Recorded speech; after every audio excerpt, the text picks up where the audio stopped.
Okay, testing. I don't know if this is good. Let me see my stream. Stream is healthy. Let me see my stream. Stream is healthy. Okay, good. Now I think I can hear my stream, I guess. Let me check my YouTube itself. So should be soon. Yeah, I'm live. Yeah. I have to share this to my friends if they even want to come in, I guess. So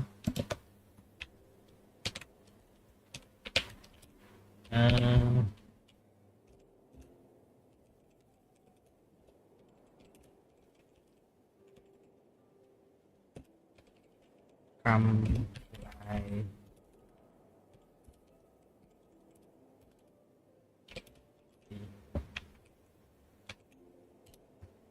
Okay.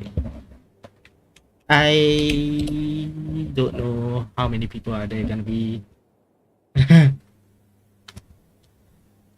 So I guess there's still 0 people viewing, but you know what, who cares?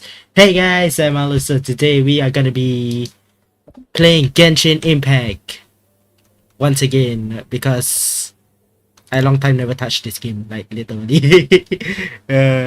Yeah, preparing to load data. Yeah, I've pre-download this and yeah. I never experienced 4.0 and I've never tried 4.0 or even watched the stream. So I have no idea what's gonna go down. I swear. And oh look. Jay has joined the chat. Panda has joined the chat. At least 3 months. Yeah. At least 3 months.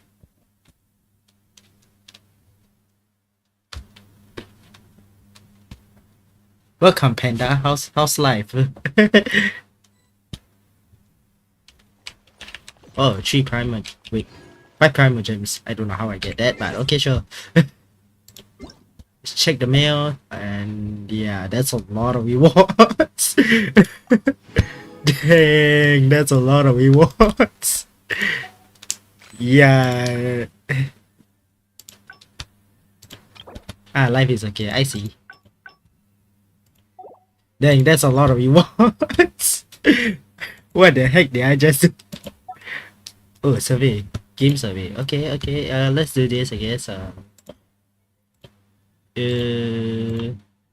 Mail. Okay. I don't know if I should be doing this. You know what? I just do this. More than my body. Oh yes. Well, open world games, casual.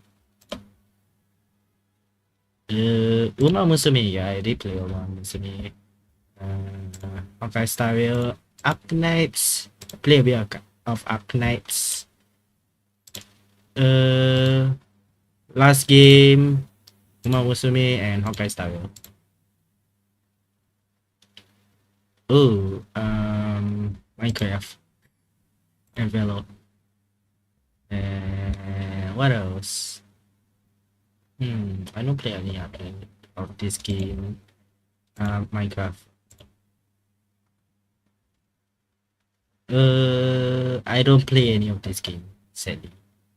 Yeah. Come on, I don't play these games. I can't only watch anime, yes. Oh, what anime? JoJo, yes, let's go! Sword Art Online, Jujutsu, I watch. Spy X Family, Chainsaw Man, Licorice Recoil. I wish I watched the Fate series, but I haven't. That time I got reincarnated as a slime, let's go! Bochi the Rock! Oh my god, even Love is War! Okay. Yeah, I also watched Naruto. Yeah. Ooh. I tried out cosplay before. Anime related. I look at anime related fan arts. Yeah. I bought anime merchandise in the last 6 months. I've often browsed anime, read the communities. Yeah, some of it. I watch fellow virtual streamers, yes, all of the above, man. Content. Do you find out new games? Content website. Discuss on social medias. Sometimes this. Okay. Good graphics. Game is popular. Can play multiplayer. Don't need invest so much time. This is somewhat, yeah. Friends recommend me play a game. Okay, which is TikTok. Yes, I've heard Genshin from TikTok. What else? What were the main factors of it? Blah blah blah. Okay. Combat. Elements. Good graphics. Friends recommend me to play. Can play co-op. Game has good reviews. Game is popular. Okay, never mind. Playing co-op mod. Collecting characters. Yes, indeed. Fighting monsters. Nah, not really. Can play through the versions of the event. Okay. Fighting monsters in an open world. Interesting. Yeah. But I just put this also. Yes, the story quest is not bad. I love it.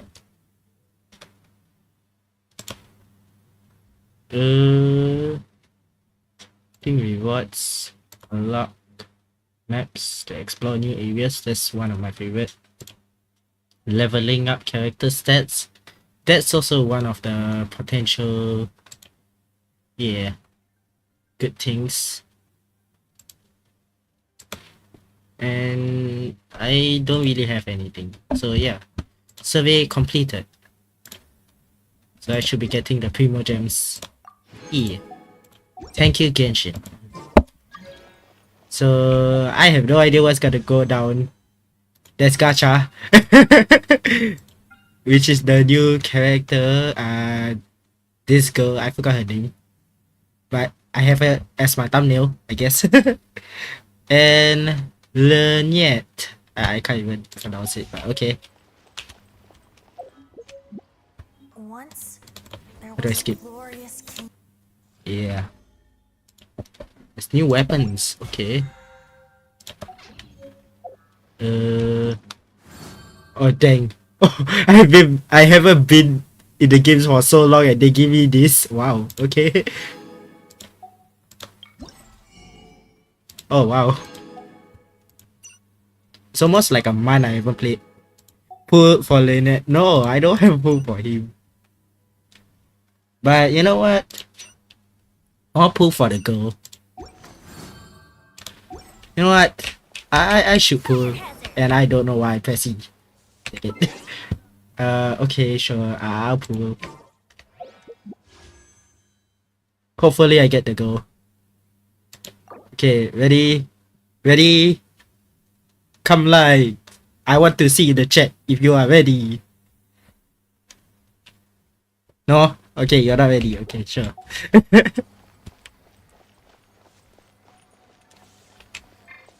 Now, I have no idea what to do.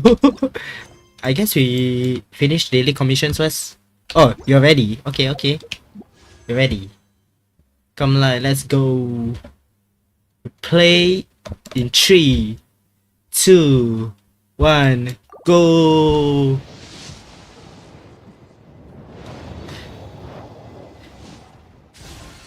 Okay, okay. Weapons. And yes, I've got her. Okay, I'm done. Okay, I'm done. Yes, I want her. She's cute. Not gonna lie. She's a cute cat girl.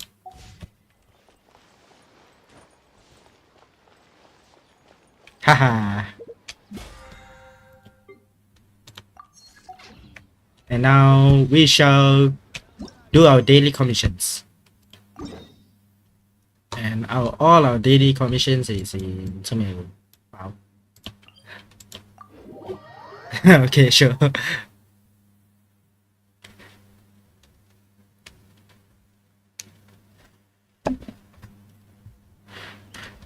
Okay.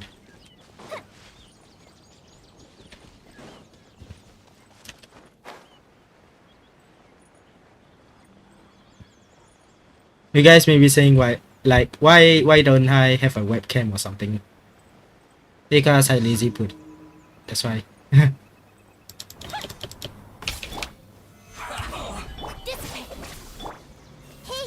Let's end this quickly. AlifShow.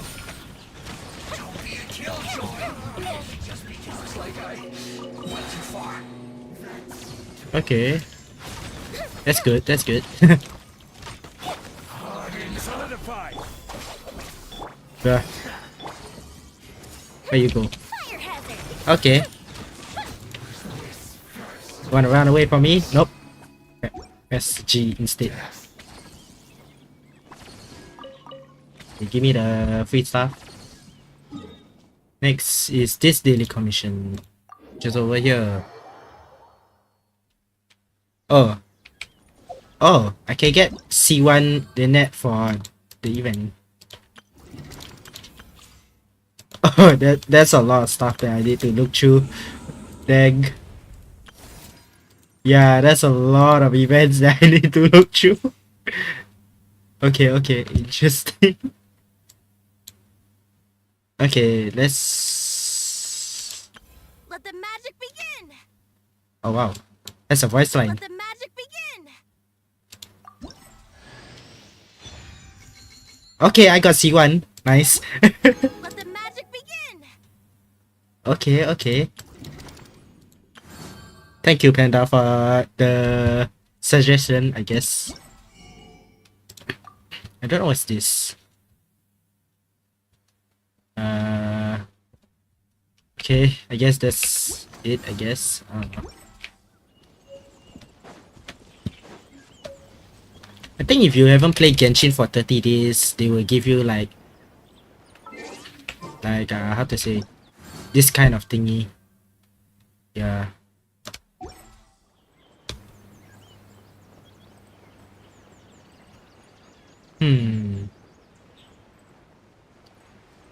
What's this event? Oh yeah, the catching the thingy.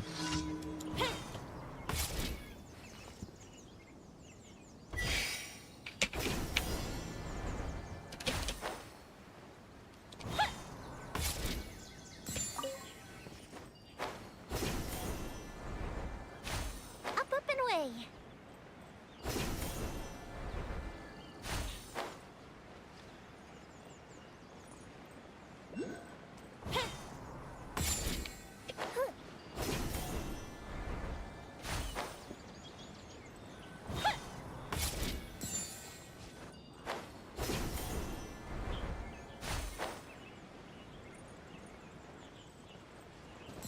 Okay.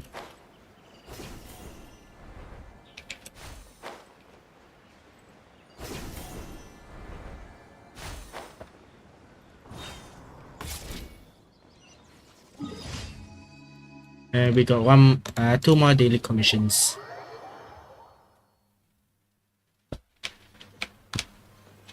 But what's the name called? Lanyet, right?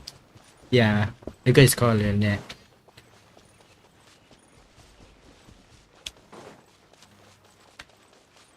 Jumping on mushroom. Okay.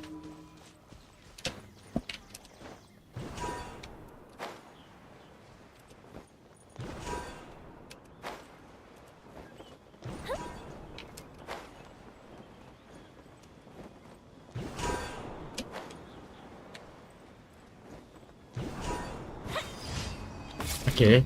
The last one is all the way over here. Okay.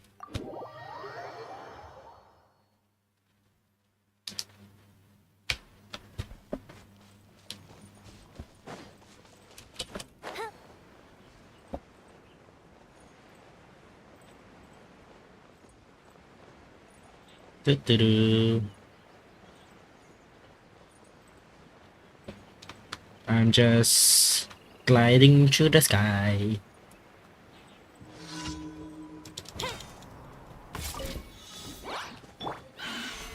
Just fighting some fungus.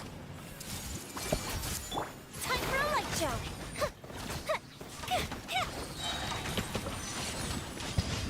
And that was easy. There's another fungus who wants to attack me for no apparent reason. I'm getting Stabilize. dissipate. I'm getting sick of you. Grow, grow, grow. The fuse is lit. Take me out of nowhere. It's a garbage.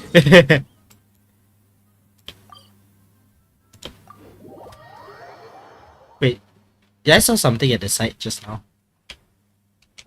Wait. I swear I saw something at the side. Oh yeah, here. What's this? Huh? Oh, I think this one is the underground. Oh dang. Oh, okay. That's cool, not gonna lie. Oh wow. That's very good. At least we can see the underground layers, I guess. Ad Astra Abyssa. Thank you for completing today's commission. Oops. Ad Astra Sorry, Catherine. Abyssa.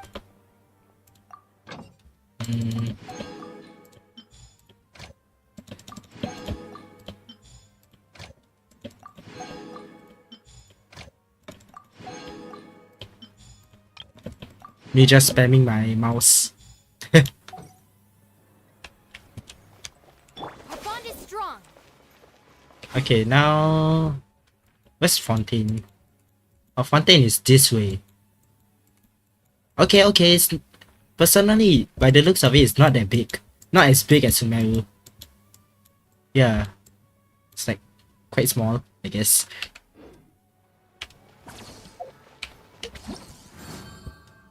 What's this? Form 5. Complete 4 daily commissions. Complete expedition. What? What do you mean expedition? Use a total of 120 resin. I mean, if I were to use resin, what should I use it for? Or who should I use it for?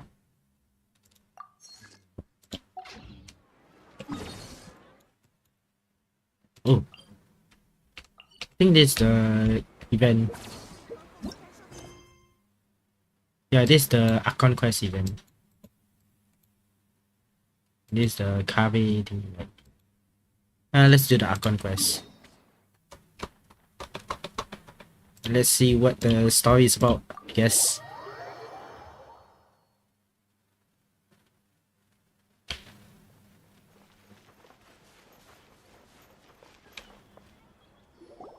Good old caravan rebat.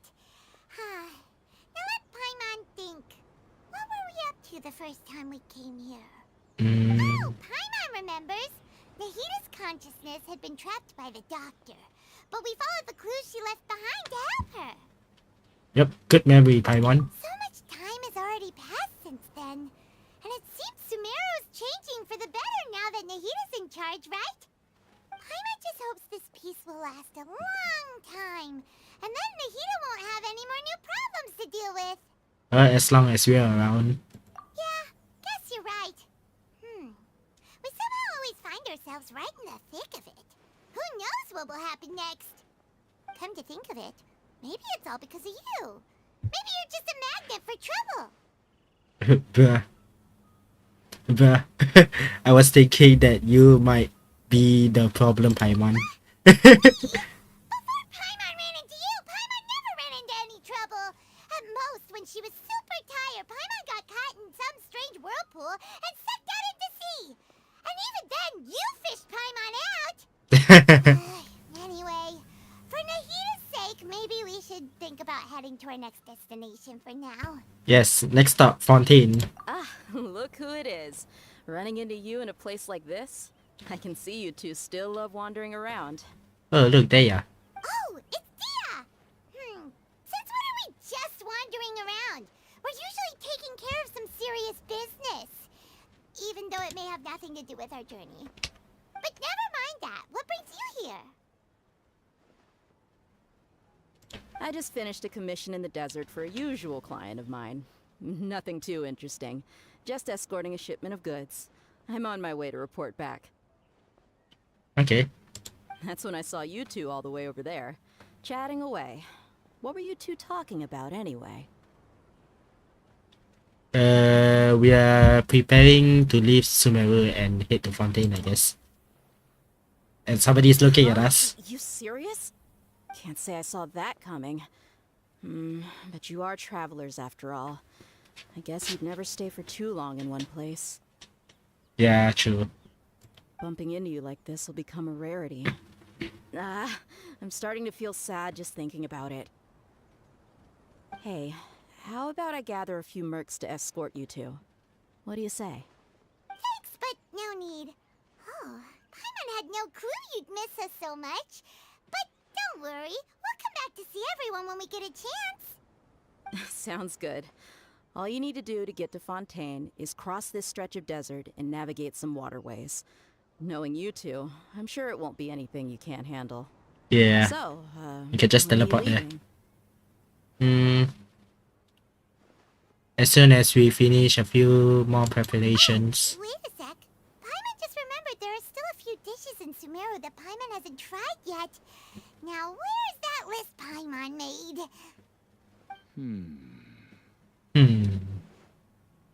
Who's this guy? I see. Guess you won't be needing a going away party or anything. It's sad enough to see you go like this. Though, now that I think about it, Sumeru wouldn't be what it is today without you. Seems true heroes always prefer leaving quietly. Oh, you should be grateful that you're talking to me right now. Hey, can we go say bye to Nahida? Yeah. I mean, sure. Why not? Oh, good point. Then there's no need to bother her in the real world. Then, I guess this is goodbye for now, Traveler and Paimon. Whether as a client or a friend, you're always welcome to come find me. Well, take care. Goodbye, Dia. Bye-bye, Sumeru.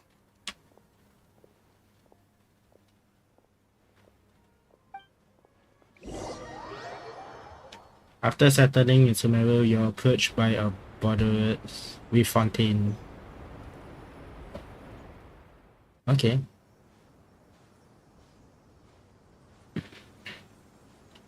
Oh damn, the cutscene looks nice. Ooh.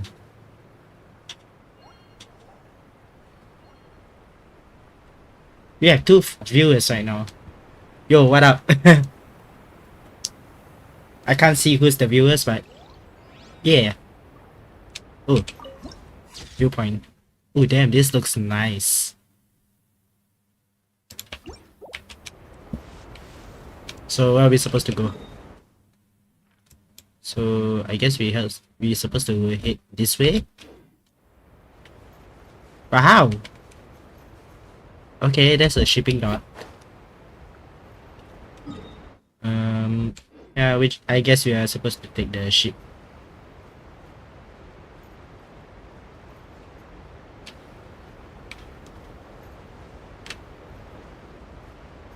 Damn, this looks so beautiful, man. Like, so many waterfalls.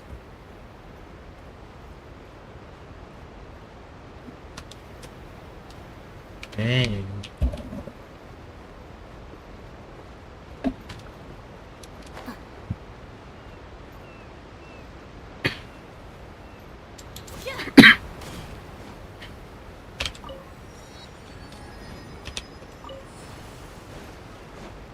Time to take the boat. I don't know what to wear, but probably to here, I guess. Wait, that should be the waypoint, right? Oh yeah, that should be the Statue of the Seven.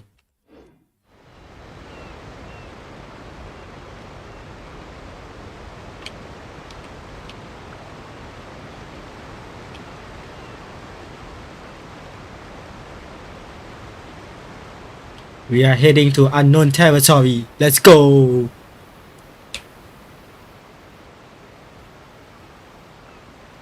Dang, this looks pretty modern.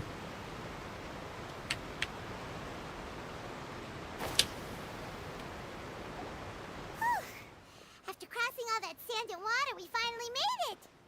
Oh, this must be Fontaine's port! Wow! Everything looks so advanced in Fontaine! Paimon's heard that the industry here is extremely developed, and there are all kinds of unusual machines! So I heard, and it was about amazing. What? Okay, I'll choose this one. Seeing the sights as a tourist is nice, but maybe it would be better if we found something to do. What do you think? Let's start by meeting Hydro Archon. Good idea! Nahida gave us loads of useful information. Seeking out the Seven is probably still our best source for information at this point. Our journey is to find our sibling. Yes, I thought we will literally forgot the sibling. Yeah, the more we can learn, the better. So, what do you think the Hydro Archon's like? Will we get along? Nahida said that she has a very unique personality, whatever that means. I heard she's dumb. To learn about a nation's god, start with the nation's people. There seems to be some locals talking over there. Let's go see if we can join the party. Yeah, okay, sure.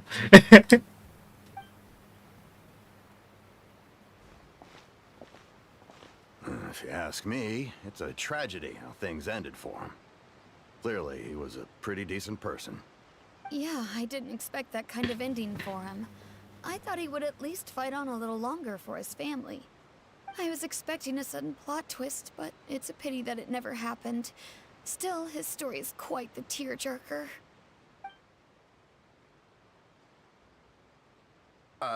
Excuse me. Can I help you two? I couldn't help but notice you standing here listening. Hi. We're travelers new to Fontaine, and we had something we wanted to ask, but you seem to be really busy talking about some kind of play, so we didn't want to interrupt. Play? Oh, no. We're talking about something that really happened. In fact, it's a case that was just heard a few days ago. Ooh. Really? Like, a real trial? But the way you were talking about it and the words you used just now made it sound like some kind of story. Yeah. Well, good tales are often based on true stories, aren't they? And what you see in reality may also be someone deliberately putting on an act while harboring ulterior motives. Whether something is true or not simply isn't that important. The main thing is whether the story being acted out on the stage is splendid enough. Oh, but it looks like you're not from around here. You probably don't know that the Fontaine Court of Justice is called the Opera Epiclese, or more commonly known as just the Opera House. Didn't we say we are not from here? So the trials are sort of opera? But, shouldn't court cases be treated a little more seriously than that? Not to question Fontaine's way of doing things. It's just that putting someone on trial is usually a very serious thing. No worries. Other visitors to Fontaine have wondered the same thing. You could say that we just don't want to waste the moving stories behind those cases. And as for your worries about whether the cases are treated with due reverence, we have the absolutely just and honorable Chief Justice Neuvillette, as well as the Oratrice Mécanique d'Analyse Cardinal, a machine created by the Archon. Between the machine and the Chief Justice, false charges and injustice are a thing of the past now. So this is a nation of justice. Oratrice? Is it some kind of machine too? Oh, Paimon's curious. We should check it out if we get the chance. Yeah, we should. Wait, Paimon almost forgot to ask you our question. Do you know what we should do if we want to meet the Hydro Archon? Oh, that's easy. Just go to the Opera House. Lady Farina practically lives there. You could definitely say it's her biggest passion. Huh. I think what they mean is that they wish to speak with the Archon personally. In that case, I'm afraid it's going to be a tad more difficult. You'll have to make an appointment well in advance, and it'll depend on whether or not she has any time slots available. Make an appointment. So imagine making an appointment with a freaking god. Huh. Is the Hydro Archon super busy taking care of official stuff?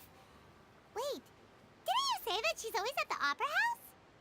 No. Lady Farina seldom takes an interest with the nation's affairs. The reason it's difficult to make an appointment is simply because she's incredibly popular. Ah, That's right. After all, she is the Archon. see, I Though can't she hear. may tend to get a little dramatic from time to time, people can't get enough of her. Huh. First time Paimon's ever heard of an Archon being described that way before. Wait! Paimon gets now! The Hydro Archon is kinda like a big celebrity here, right? Yes, I guess so. Yeah, I suppose you could say that. Perhaps you could even say our mascot. Hang on. This is still Fontaine's Archon you're talking about. You should show some more respect. Yes, you're right. I guess I should at least try to be a little more respectful in front of visitors. Otherwise, I might get arrested and find myself face to face with Monsieur Neuvillette. Come on. Sure, there's a lot of laws here, but nobody's going to be arrested for saying something disrespectful about the Hydro Archon. Well, who knows, man? Who knows? They don't appear to be. Alright, I think we get it. Thank you! At least we now know that we can find the Hydro Archon at the Opera House. That would be so awkward. Who knows That would how be so long awkward. they Yes, think it will take. indeed. Guess we could have a look around the city in the meantime. Hey! What are you looking over there for? That girl over there. Huh. Maybe something's the matter. She isn't going to jump into the water, is she? Lynette. Maybe we better go check on her.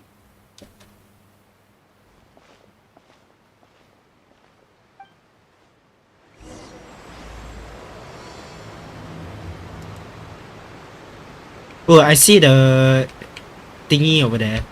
The Hydro Oculi. Lynette, what's up?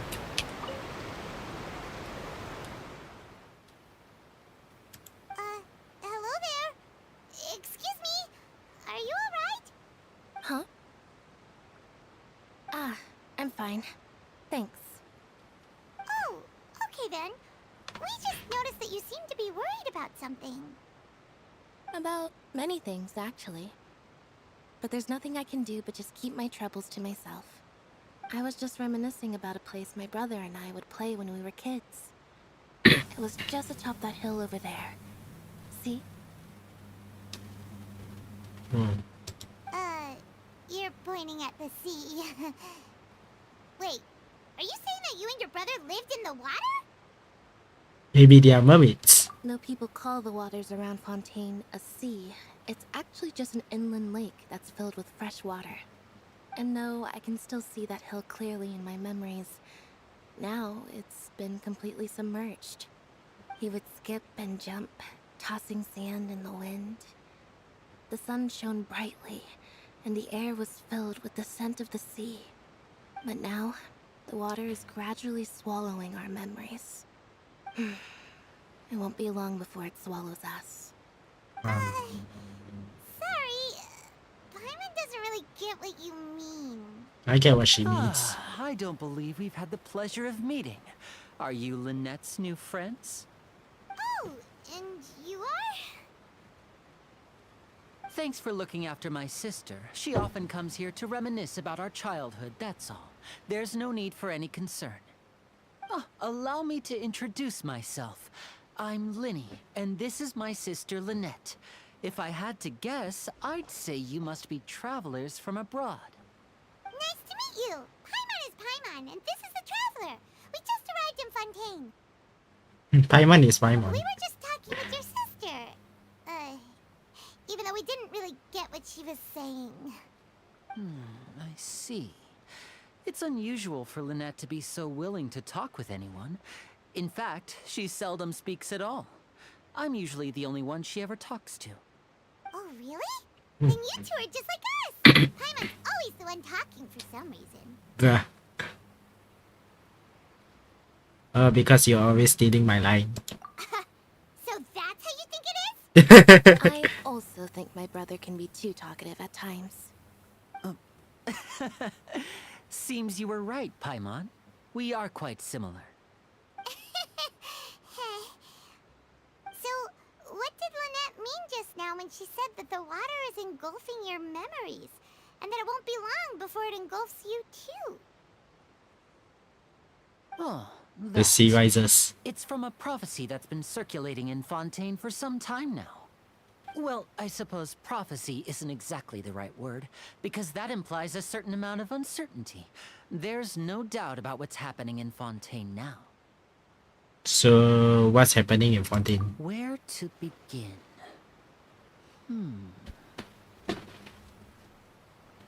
Let's put that question on hold for a moment. We still haven't formally greeted each other yet, have we? Did all the introductions earlier not count? Hello, traveler. Hello, Ninette.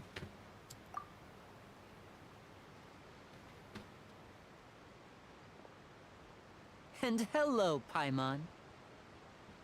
Hey! Why didn't Paimon get a handshake? You're not poking fun at Paimon, are you? Please, don't take offense. Just consider it a sort of etiquette we have here in Fontaine when making new friends. You should remember it. It might prove useful. Oh, alright then. Well, Paimon's just happy to have a local friend now. By the way, we were just getting ready to go to the Opera House to meet the Hydro Archon. Would you be able to show us the way? So you're going to see Lady Farina? No problem at all. In fact, I was planning to go to the Opera House later myself. I'll gladly take you once I finish things here. Please, follow me. Okay, sure thing.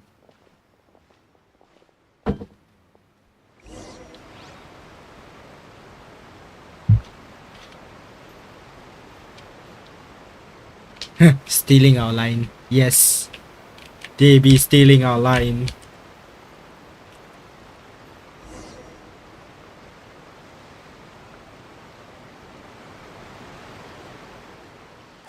You said you were going to see Lady Farina? Well, it seems Lady Farina has come to see you.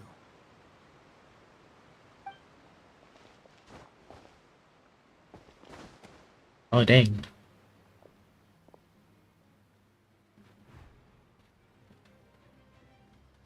So she's the Archon? Oh no, she's the Archon.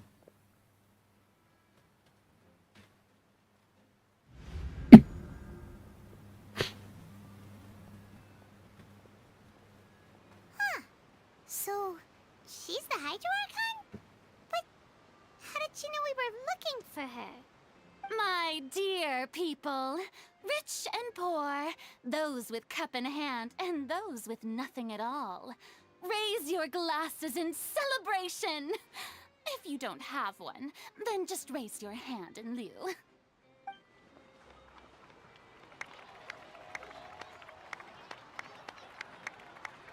As you can all see, two unfamiliar travelers have arrived in our nation.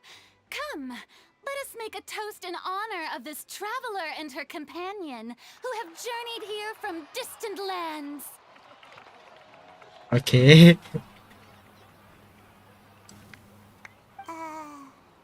Is she talking about us? Of course she's talking about us. Come on, Yes. I've long heard of the turmoil and chaos you've left in your wake as you visited other nations, but I welcome you nevertheless. No, I have come to receive you personally. Fear is for insignificant cowards. I am a god, and I will never entertain the notion of such meaningless wariness. You can be rest assured, I see clearly your sincerity. Of course, seeking an audience with me is the most sensible thing to do. It will allow you to truly behold my power and witness my authority. Intelligent people always gather under the correct banner. I, Fosalor, hereby welcome you to the nation of Hydro and acknowledge the value and significance of your trip. Now, you may rejoice in this. Well, not gonna lie, finding the Archon is way easy. Not like what Venti, Zhongli, Nahida, or even Raiden. Yeah, Paimon still can't believe it. Feels like we've only been here for a few minutes. Yeah. But the Hydro Archon's entrance was, how should Paimon describe it? A little over the top? Ahem. Miss Hydro Archon? How did you know we were coming? I see. As Outlanders, you inevitably lack even some of the most basic understanding. Don't forget that even the gods can be divided into the mediocre and the excellent. I suppose it's only natural for you to be awestruck by my abilities. You had best stop and consider. Do you really have the noble qualities and etiquette necessary to communicate with a god? All it takes is a flick of my finger for me to know everything about you. Sounds like facial. Yes, indeed. Talk about sounding high and mighty. Yeah, she indeed sound like facial in a way. Almost too easy. Yes. Too easy indeed. Feels like she can get over herself. Oh? What's with these looks? Perhaps the welcoming ceremony still isn't enough? What else should I say then? Nothing. Is she waiting for us to start talking? Wow, I didn't expect to see Lady Farina here. What a surprise! Wait, does this mean they're the legendary blonde traveler? How did I not notice before? Hey, what's all the commotion? Oh, is that Lady Farina? Is there some kind of drama going on? Of Yes. course. That's the blonde traveler. The one all those stories are about. Lady Farina came here to personally see her. Oh, I bet this is going to be the duel of the century. Ooh, I've got to see this. I knew Lady Farina would never disappoint.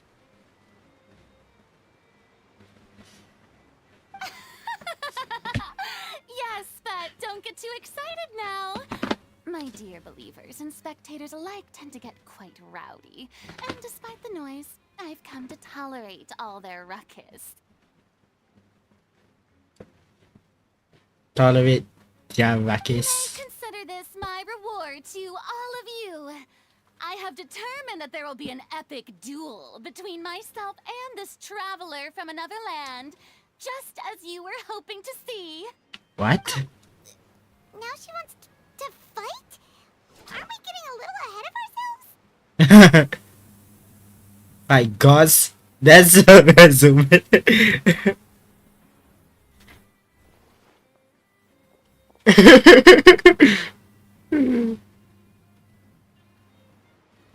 Without the gods, Nani? Are you not afraid? Might I remind you that this is a duel Who's this against the person? divine? Ooh. What are you trying to do, traveler? Provoking a god in front of her people? Stand down, Clorend. I admire her bravery. Few have the courage to draw their sword against a god. She is obviously a true warrior. I mean, we draw our sword against Raiden. People nowadays only crave to be thrilled, and a mere duel will not slake their thirst for excitement. Oh, yeah, she's right. Just a duel wouldn't be all that interesting. On Araneus, criminals are always requesting duels to defend their honor. They're getting a bit old, to tell the truth. You see. Then, as the god of justice, I shall face this traveler in another kind of duel. A duel in court! Whoa, all right. Now Well, we're that'll getting be sued or what something. we What the hell? We just arrived, bruh. This is Fontaine, after all. Such a grand opera house. It would be a pity not to use it. Why do you care so much about the crowd's reactions? Seems you've spent a little too much time in the opera house. Besides, how exactly do you plan to have a duel in court? You mean you're going to put us on trial? We literally just arrived here, bruh. I know, right? Oh, we have reason to put you on trial. It's obvious, isn't it? Obvious. According to Fontaine law, no one is permitted to release any flying objects within Fontaine city limits during the first 3 days of each month. You are clearly guilty of violating this law, no? Oh, so that's what they've done wrong. That's our Lady Farina. Flying No one objects. knows the laws of Fontaine like she does. You call that obvious? What kind of law is that? Wait, flying object? You mean Paimon? Paimon is the flying object, Nani. Precisely! Now, if you two have no objections, then in the name of the Hydro Archon, I order your arrest. My apologies, Lady Farina. I don't mean to spoil the fun. But if you would allow me to interject, I don't think that Paimon here meets the definition of a flying object. You tell her, Linny! Finally someone who's not crazy. How could anyone call Paimon a flying object? Ah, great magician Linny, my beloved citizen. I'll permit you to object, but how exactly do you plan to prove your claim? She's a thing. As a magician who just rained on your parade, I naturally should shoulder the responsibility of saving the show. So, with such an audience gathered here, allow me to perform a trick for everyone.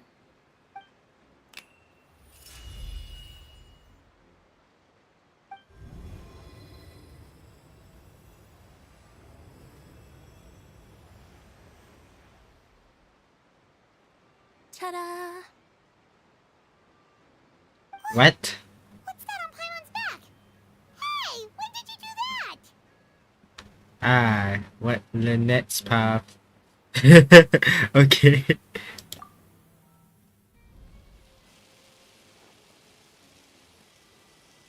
Okay, I see.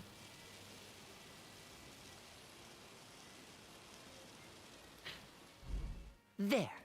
As you can all clearly see, Paimon should be classified as, well, something like a balloon. This rope has been in the traveler's hand all along. It was just that no one could see it before. Huh? You call that magic? You've got to be joking. I thought it was pretty good. Nice one. Huh. I'm not sure what to think. It seems Lady Farina's charges no longer hold water. Yes. Go around the law.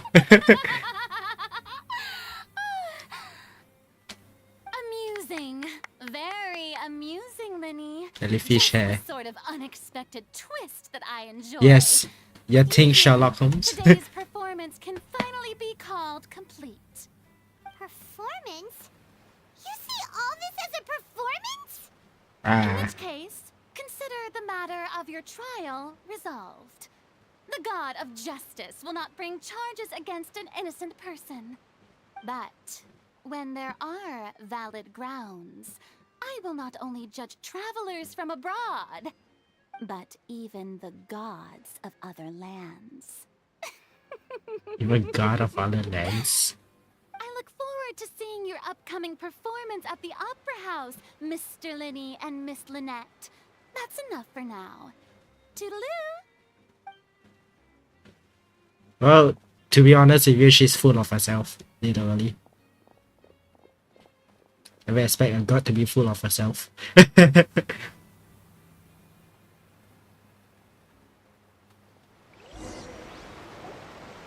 just like that, she's gone.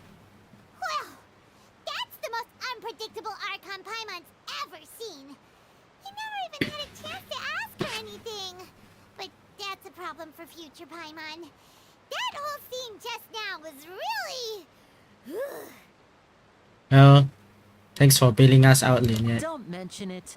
I just happened to remember that there was such a law, so I did a little preparation, just in case. I didn't think it would actually come in handy. So, now do you see what kind of god Lady Farina is? She can be a bit confusing at times, but she is still amenable to reason. Yeah, confusing is good way to put it. And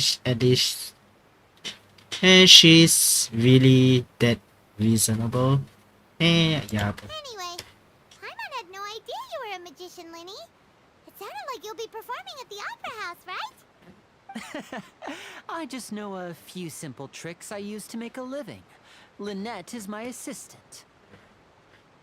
It will actually be my first time performing on the most prestigious stage in Fontaine, the Opera House. But isn't the Opera House where criminal trials are held in Fontaine? When there are no public trials being held, the Opera House hosts a variety of other performances. To the people of Fontaine, the line between a trial and a performance can be a little blurred. And speaking of performances, I would be remiss to forego this opportunity gifted by fate. For real, Might I for real. invite the two of Yes. you to see my performance? My brother's always excited to make new friends. Oh, sure. We don't really have anything to do now, and we wanted to go to the Opera House anyway. We'll be delighted, man. Splendid.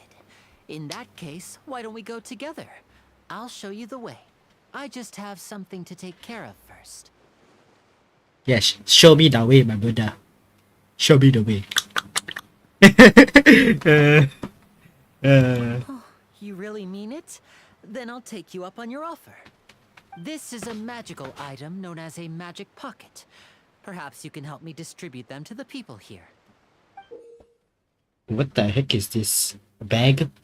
Huh? What are they going to use it for? I have no idea. About that. You asked me before about the prophecy, right? Let me start by telling you a little more about what it entails. I'm not sure exactly when it began, but a prophecy has been circulating around Fontaine. What kind of prophecy? It says that every person in Fontaine is born with sin. No matter how the nation of justice holds trial after trial, this sin cannot be absolved. Until one day, the water levels in Fontaine will rise, and the sinful people will slowly be drowned. In the end, the people will all be dissolved into the waters, and only the Hydro Archon will remain, weeping on her throne. Only then will the sins of the people of Fontaine be washed away. That sounds pretty gloomy. Why are people in Fontaine born with sin? What is that supposed to mean? There are lots of guesses. Some say that the ancestors of Fontaine stole the power of the seas and stirred its wrath. Others say that the people of Fontaine never heeded the first Hydro Archon's warnings and offended Celestia. But here in Fontaine, evidence is what matters. There hasn't been concrete evidence for any of these claims, so they can only be regarded as conjecture. If even the people in Fontaine don't know what sin they committed, wouldn't it be better just to ignore the prophecy completely? Why bother feeling guilty all the time? That's exactly what the people did at first. But in the last few years, the water levels in Fontaine have actually started rising. Well, maybe because of global warming. I mean, is there even global warming in Tibet? Maybe there is. Maybe there's not. Who knows? But it won't be long. Many places have already been completely submerged, and now lie beneath the sea. Many people carry on with their lives as before and shrug it off as a natural phenomenon. But my family and I think that the people of Fontaine shouldn't ignore the possibility, which would end up sentencing them to death. We hope that at least the people who reside near the waterfront can move away before it's too late. So, we've started distributing magic pockets to them. As a magical item, these magic pockets have astonishing capacity. I'm sure they will come in handy when people are moving their belongings. Ah. Paimon gets it! It's like preparing for a rainy day! But this is more than a bit of rain. Well, if the prophecy is true. Perhaps only absolute power could ever contend with such a catastrophe. But who knows? We're just tiny specks in the grand scheme of things. Now, if you'd like to help, then please give these magic pockets to anyone nearby. Be sure to convince them to take it, regardless of what they say. Okay. Is that all? Okay.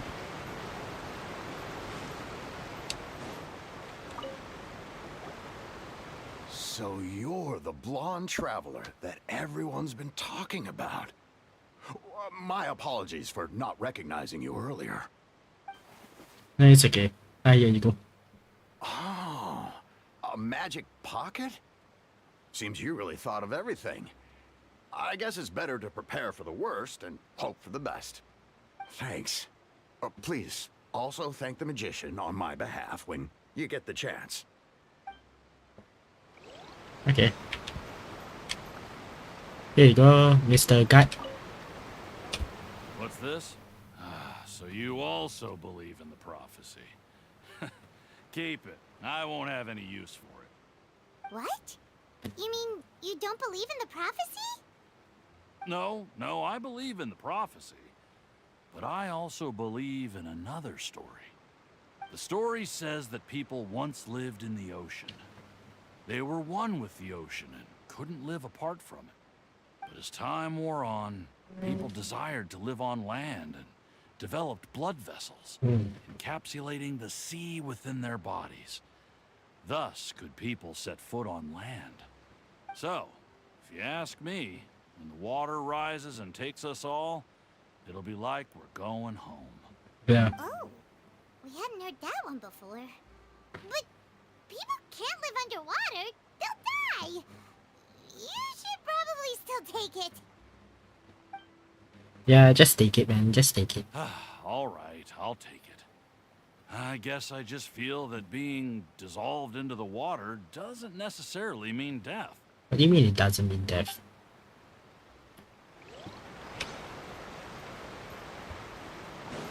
So where are we supposed to go? That way.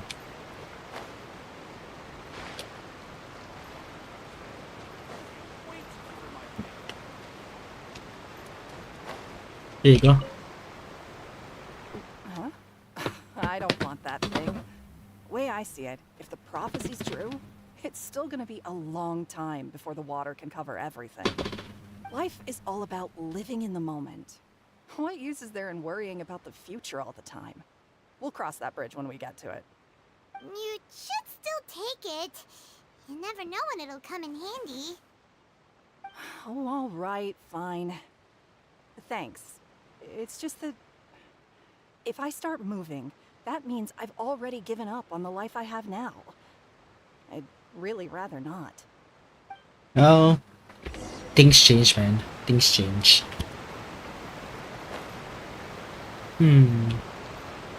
Now, let's talk to Lynette and the guy. Oh, you already handed out all of the magic pockets? That was fast. So, what did people have to say? I bet you heard some interesting opinions. No, many are quite stubborn or okay. Yes, but that will change once disaster strikes. I know they'll change their minds, so it's only right to help them prepare. Is there anything else you need to do before we leave? Yes, one last thing. I have the magic pockets made by a workshop in the court of Fontaine. Since we're out and about, I was thinking about bringing him some more materials. So, you want to collect materials? Just tell us what the materials look like and we'll help. Many hands make light work. Oh, that would be much appreciated. We'll need some Romaritime flowers. I remember seeing them near the waterfront on the east side of the harbor. Okay, sure thing. Where is it? Over there?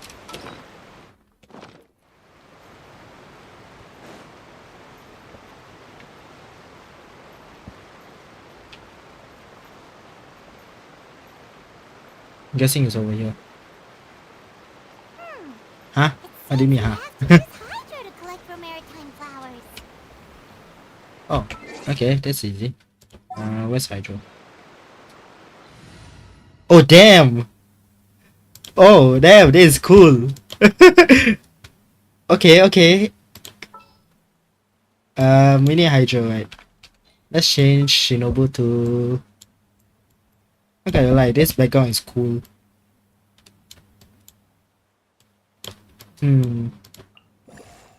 Oh, they even have animations? Holy crap. Wow. Okay, interesting, interesting. Wait, what? Wait, I never see Baba. Wait. Oh, dang. Look at Diona. Diona is like, why am I here? And Barbara. That's cool. Well, I'm gonna switch to Barbara. Take care of it. You literally showed the leak before. Huh? What leak?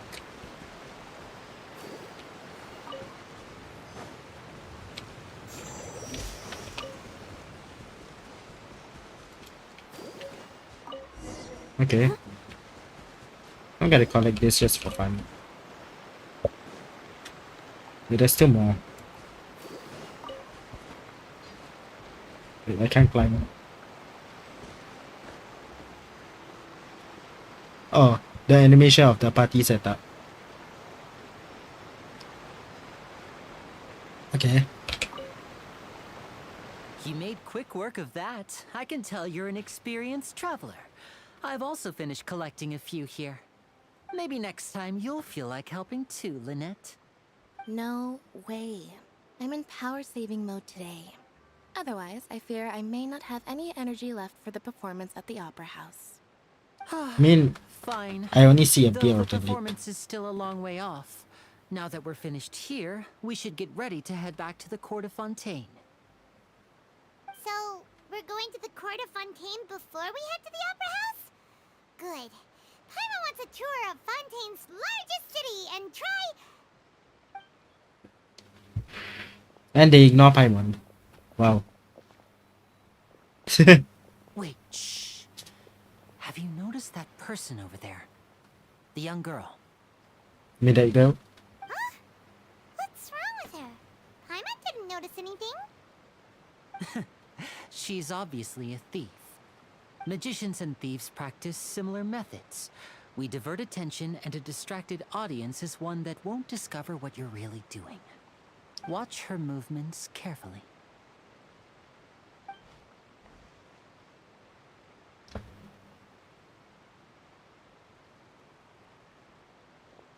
Oh, he's right! Shh, keep your voice down. We need to think of a way to catch her, but it seems she's very alert. Perhaps we should split up. Okay. You two can ride the lift over there and wait up top. I bet that'll be her escape route if she tries to run. Understood. All right, let's go. Okay, let's go to the lift there. Let's go to Alif. As Paimon should be ignored. Yes, agree.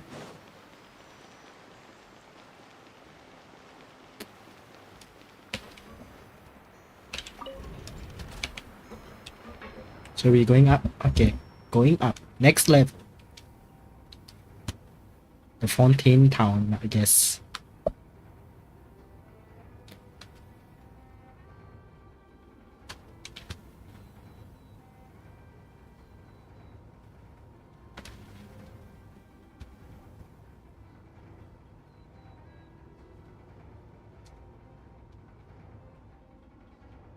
wonder when I'll be as tall as my big sister.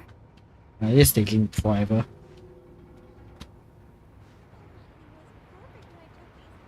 Okay, we're here. I have to unlock this.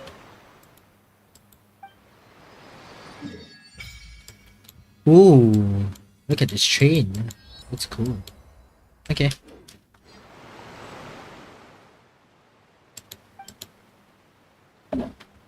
Rush water. Oh, is this like a side quest?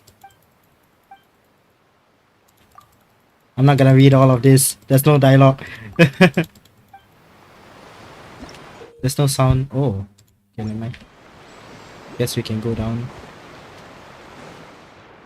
So now what? Oh, is this the hydro thingy? Okay, interesting.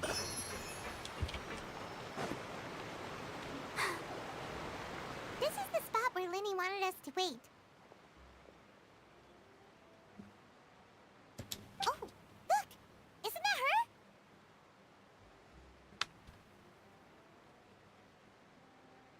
her? Ready to step. Oh no! Did she notice us? She started running the other direction! What should we do? Should we chase her?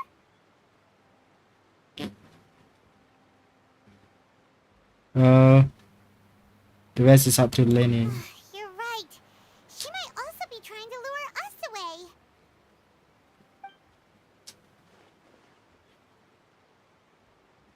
Nothing's happened for a while now. Paimon wonders if Lenny caught the thief. Seems like there's no reason for us to stay here. Well, let's go find Lenny. Let's go.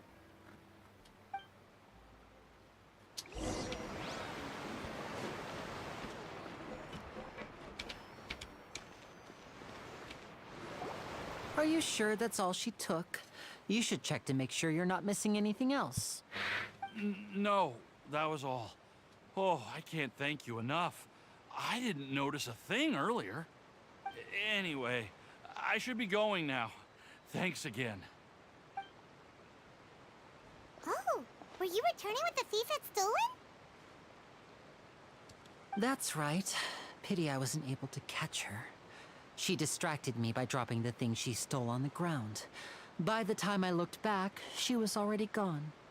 I saw the general direction she went, but Lenny twisted his ankle, and I needed to make sure he was okay. Oh, did you get hurt, Lenny? I'll be all right. It's just a twisted ankle, that's all. In fact, it's feeling better already. If you want to play at being a hero, at least try not to get hurt doing it. Imagine what would happen if you managed to derail our performance as a result. Okay. You're right. Sorry, Lynette. It's 1 hour already. That the thief was even more skilled than I had anticipated. But at least we were able to get the stolen items back, so it wasn't a complete failure. What a slippery little thief. Guess things turned out all right in the end, though. Lenny's initiative paid off. Yeah. Alright, let's put this little detour behind us. We should go to the court of Fontaine now.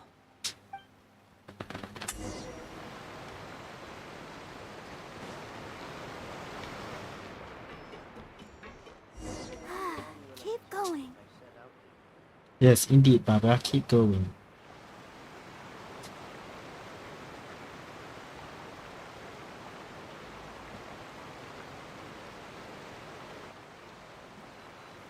So, we ride this thing to go into the city? What an ingenious way to get around. People in Fontaine really know how to use water. Yeah. This is an aqua bus. It allows people to travel between several key locations around Fontaine. It's pretty convenient, but the ride can become a little dull after a while. The scenery is always the same. That's why it's better to travel with friends. So you mean it's still boring even when I'm riding with you? Yeah. No, that's not what I meant. It's just that, well, you don't really talk that much. Sister con. Besides, it doesn't really feel like a real trip when it's just the two of us. It's the same as being at home. This guy is definitely a ciscon. Whatever. Guess that's what it's like to be an older brother. It's about time for us to leave. Let's get on board.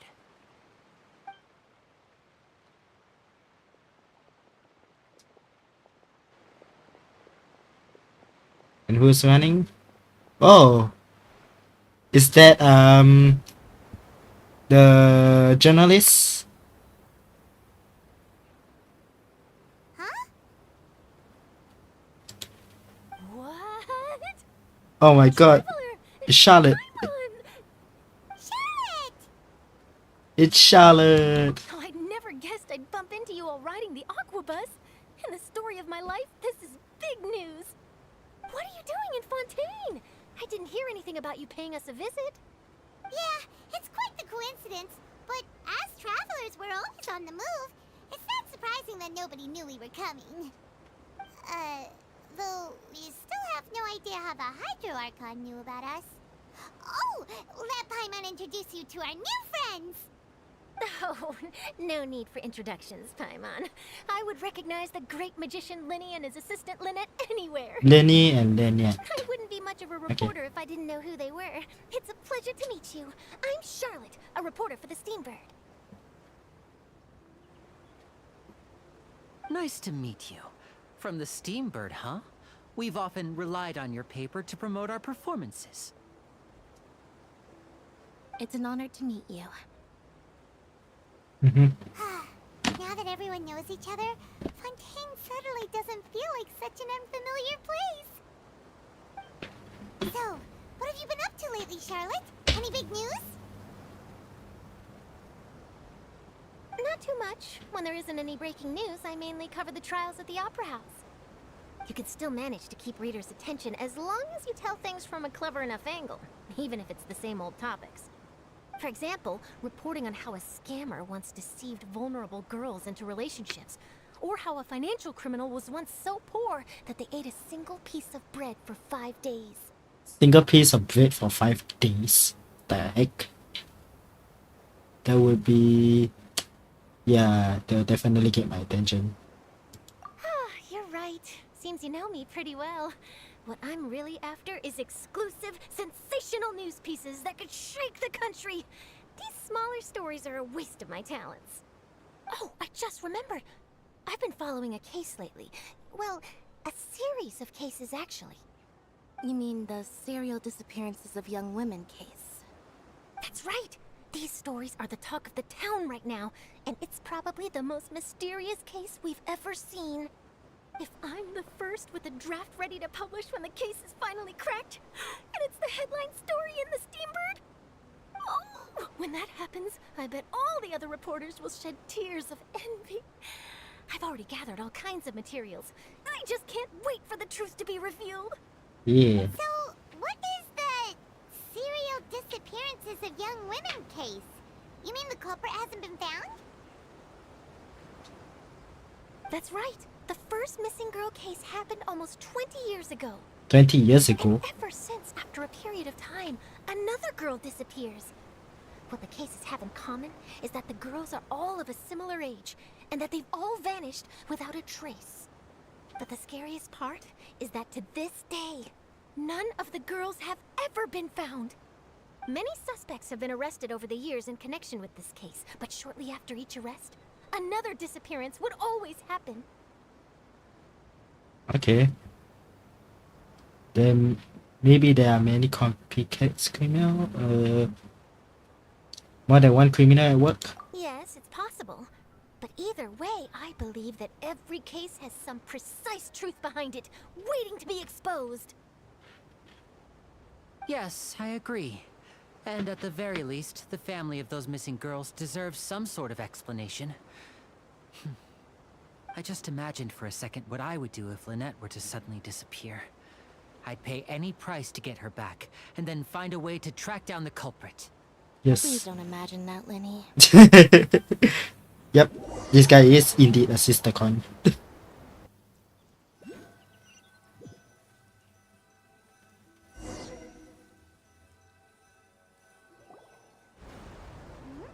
Hey,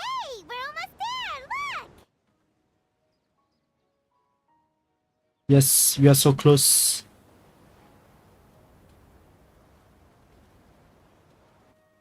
But the place looks beautiful.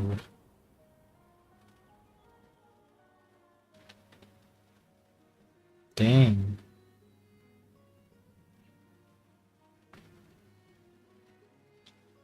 I love the animation for this. So cool. So good.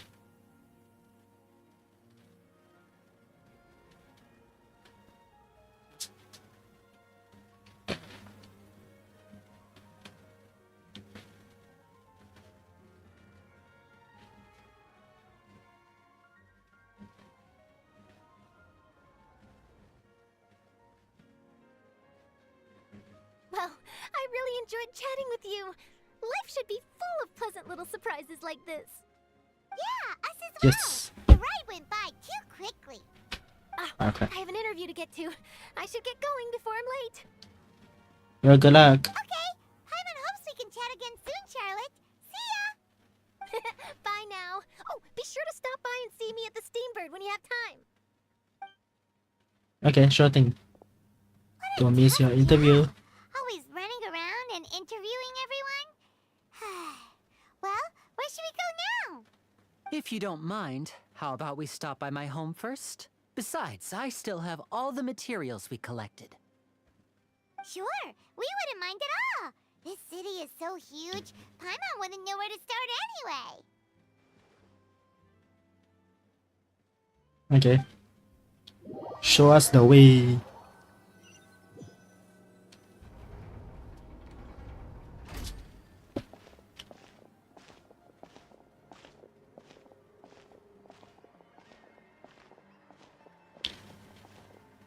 Damn, the city looks cool.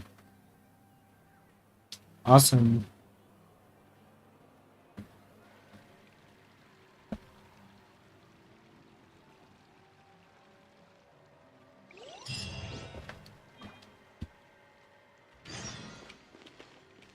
Okay, I guess we have to unlock this place. Let's unlock the statue of the seven first. Then we can see everything.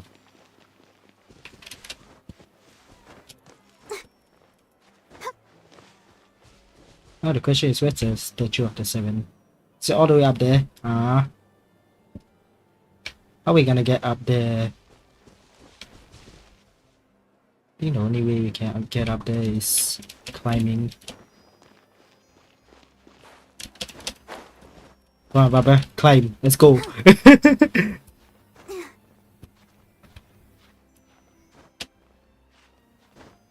I don't know where the place is. I think.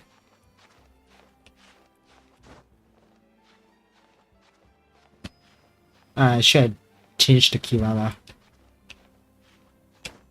Yeah, I should have.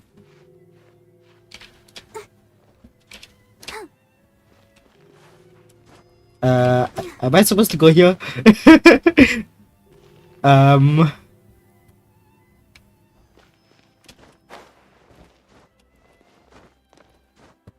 The song sounds like French, you know? French songs. I can't climb here.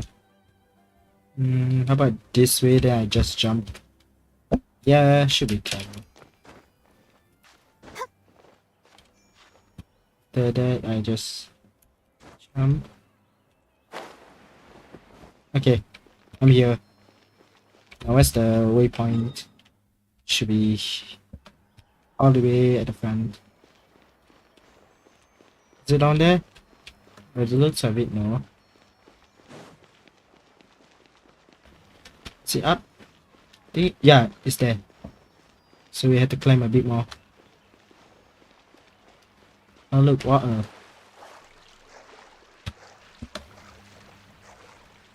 So how do you dive in? Apparently it doesn't use stamina, what the heck? For the water? Wait. I have to climb here. You know what, let's just use Kiara. You know. Party setup. Baba, I'm sorry, but you gotta change to Kirara. It's Kirara. Here. Level 90 Kirara. Anything you need delivered?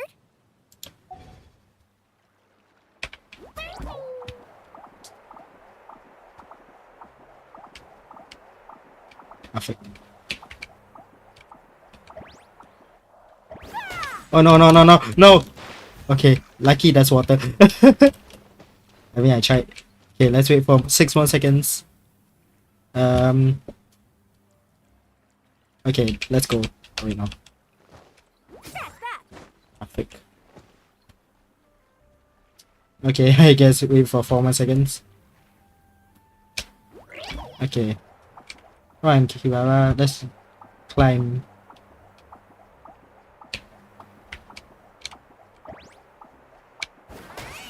Okay, it's kind of close. And up here. Damn, we're here. Unlocking the Statue of the Seven. Let's go. And that's a lot of teleport waypoints.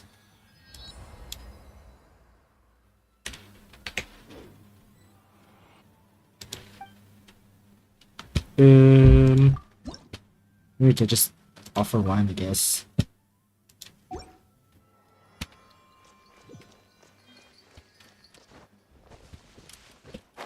So,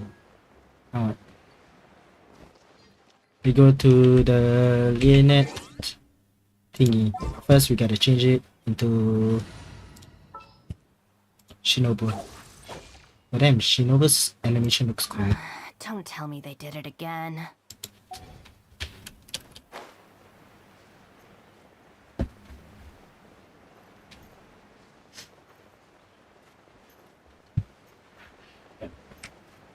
We do the missions first, then we unlock all the waypoints. The question is, where is it?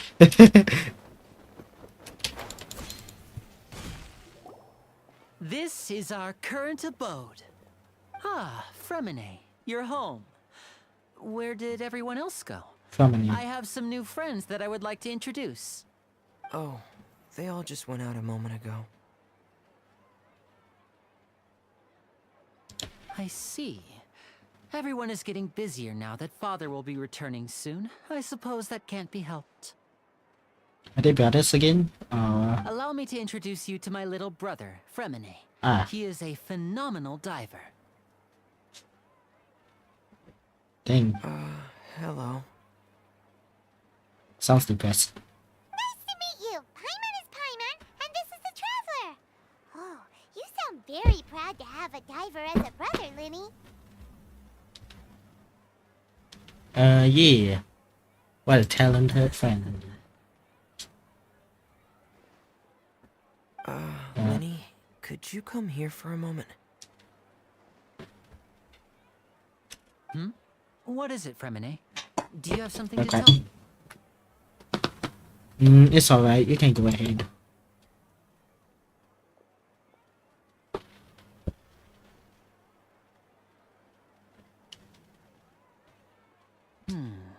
Okay, I see.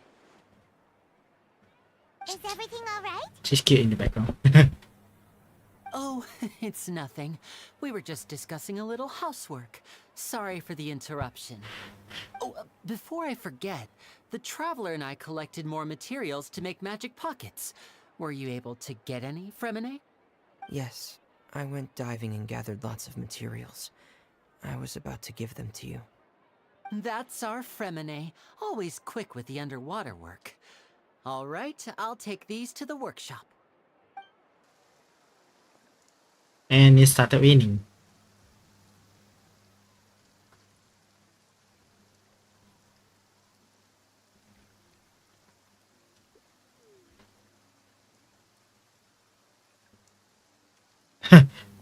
You saw the face. I think you can just clip that. Wasn't it clear and sunny just a moment ago? Fontaine's weather sure is weird. I'm afraid that's just how it is here. It often rains on days where there are trials being held in the Opera House, but don't worry, it'll clear up soon enough. That's a trial? Oh, see. What's wrong, Fremine? There's a legend about the rain that I tend to believe. It's said that a dragon of water once resided in Fontaine. Though we don't know where the dragon went, every time it weeps, the skies will cloud up and pour out rain. That's how the town get As a flooded. child, my mother told me that if I wanted to go outside and play, I should yell toward the sky at the top of my lungs. Hydro Dragon! Hydro Dragon! Don't cry! Another one of the elemental dragons of the vet. If it's an elemental dragon, then having the power to make it rain wouldn't be very unusual. Let Paimon try something. Hydro Dragon, don't cry!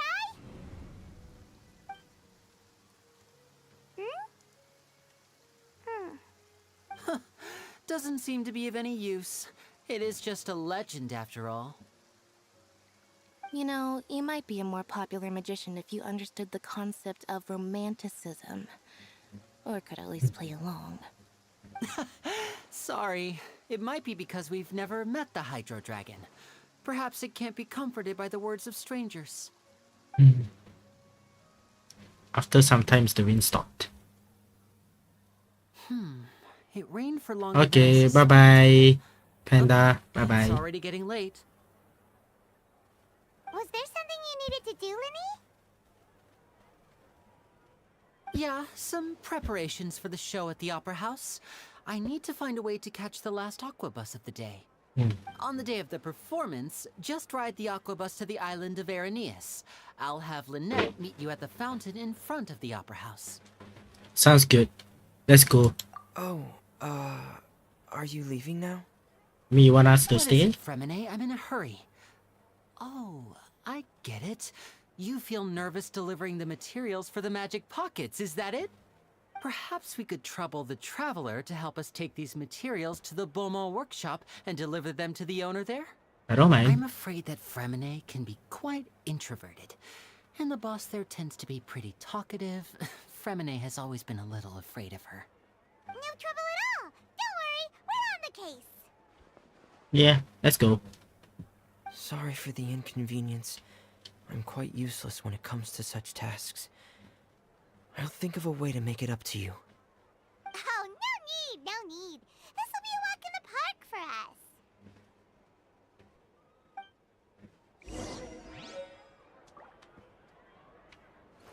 us. Okay, now let's go. I don't know where to go, but here. You know what? Let's just teleport. Teleportation is good. I think they asked us to go this way. Okay, let's go this way. Oh wait, is it down there? Should be down there, right? Yeah, it's down there. Let's just glide.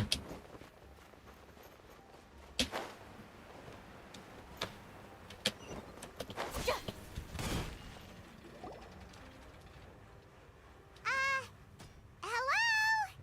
Is there anyone here? Oh, hello there. New customers? Looking to buy, or do you need something made? Or perhaps you're just looking for a chat with me. Oh no, we're just here to deliver some materials. Here they are. They're for making... what were they called again? Magic Ah, bags. these must be for magic pockets. Yeah. I could tell right away. I've already made several orders worth now. Do we need to pay? No need. They've already prepaid several batches worth. When they told me what they'd be using them for, I even offered them a discount. But they insisted on paying the full amount, saying that I had a business to run. It seems both their hearts and their pockets are made of gold. Whoa. So, is Linny actually loaded? Probably. I can't say for sure, but who knows? Maybe there's good money to be made being a magician in Fontaine. Hey, is this machine what you use to make stuff here? It looks really advanced. Why use your hands when a machine can do the work? It would be a waste not to use the latest technology, and wasting is a kind of crime. Yes. Where does a big machine like that get its power from? Well, it's a little complicated. Power source. I'm not sure I can put it in layman's terms for you. But basically, everything we usually use here in the city is powered by indemnitium. It's a type of energy that's produced from trials. Huh? How can trials produce energy? I have no idea. Well, I'm not completely sure of all the details myself, but basically, when a trial is in session, the Oratrice Mécanique d'Analyse Cardinale harvests people's belief in justice and converts it into energy to be used all around Fontaine. What the heck did you just say? The quote blah blah blah blah blah blah. I have no idea what you just said. So that's what its other function is? That's a mouthful. I heard that the Oratrice was created by the Archon to make judgments. But Paimon still doesn't get it. How could something unreliable like people's beliefs be turned into a stable power source for these machines? Venti and Nahida both said it. Oh yeah! So that means the Hydro Archon relies on the machine to take the energy created by belief and turn it into power for all of Fontaine, right? Maybe. Even though I've never heard anyone really put it that way before, it sounds like it makes sense. Besides indemnitium, we have another type of energy called pneumosia. It isn't produced by the power of the Archon, but it is unstable by nature. Even now, it still cannot be widely used by civilians. I thought I'd find you hard at work, but here you are chatting the day away. Since you're already talking, I'm sure you wouldn't mind a few words with me. You again? Didn't I already promise you that I'd have the more I owe to Confrérie of Cabriere by next month? Why are you hounding me now? Yeah, but how do we know that you won't go running off by the end of this month? I want 50% today. Wait, no, 70%. Huh? You... Seems business isn't so great for the workshop. We've already finished our job and delivered the materials. Maybe now's a good time to leave? Sounds like someone owning us. Hey, hold on. Chow? You go around trying to collect payments. Why don't you settle your own debts first?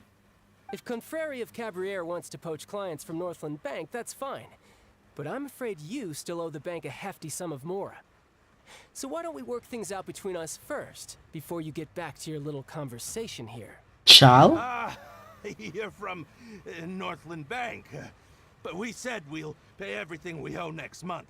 Why are you hounding me now? Deja vu.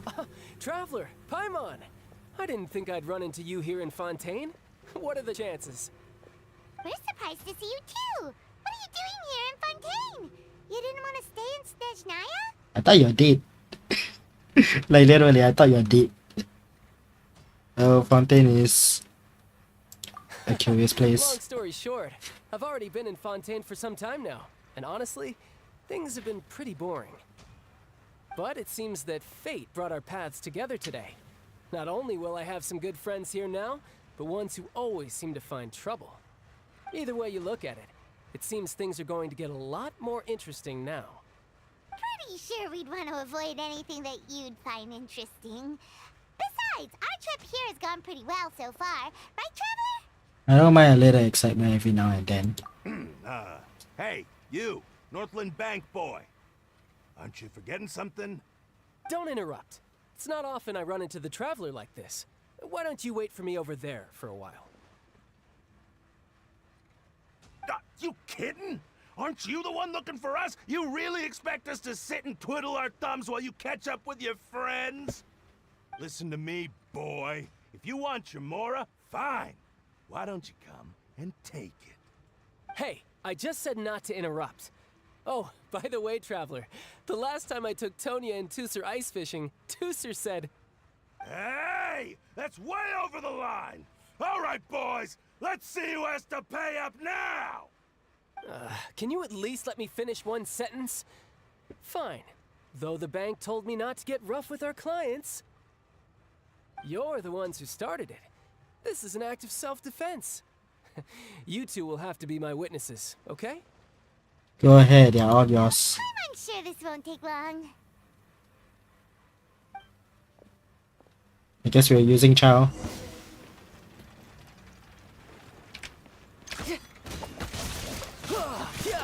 No time to lose. Shouldn't let your guard down.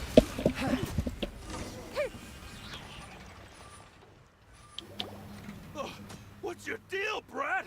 How are you so strong if you're just a staffer from Snezhnaya's Northland Bank?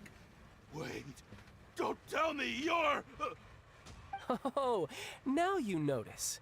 It's a little late, don't you think? Just make sure you understand that you don't mess with Northland Bank. Got it?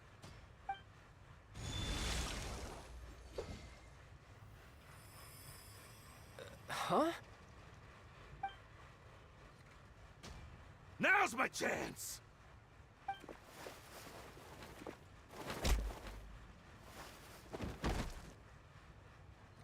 Huh.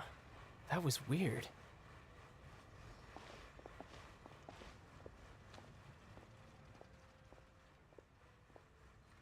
I'm not sure.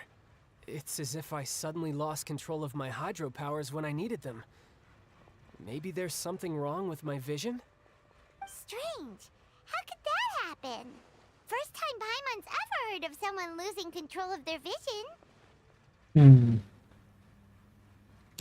Never mind. Probably it's the matter. hydro If I icon. want to stay sharp, I shouldn't be relying too much on my vision anyway. Besides, I always have my delusion in case I need it.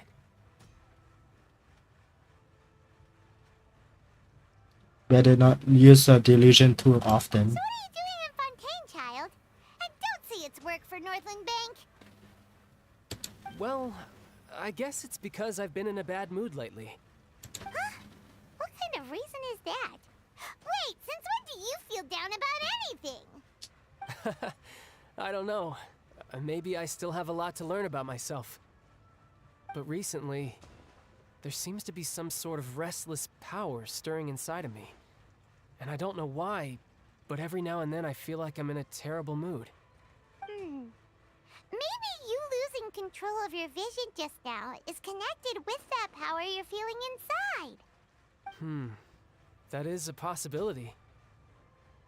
Do you have any idea where is it coming from? I can't remember if I ever mentioned it before, but when I was 14, I fell into some unknown abyss. It was during that time I learned nearly all of my abilities.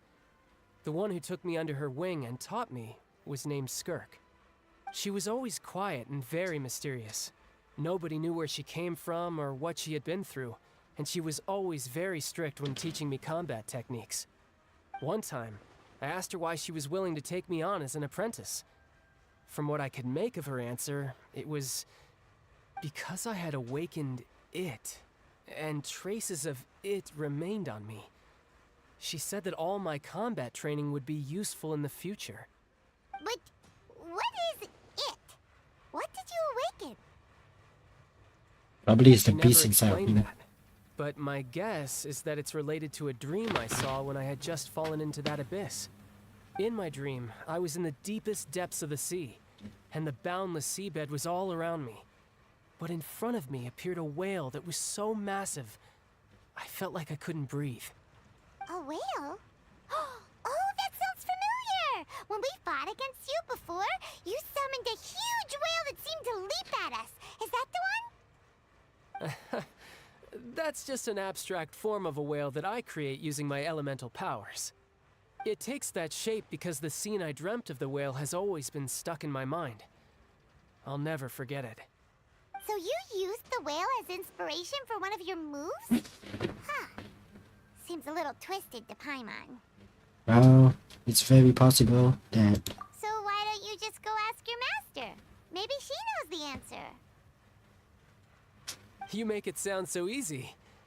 Ever since the incident I experienced there, I've never stopped searching for Master Skirk and that unknown abyss. But it's been years now, and I've still found nothing. There isn't even a trace of the place where I remember falling into the abyss. Oh, it sounds like some kind of ghost story. Yeah, I'm out of leads at this point, but there's nothing more I can do. It seems that strange encounters in this world tend to be elusive like that. Oh, seems the time really flies when I'm talking with you. I just remembered I have somewhere else I need to be, so I should get going. Okay, bye-bye. More work for the Northland Bank? No, it's more of a personal appointment. Lately, I've been sparring with some of Fontaine's official champion duelists whenever I'm feeling bored. Official champion duelists? You mean it's their job to duel? Yep, in Fontaine, before a criminal goes to court, they're given one chance to defend their honor by requesting a duel with an official champion duelist. The champion duelists are all powerful fighters selected from among the nation's best. And the duel itself is a no-holds-barred fight with no specified stopping point. So engaging in such a duel is regarded as a symbol of defending your honor. If a criminal manages to win the duel, they'll be acquitted. But if they lose, they'll have no choice but to stand trial. And the worst-case scenario is that you're simply killed in the duel. Though it's rumored that Fontaine has a death penalty, from what I can tell, no one has ever been officially sentenced to death. So really, the only people who opt to duel are those who have suffered a grave injustice in being accused, or those who greatly value their honor. Otherwise, why gamble with your life? So, do many people actually get out of their trials by winning the duel? Apparently, it's exceedingly rare for anyone to actually win. Fontaine probably enacted this system as a way to show that the nation respects the honor of its citizens. Besides, none of the champion duelists are to be trifled with, which is exactly why I was itching to face them as soon as I got to Fontaine. Apparently the one I'm meeting today, Clorinde, is the strongest of the champion duelists. I had been asking her for some time before she finally agreed to face me today. Well, that's child for ya. Paimon feels like we heard that name somewhere before. Clorinde.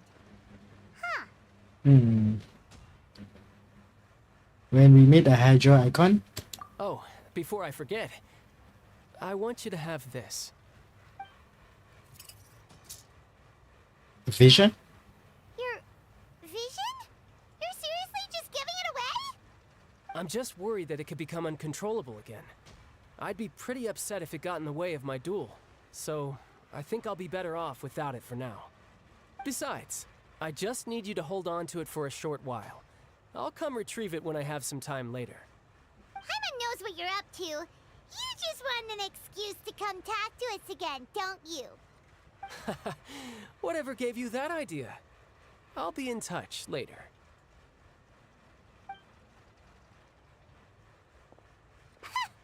That sneaky guy. He said he's been feeling down lately, but he seemed the same as ever to Paimon. Well, since we don't have much to do for now, we might as well walk around and see the city before Lenny's performance. Yeah, sure.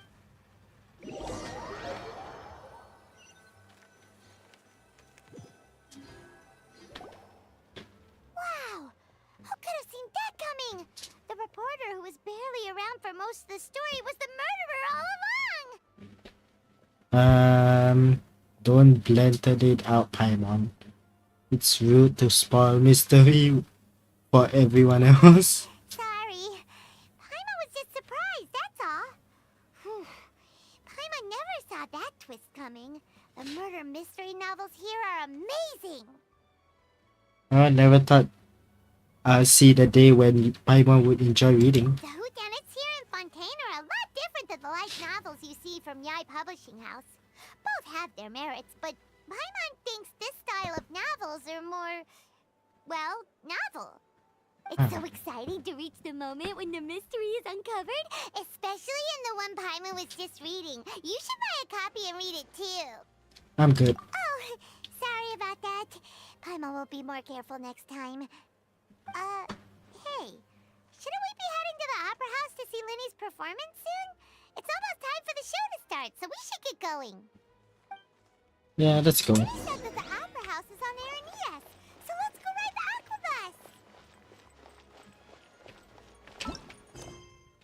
aquabus.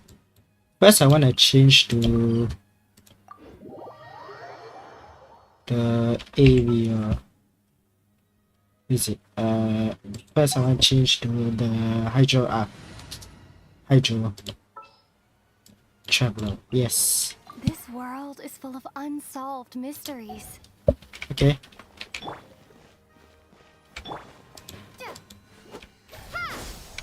Okay, this is the traveler for Danger, and let's change for Hydro.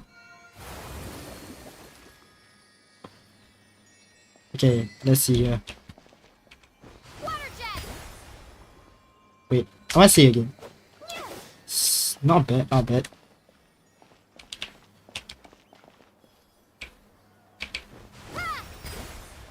Okay, okay. What if we hold it? What if we hold it? Oh. Oh, that's cool. Okay, not bad, not bad, not bad. I don't know why people say it's shit.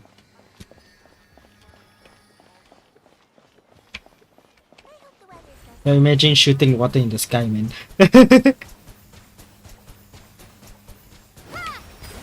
It's not bad. Actually, it's not bad. Okay, okay. Now let's change back to Shinobu. Don't tell me they did it again. Yeah, they did it again.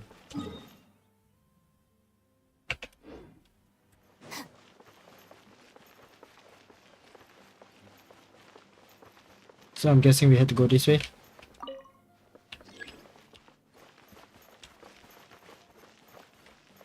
And it's taking forever. Might as well just go to what?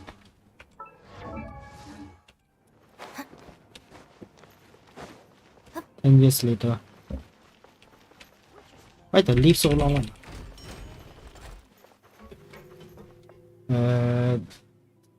Which way do I need to go?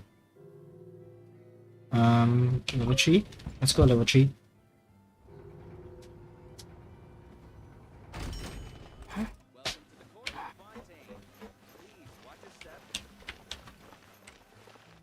It's just higher. Oh, it's here. Okay. Oh, so we have to wait for the Aqua boss. Now what? Perfect.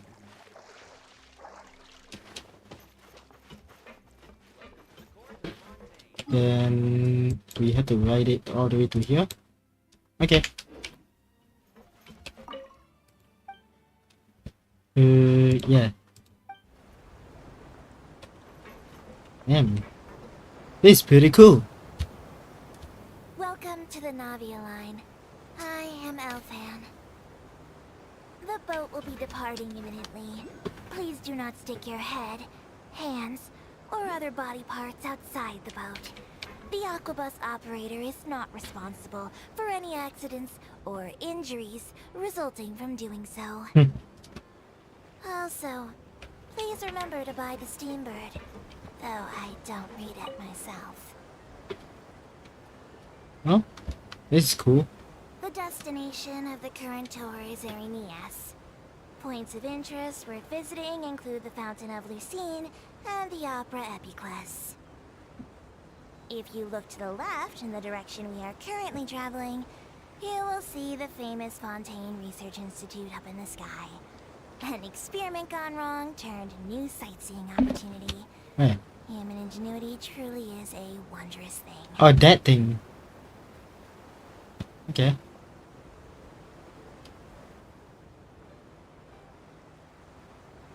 Okay, so what we're gonna talk about life. So how's life, guys? Even though I have like literally no viewers, just talking to myself, you know. We are now approaching our final destination. Oh, we're here already. Please be sure to bring all your personal belongings with you as you disembark. Even though I will take any forgotten items to the lost and found, the paperwork is rather annoying, as Melusine hands are not suitable for grasping pens. Ah. Please be careful when disembarking. It has been my honor to be your tour guide this trip. Thank you.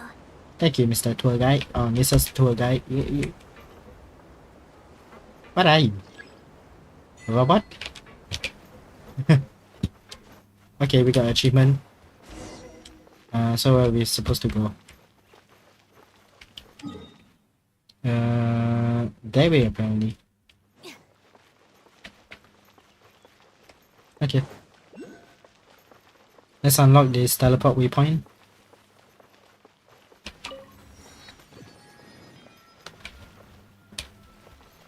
Apparently we can just climb up this tree.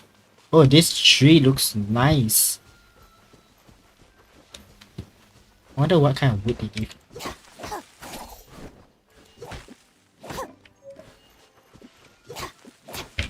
Oh, this is cool wood.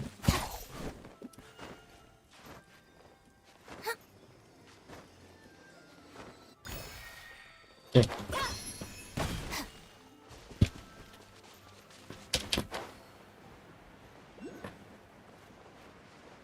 Doo-doo-doo. Ah.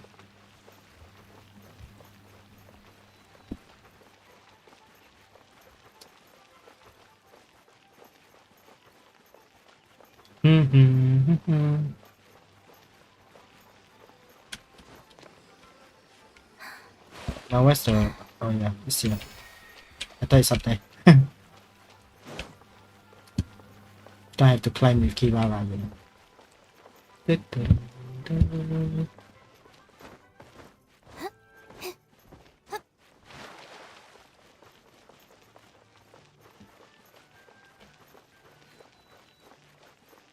Just walking down the street. Looking at the atmosphere, I guess.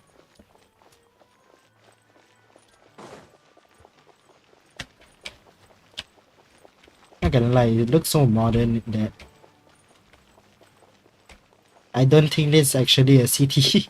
I mean, I don't think that it is actually a, you know, something like this place, I guess. What's the name? Sumeru. Something like Sumeru, Inazuma, and Mondstadt and Liyue. It's far more advanced. I love it.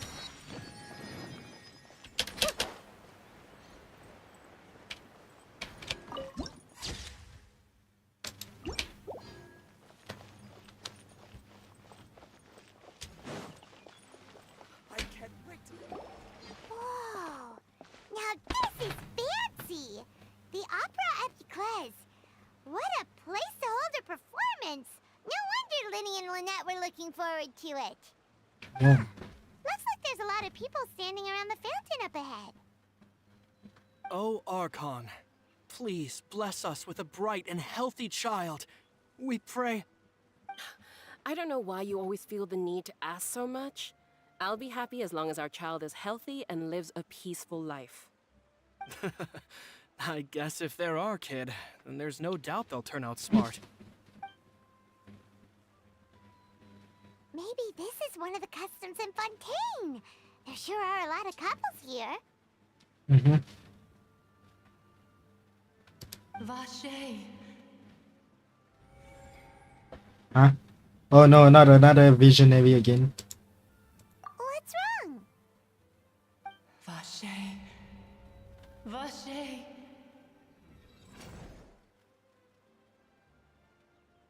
Did you say something, Paimon? No, Paimon didn't say anything. Are you hearing things? Whose voice was that just Welcome now? to the Fountain of Lucine. All the water flowing through Fontaine converges here. It's customary for newlyweds to come here and wish for children. Ah! Lynette! You scared Paimon! When did you get here? Lenny asked me to wait here for you, remember? Right. By the way, Lynette. What do you mean? There are a lot of people here right now. The voice is coming from Fontaine. Hey, you're not trying to scare Paimon, are you? Besides, it's the middle of the day. It's not the time for eerie things. I see. I might be able to tell you something that could help explain the voice you heard. In fact, you might not be imagining things at all. I suspect that what you heard is a result of your hypersensitivity to the hydro element. Others in my family have had similar experiences. It's because of her sensitivity to the hydro element? But what would hearing a voice have to do with elemental power? When do you cry, Paimon? Wait, what? What does that have to do with anything? You cry. Just answer me. When do you cry?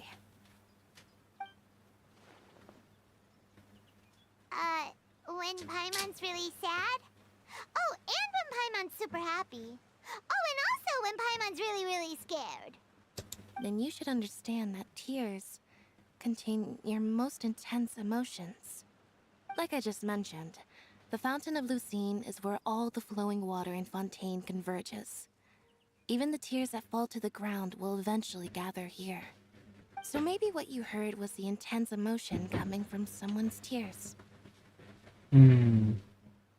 Interesting explanation. So, what did the voice say? Seem to calling out someone's name. If you were hearing their emotions, then Paimon wonders what happened to them. Rather than worrying about them, we should worry about my brother first. Yes, your brother more important. Don't let that calm look of his fool you. He tends to get pretty nervous just before a performance. So chatting with Linny might help him relax a little before he goes on stage. Oh, right. That makes sense. Let's go in and see Linny. Look at the cat. It's kind of cute.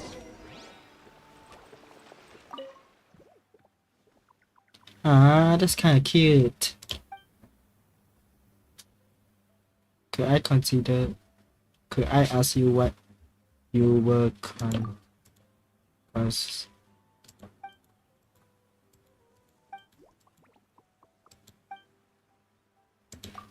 Okay, I get something cool, I guess. Oh, artifact. Interesting. Is that an artifact or is that a weapon? I don't think it's a weapon. It's more of an artifact.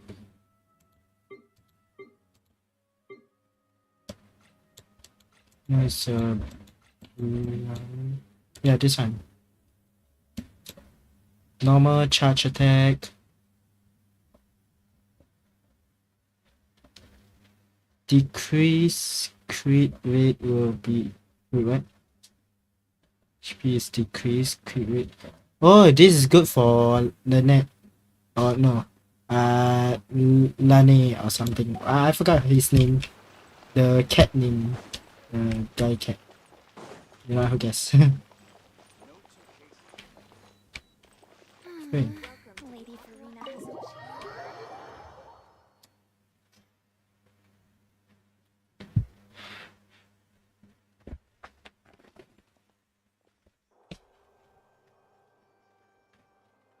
Ah, Traveler and Paimon. Good to see you.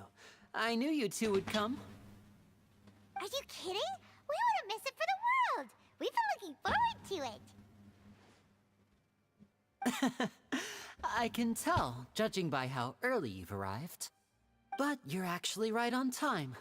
The audience still hasn't started entering the venue yet, which means now is the perfect chance for us to take you to the best seats in the house. Wait just a moment. I'll fetch Excuse the me. tickets.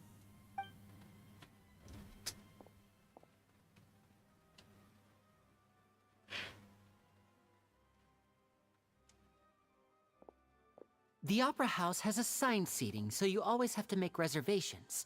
I've already reserved your seats, and here are your tickets. Ooh, front row seats. Thanks, Linny. Yeah. Don't mention it. There's no need to keep thanking me. Hey, Linny, could you come over here and take a look at this? Oh, I'll be right there. Seems there's an issue with the stage props over there. That's Cal, my assistant, calling me. I'll go lend him a hand. I thought your assistant is this one? Lynette? Lenny? Linnea? I forgot. Well, let's get busy. Yeah, we'll just go to our seats. You go ahead, Linny.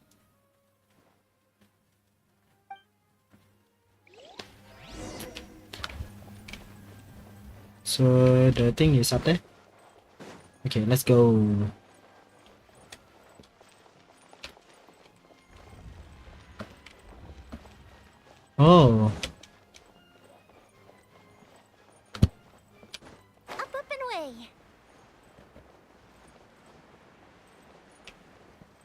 Who's that? Who's there beside us? Oh, these should be our seats. Come on, let's sit down. Dang. What a nice seat. And who's this person?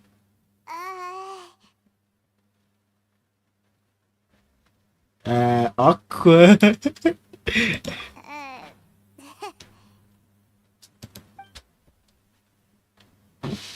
Yeah, it's kind of awkward. Hey, Traveler. Maybe we should strike up a conversation with the person next to us. Since we're sitting together and the rest of the place is practically empty still. It's kinda awkward if we don't say anything. Isn't that usually your job, Paimon? Of course you put this on Paimon. Excuse me, I did not realize you felt awkward. I am terribly sorry. I would be perfectly happy to chat with you if that is what you would like. Oh, so you heard all of that, did ya? Boy, you sure have good ears. Paimon thought she was keeping her voice down. Wait, that's not it. Paimon's sorry. Paimon's the one who was being rude, talking under her breath like that. So let's talk. Excuse me, man. What should we talk about? This is getting even more awkward. Oh, Paimon's got it. You're also here early and sitting in the front. Are you a friend of Linny's too? Linny's, A yes. friend, you say? Well, if Mr. Linney would like to be my friend, I would be more than happy to reciprocate. Oh, so you're not friends with Linny then? Oh, this is getting more awkward by the second. Paimon nearly forgot to make her introduction. Nice to meet you. Paimon is Paimon, and this is the Traveler. We just arrived in Fontaine. It is an honor to meet you two. I have heard of your deeds across Tevat. And as required by proper etiquette, I will also introduce myself. I am... Oh, Monsieur Nervillet. What an honor it is to have you here to see my show. Ah, Mr. Linney. I should say it is in fact an honor for me to see your performance in person. Wait, Nervillet? Could he be... Nervillet. I saw you all chatting just now, but it seems you still don't know who Monsieur Nervillet is. Allow me to introduce you to Fontaine's Chief Justice. That seat is always reserved for him. It wouldn't be too much to say that he's the symbol of justice and honesty here in Fontaine. Ooh, sorry for being so rude just now. Paimon had no idea you were such an important person. No offense taken. Being Chief Justice is merely what I do for work. Nearly every person has their usual reserved seat, so I'm not so special, really. And by the way, I should probably let you know, even though I would prefer not to. There's someone sitting up there in the VIP seats that has been striking a pose for quite a while now. Oh. I believe she is trying to give you a most elegant and impressive first impression. So I think you should take notice of her sooner rather than later. Otherwise, she may become flustered. Oh, dang. This can be cool wallpaper. Huh? Oh, it's Farina, the Hydro Archon. Huh. She sure has a smug and satisfied look on her face. Guess she has no idea that you saw right through her act. Very good. That is for the best. No need to pay her any more attention. We may now enjoy the show. Huh? So is this what things are like between the Chief Justice and the Hydro Archon? All right, please wait just a moment longer. I've pretty much finished my preparations, and the performance will start as soon as the audience has made their way to their seats. Yay! The show is finally about to start! Paimon can hardly wait! Paimon's never seen a real live magic show before! The crowd enters the venue and the show began. Oh, they're dimming the lights! The show must be starting!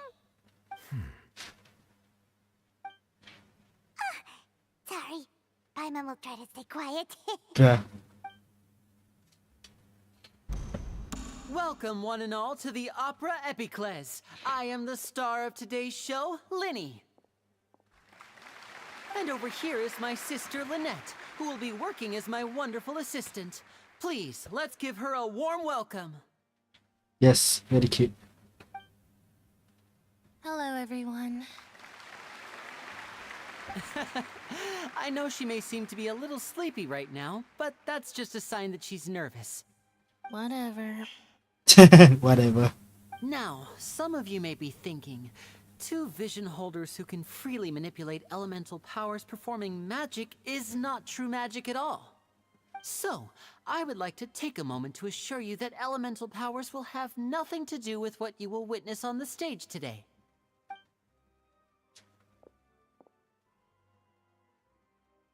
Both Lynette and myself have removed our visions for the show. That way, even the gods won't be able to help us. Oh, good point. That's what makes the show real magic. Now, without further ado, let the show begin. Lynette will now exit the stage to make some preparations. I know you might miss her, but don't worry. She'll be coming right back on stage momentarily. Perhaps in an unexpected way. I'm sure she'll be stealing the spotlight soon enough. Oh, and before I forget, there's one more thing I should say. You never know what can happen in the blink of an eye. A magician's greatest skill is making things disappear or appear. The possibilities are endless.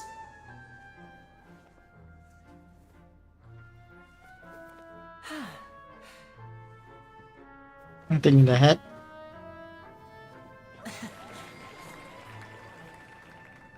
Huh?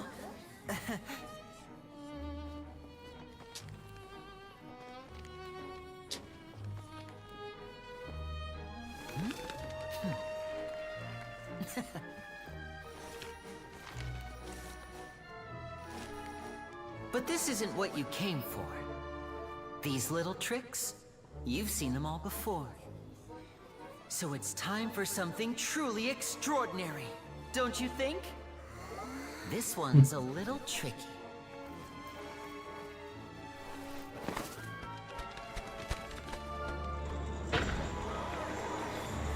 Oh. Using this water tank, Dang. I shall make my sister vanish completely, right before your very eyes.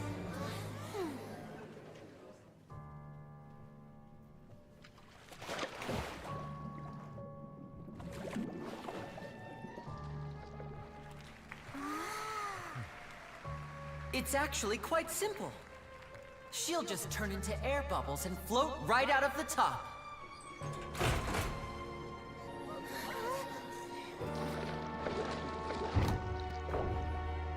Oh no! I told them to check all the props carefully. With the lid on, even air can't escape. An amateur magician would be getting very nervous right around now. Luckily, it's me on stage, so let me show you what a true virtuoso can do.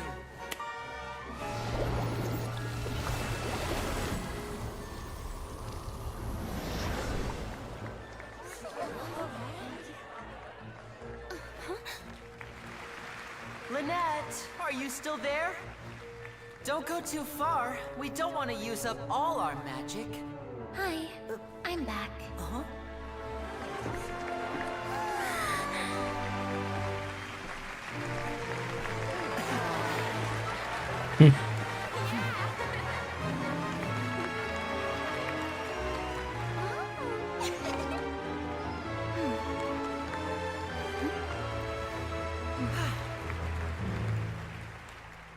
Okay, that was pretty interesting.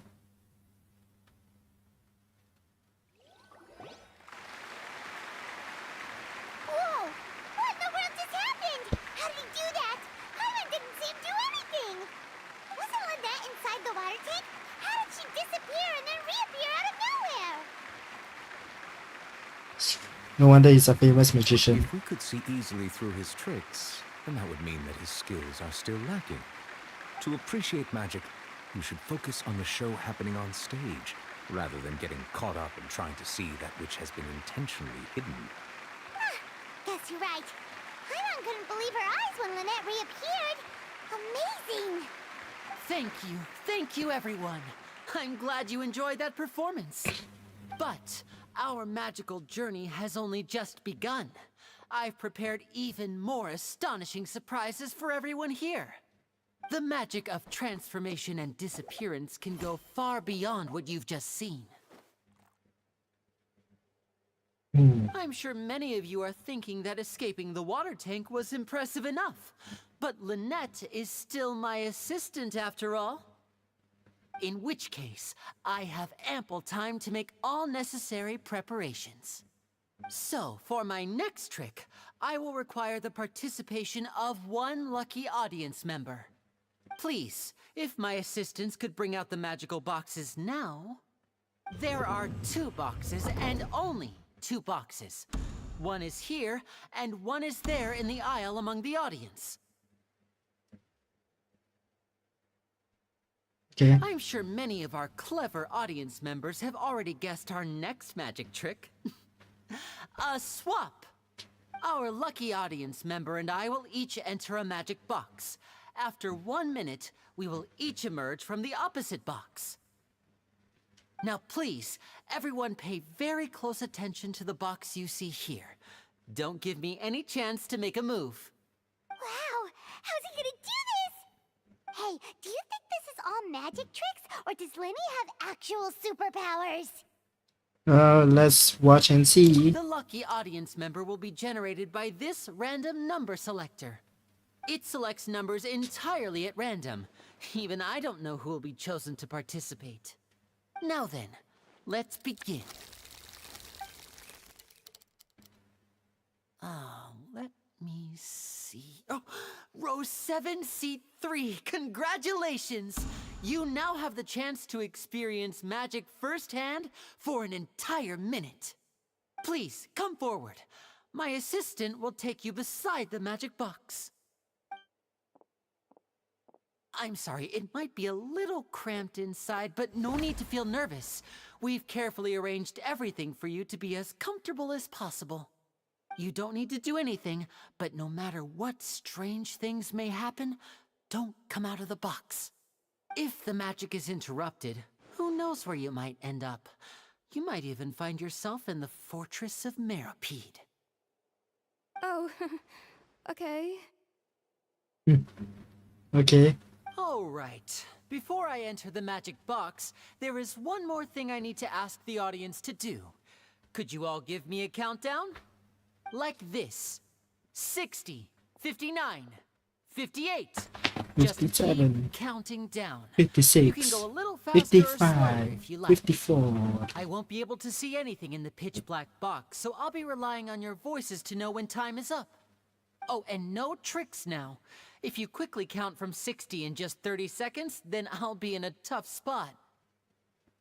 Ooh! Paimon kinda wants to count faster after hearing him say that! Okay. No, that won't do. I can see it in your eyes. You still can't be trusted. Let's practice together. Come on, repeat after me. 60, 59, 58. 60, 59, 58! That's right, perfect. Keep it going. All right, I'll see you all on the other side once you've finished counting.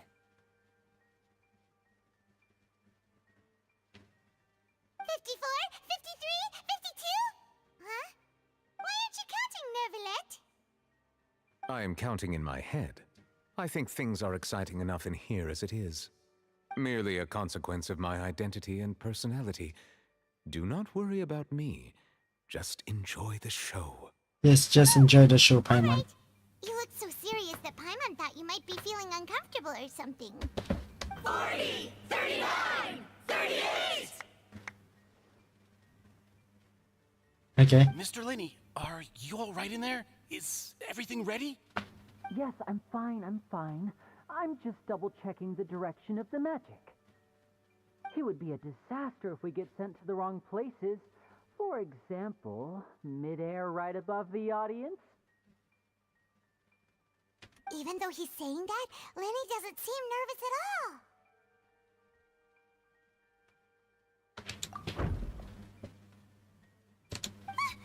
What was that noise? Did you hear it too? Did it come from the stage? Not sure. Anyway, it doesn't seem like anyone's worried about it. 25! 24! 23! What's wrong, Mr. Linney? I can still hear you moving in there. I seem to have accidentally knocked over a decoration.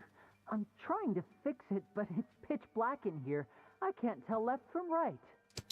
Never mind the decorations. There's no time for that. The show is what's important. No, that's unacceptable. I want my show to be perfect. Don't worry, we still have 20 seconds. Hear them counting? 19! 18! 17! 16, 14, It seems 15. things aren't quite going as planned. I apologize, everyone. It feels like you're all starting to count faster, but that's all right. I know it can be tiring to do such a long countdown. 10 seconds and change is still plenty of time. 10! Almost there now. Whew. Swapping two people is harder work than you might think. Even a master magician like me can't guarantee I'll get it right the first time. Hey, wait!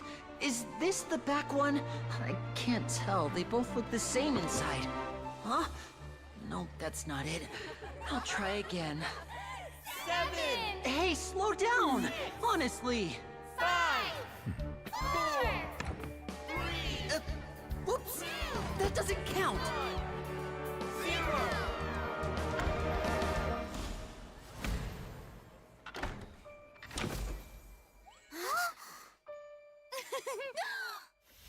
Ta-da!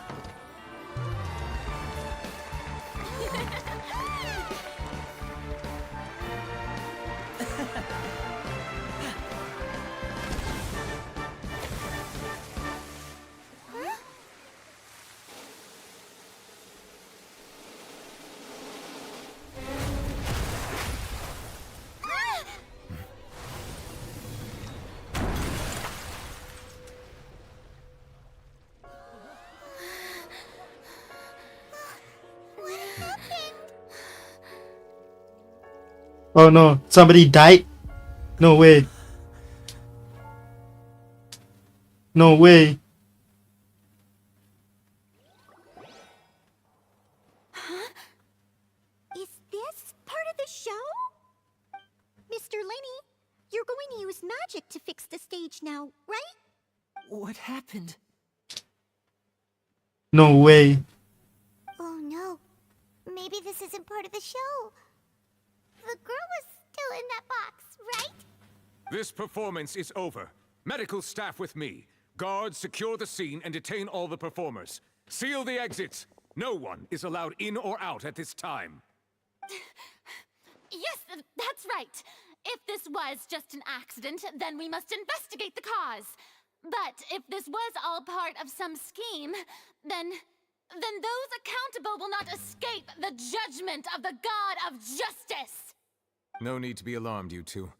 We'll get to the bottom of this soon enough.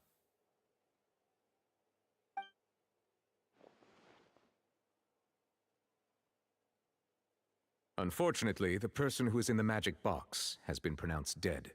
His name was Cowell, one of the assistants in Linny's magic troupe. Apparently, the fireworks on stage ignited the ropes that were suspending the water tank, which then caused the tank to fall onto the stage. As of now, we are still not sure why we found Cowell in the box, rather than the guest from the audience. And after an initial search of the area, the guards have confirmed that the girl is nowhere to be found. It appears that this incident was not merely some mishap with the performance. And there are many indications that it is connected with the case of the serial disappearances of young women. Okay. The serial disappearances case? That's the case that Charlotte mentioned before. And to pull off like this? I know the truth. I can see through the whole thing. really. Using such a shallow and obvious mystery as his finale. Did he really underestimate us that badly? I say that our powerful magician, Mr. Linney, is now the prime suspect for the serial disappearances case. Huh? Why me? This whole thing was an accident. Oh, this all occurred during your magic show, did it not? The missing girl disappeared after being chosen, did she not? The deceased is one of your assistants, is he not? Now that I think about it, that whole speech about magicians making things disappear was nothing more than a provocation, a bald-faced challenge. That can't be right. How can Lenny do this? He was in the box on the stage the entire time. We could even hear his voice. Besides, before the show, he told us that he would like to catch the criminal behind the disappearances. He couldn't possibly mean catching himself.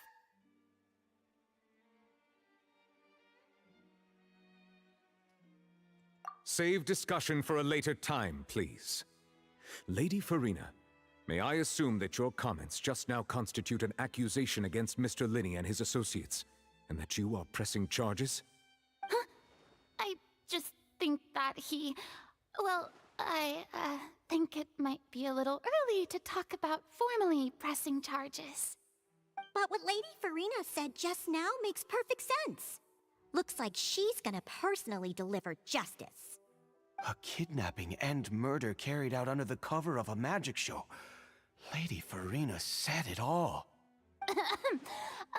I mean, of course, my dear people. But what excites me even more than the obvious truth before our eyes is the opponent I'll be facing. That's right. I mean you, Traveler. You'll support Lenny, won't you? After all, he was the one who helped you the first time we met. I trust Lenny. Then there's no problem at all. You know, the Traveler and I already had a duel the first time we met. But with Lenny's help, our little duel ended in a draw. But draws really are the most boring possible outcome. So, no more draws. Between the two of us, there must be a clear winner and loser. And what better place to hold such a riveting showdown and decide the true victor than here, on the grandest of stages, the Opera Epiclese. Better we had gone. She obviously lost last time. Yep. I understand. Charges have now been pressed, and as such, a trial is in order. Well, Traveler, seems Lady Farina has set you in her sights. But putting her dramatic rhetoric aside for a moment, I would like to ask you, are you willing to act as Mr. Linney's attorney and defend him in this case? Yes, I am. Very well. The trial will be held a day from now in the Opera House. Both sides may investigate the scene to build their cases and search for the truth.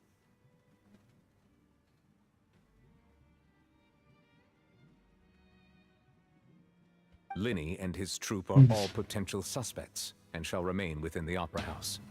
The audience may begin to leave in an orderly fashion once they have been cleared by the guards. A day isn't that long. Let's see what kind of case this big-shot Outlander can build in such a short amount of time.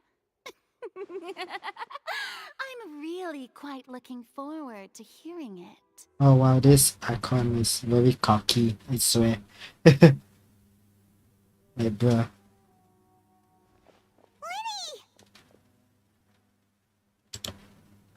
Sorry about everything that happened just now. Were you frightened? Of course! Who wouldn't be scared after witnessing an accident like that? Yeah, I'm a little shaken up myself. How could this happen? And poor Cal. I know you already claimed that you would defend me, but now it's just us talking. Tell me, do you think I could possibly be the murderer? No. Good to hear. Thank you so much for trusting me. I already know. I'm but sure he's not. everyone sees me as the biggest suspect at this point.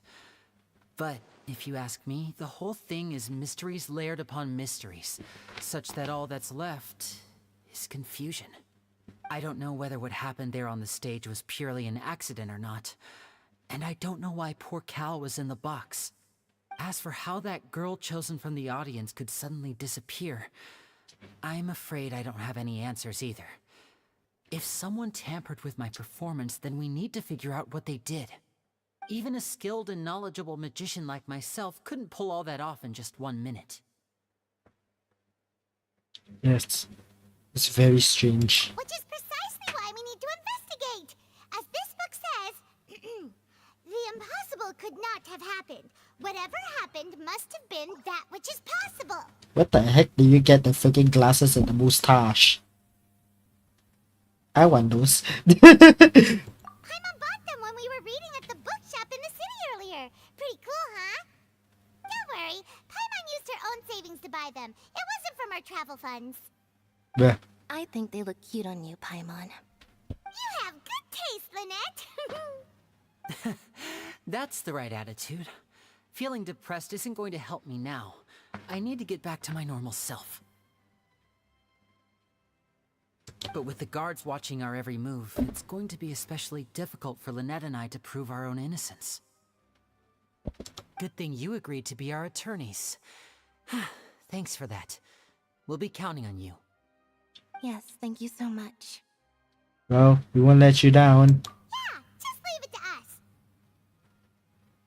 Oh, since we're going to start investigating, Paimon has a question first. Where did Lynette go during the performance? Oh, well, I'm afraid that would involve some of our essential trade secrets as magicians. The secrets behind our magic are past saving, Linny. I suppose you're right. The truth behind our tricks is going to be important evidence that will be weighted during the trial.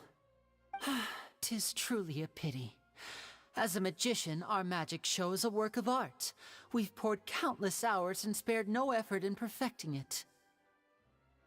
But if revealing our secrets will help you uncover the truth behind what happened, then it will be well worth it. We should go somewhere else if we're going to discuss our magic tricks. We'll go speak with the guards, and in the meantime, you can go investigate the stage and the seating areas. Alright, let's go have a look while the investigation teams are still here. Detective Paimon is on the case! Yeah, let's go. Hello, officer. How's the investigation going? We'll learn it and I see. yeah, I think You must be the traveler that Lady Farina mentioned. Listen, I'll be perfectly honest with you. I'd avoid getting mixed up in this whirlpool of a mess if I were you. Huh? What do you mean? Come with me and you'll see. The deceased is one of Linny's assistants, named Cal. Even though he hadn't joined the troupe long, he was hardworking and everyone generally liked him. The assistants are usually in charge of setting up and inspecting the props, as well as assisting with the show and keeping the crowd engaged.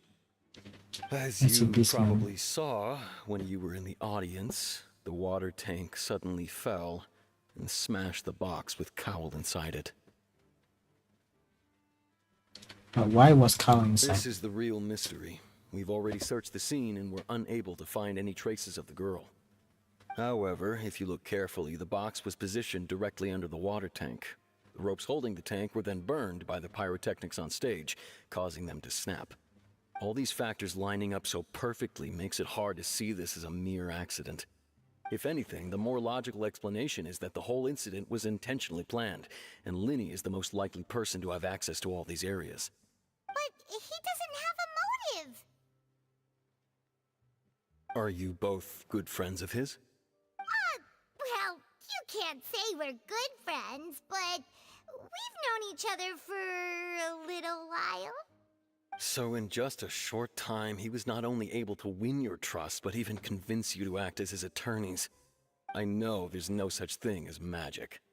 The real trick of a magician is holding the audience in the palm of their hand. I've seen a lot of cases. And I can tell you that people are the least reliable kind of evidence. Well, that's not always true. People can also be memes. Sorry, I tend to be pretty straightforward. Just know that I'm warning you for your own good. Anyway, you may investigate the scene of the crime yourselves if you're curious. Who knows, maybe you'll be able to come up with some new evidence. Sure thing. Okay. Do we actually have to do this? Oh wow, we do.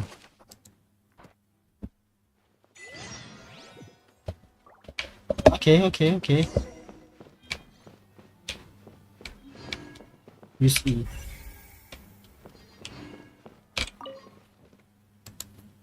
Okay.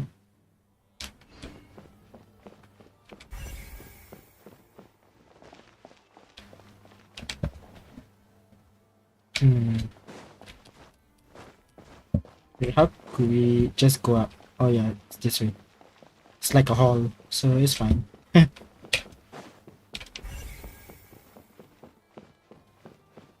This way.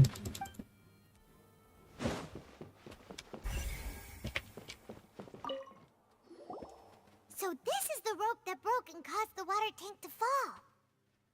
Yeah, no shit. The rope looks pretty durable. How can it be burned through so quickly by fireworks?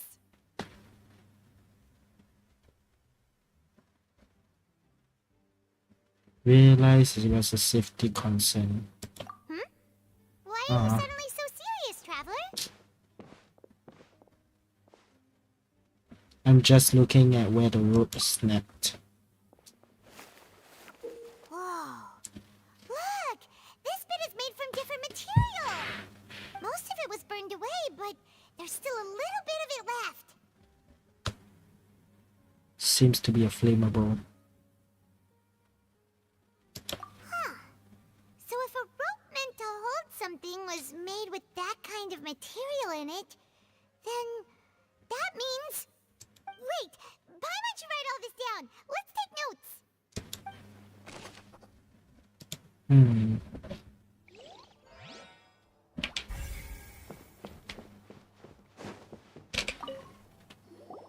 Hello there! What are you investigating? Oh, this location has also been cordoned off because the Magic Troop members are currently considered prime suspects. The investigation team is still collecting evidence. The seats were all booked in advance, so we were able to deduce the missing woman's identity by checking the guest list. You could tell us who she is? Sure. It's not like this is confidential information. We will publish it later anyway when we petition the public to help us find the missing person. Her name is Halsey. She's a painter from Fontaine who's made a bit of a name for herself. Apparently, she wasn't a regular at the Opera House, but she'd been feeling some pressure with her work lately, which made her decide to come see the magic show. The Magic Troop members all claim not to know her, and we have looked into her social connections. It seems that she has no personal grievances or conflicts of interest with the suspects. Simply put, she wasn't related to the Magic Troop at all, which matches the features of the previous serial disappearances. Were the victims of previous cases also chosen at random? That's how it seems to us, in any case. Apart from the fact that they were all young women of around the same age range, there really weren't any other connections between them. Okay then. Thanks for letting us know this. No need to be so formal. If you do happen to see the missing girl, please be sure to contact us. It is of utmost importance that we get to the bottom of these disappearances.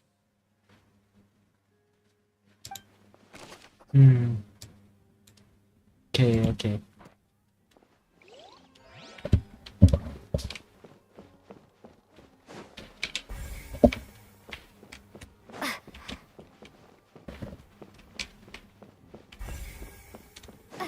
Okay. Talk to this person. The investigation team has some new findings. Turns out there's an issue with the random number selector after all. See, I told you. What if the machine picked some big guy's seat? You think the murderer would have still made his move then? Sorry to interrupt, but we're helping Linny and Lynette with their side of the investigation. What were you saying about the number selector? You're trying to help them? That'll be a tall order. Yes, we indeed. What you gonna do Lenny about it? used the machine to pick a random member of the audience during his performance, right? The lucky girl that later disappeared. Well, we thought there might be a serious problem with the machine, so we had it taken away for further inspection. It turns out that the seat number it picked wasn't random at all. The machine picks that same number every time. I'm sure you already know that you have to make a reservation in advance to get a seat, regardless of whether it's a trial or some performance. In other words, Linny knew who would be sitting where from the very beginning. That much checks out. Linny reserved our seats for us too. Bet you see why I was saying it'd be tough to make a case for Linny. Thanks. Sorry for bothering. Even though it's bad for Linny's case, Paimon had better write it down.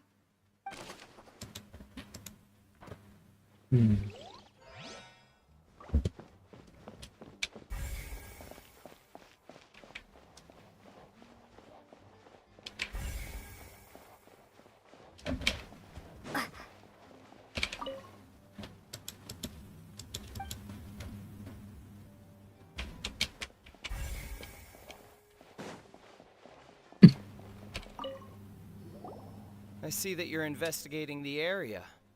Yeah. Well, it just so happens that I'm interested too. If you find any new and interesting leads, be sure to share them with me, alright? We don't have too many thoughts yet.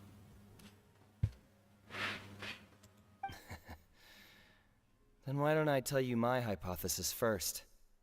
The way I see it. And I'll start it with that loud thud. The thud? Oh, you mean the sound that happened during the countdown? Yes, exactly. It wasn't terribly loud, but I suspect that most people heard it. It's just that everyone was awaiting the results of Linny's trick with bated breath, so no one paid it much mind. But now that the incident has happened, the thud has become an important clue. That makes sense. So, what do you make of it? I'm of the opinion that it may have been the sound of Linny's accomplice, Lynette perhaps, jumping atop the water tank or something like that. And when the pyrotechnics went off, she cut the rope, sending the water tank crashing down. But wasn't the noise we heard too loud for that? Perhaps the balance wasn't right, leading to a particularly rough landing. Then that would water tank blah blah blah. I can't read that. Then wouldn't the water tank have started to swing a bit more in that case? Oh, that's true. I suppose I must reconsider. That does remind Paimon though. What was with that sound?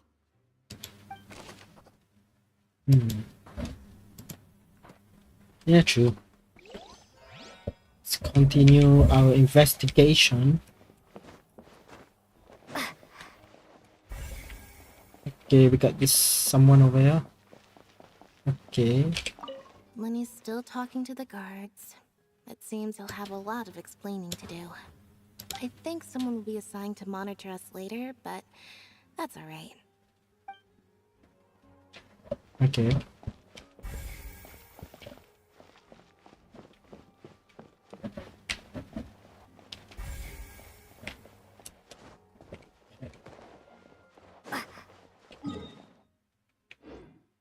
Still in this room somewhere.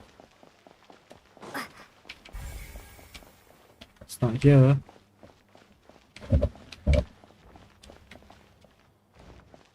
Still here. Hey, you! Yes, both of you! Over here! I've been keeping an eye on you for a while now. Ooh, Taylor Swift. You mean That's right. If I'm not mistaken, you're also among those who wish to cut down the thorns and pursue the truth. No? And by the looks of it, you're not from Fontaine. Yes. Well, you're right on the more about that one, but who are you? Taylor Swift. Have you never heard of the Spina di Rosula? From mediating disputes and providing protection to solving conundrums, you name it, Spina di Rosula does it. And I, Navia, have the honor of being its renowned president. Yes, Mr. Taylor Swift. Though those who play by our rules call me boss. I'm Silver, her attendant. Pleased to meet you. And I'm Melus. Demoiselle's various daily needs and affairs are under my purview. Huh? Boss? Demoiselle? What gives with the names? Well, I am the second generation president. Melus and the others are still used to my previous title. My apologies, Demoiselle. Should you prefer, boss, I will endeavor to use that instead. No, no need. You don't have to call me boss. Just Navia is fine. Okay, if you say so. Not that we're members of Spina di Rosula anyway. All merely trifling details. Never mind. Now, back to the situation at hand. So you want to investigate as well? That's right. I've always kept an eye on the serial disappearance cases. My interest stems from a matter back from my father's time. Judging from the look of things, I find Linny an unlikely mastermind. Really? We think so too! That's why we're looking for clues now. But how did you come to that conclusion? Intuition, naturally.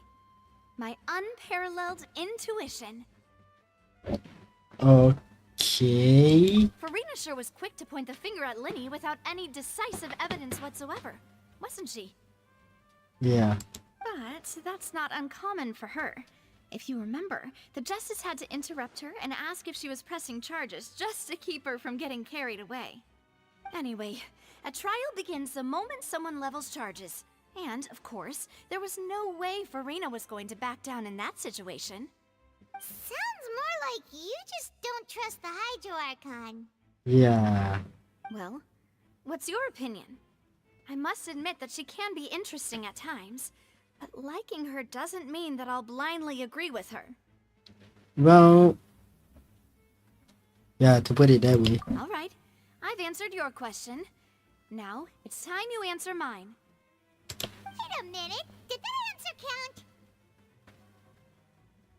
count? Well, I say it does.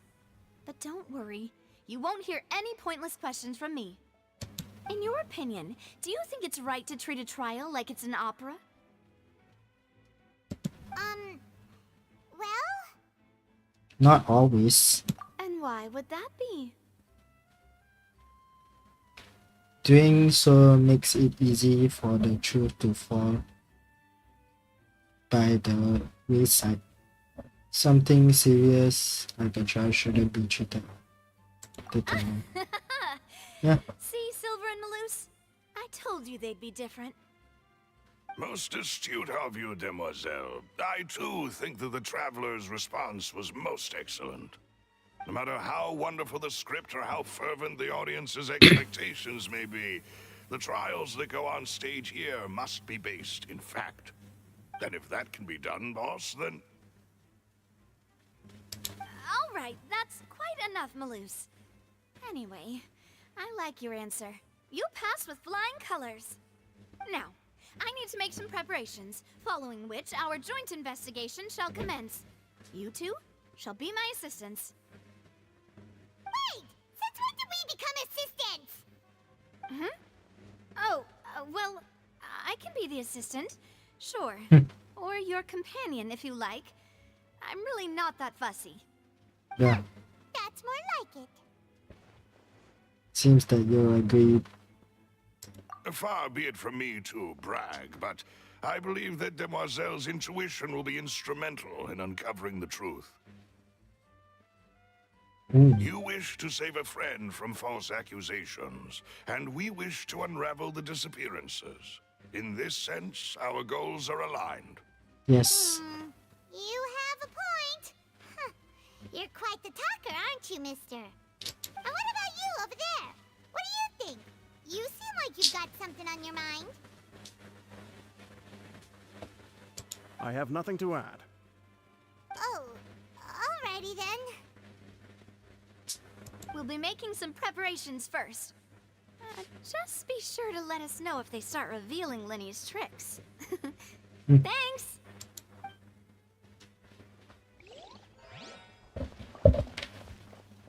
Okay. Sorry, but no one can freely enter or exit the Opera House at the moment. If you wish to leave, you must register your identity with us first. No, we're not leaving. We're representing Linny and Lynette as attorneys, so we're investigating the case. Were you always guarding this entrance? Yes. After the Chief Justice gave the order, everyone coming in or out must undergo a strict inspection. Okay. So, the missing girl couldn't have left from here. At least, not from that point on. What about doing the show? I doubt there was much opportunity then, either. How can you be so sure, Well, because I was in charge of security near the entrance at that time. I couldn't see Linny's performance from here, which was quite a shame. Just my luck.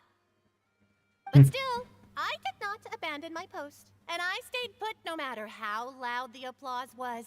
If someone had so much as even approached the door, I would have noticed it, let alone if they had tried to leave. We Melazines are good at that sort of thing, you know. So, it's safe to say the girl couldn't have left through here. Yeah. Alright, thank you for your help. This will be useful info. Yes. The exit is blocked. We checked everything of note here at the performance venue. Paimon wonders how Linny's discussion with the guards is going.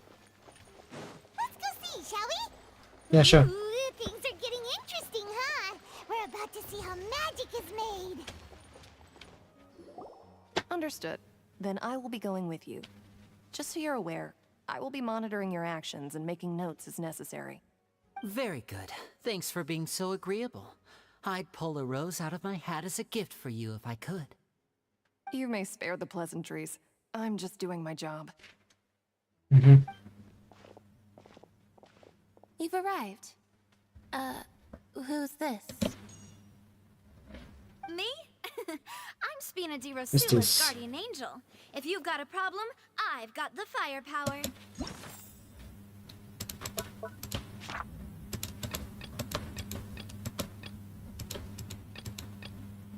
Okay, okay. His identity. It's this guy. Said one person died. One person died in Genshin. That's literally surprising. Sorry, I got a little carried away there. Call me Navia.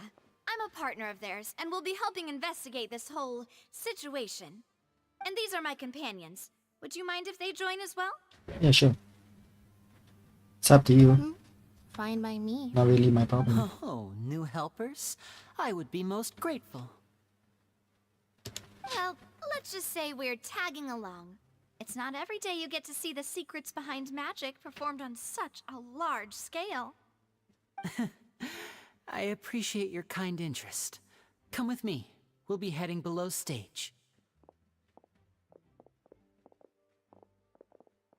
Huh? Below stage? Yes, a world of secrets is hidden beneath this magic box, prepared specifically for this switcheroo trick. But before I reveal everything, you should have a look first. Notice anything strange here?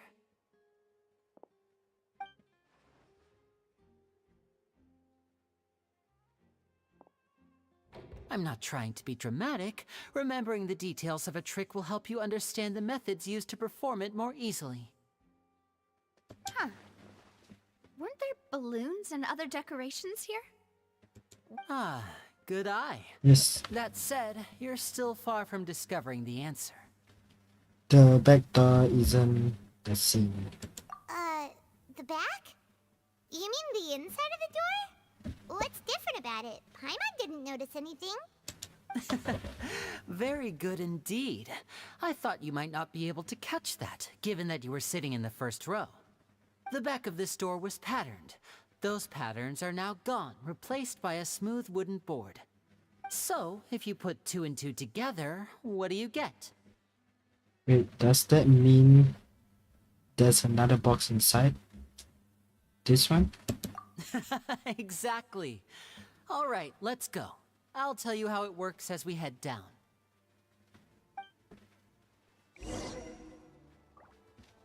Oh, so there was a passageway under the magic box!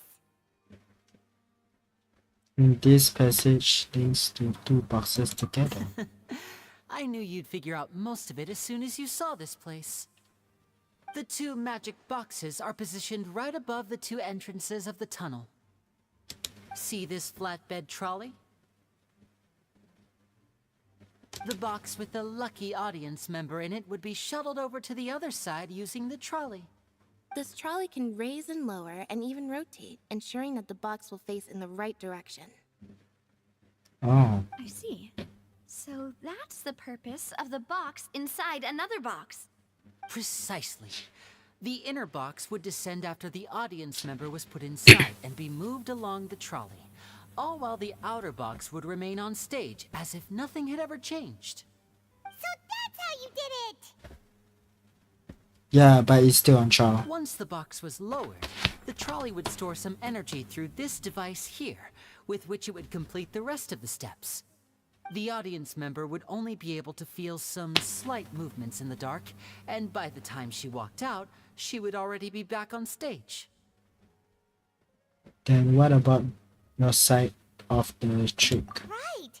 You were talking that whole time, and you even came out for a moment near the end! Ah, yes. A phonograph operated by Lynette was used to achieve that effect. Phonograph? My assistant and I had already scripted our conversation beforehand. When the countdown began, I had already gone to the opposite box via a tunnel using that ladder. And what about Lynette? Where was she? I was in the mezzanine space in the back of the box. Oh, interesting! That's how we were able to coordinate Linny's lines with the assistant. And, by the way, I was the one who walked out of the box at the end. I mean, we are twins. All it takes is a change of clothes and no one can tell who's who. And that's my favorite part of this trick. Only Lynette and I can perform it. Ah. So that's how it all worked! Wow! Every detail you revealed was more amazing than the last! I can tell a lot through what you put through this. Lynette would briefly walk out of the box and then go back in, jumping into the tunnel and escaping before the box on the trolley could finish ascending. And then I walk out of the other box in the audience area, and the trick would be complete. The operative word here being would. Yeah. But as you saw, Cal was in the box, not our audience member. She, on the other hand, mysteriously vanished. We really don't know how that happened. If not for that interlude, this would have been an astonishing trick. I probably never would have figured out how you pulled it off. And yet, to think that someone was able to use this magic trick to commit a crime. Could we have a look around? I think we can come up with some more leads. This is the scene of the crime, so Linny and Lynette are not permitted to stay here. I'll escort them back up. Yes, of course. No need to be so strict now. I won't disappear into thin air, you know. Thanks, everyone. We're counting on you. Okay.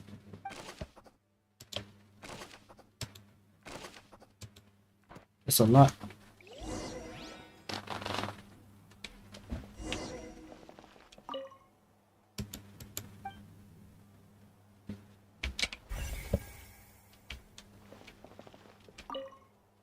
Examine the ladder.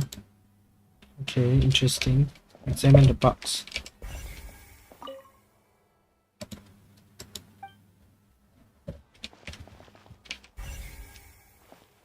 Examine what this is. Huh. What's this? Looks like a hook tied to the end of a rope. Huh? There's all kinds of odds and ends here. Lynette didn't mention this earlier. Perhaps it was a prop for a different trick. But why would it have been left here? Whatever it is, let's make a note of it first. Yeah.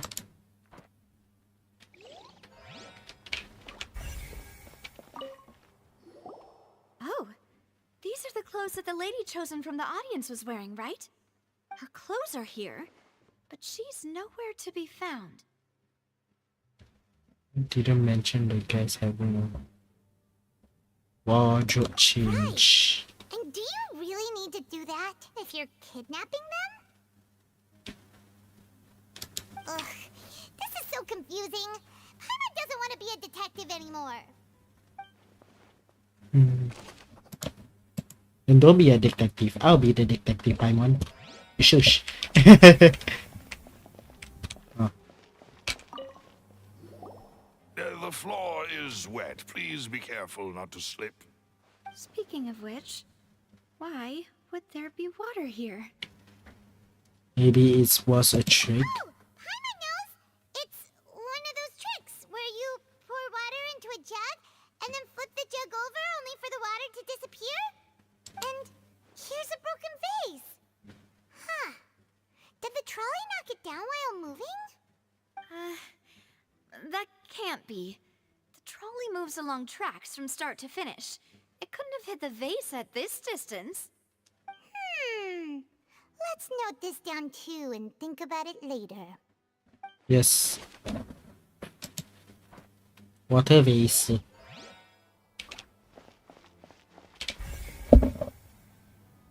Okay, we're done with this. We have the track here.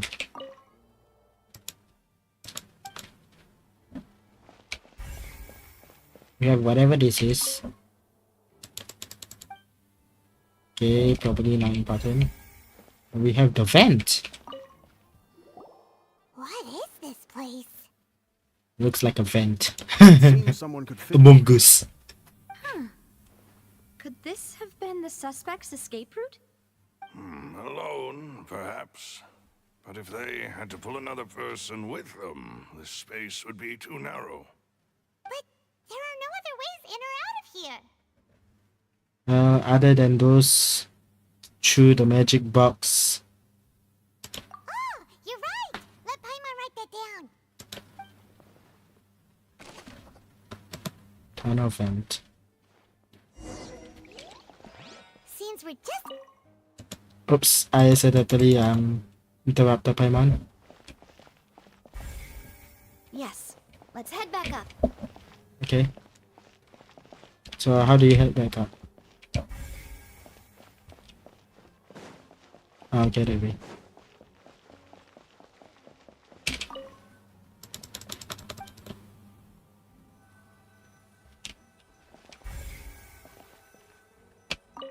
I almost examined the ladder again.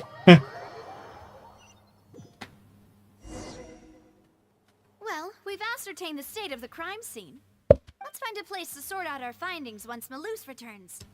Seems to me that there are several things that don't add up here. Apologies for the wait, demoiselle. So, Okay. what did the guards say? Did the criminal escape through the vent? They believe the odds of that are very low, since the vent leads to the Opera House's basement. The guards have checked the area carefully. No one left through the basement during the performance or after the incident, and no one was found hiding there. So the tunnels become like a secret chamber then. You know, like the kind you usually see in novels. Oh. So it would seem so. The plot thickens. Halsey's disappearance and Cowell's death are both quite inexplicable. No wonder Farina was so confident in her accusation. All the current evidence points toward Linny and Lynette. In other words, the charges are very likely to be upheld unless we make some considerable progress. Charges and then trial. So if the charges are upheld, they'll announce a sentence? Yes. That's right. This is how a trial goes in the Opera House. During the proceedings, the Chief Justice and the Oratrice will hear statements from both sides. Akash travel to. That's right. This is how indemnitium is produced. The statements from both sides, the defenses from attorneys, witness testimonies, and even the audience's emotions will all be projected on the oratrice. To put it simply, it's as if Finally, the oratrice will be consulted by officials. The result it returns is the will of justice itself. Huh? So that machine is the one that actually decides? Paimon thought Neverlet called the shots. In practice, there is very little difference. Both have always come to the same judgment, which is why people have great faith in the Chief Justice.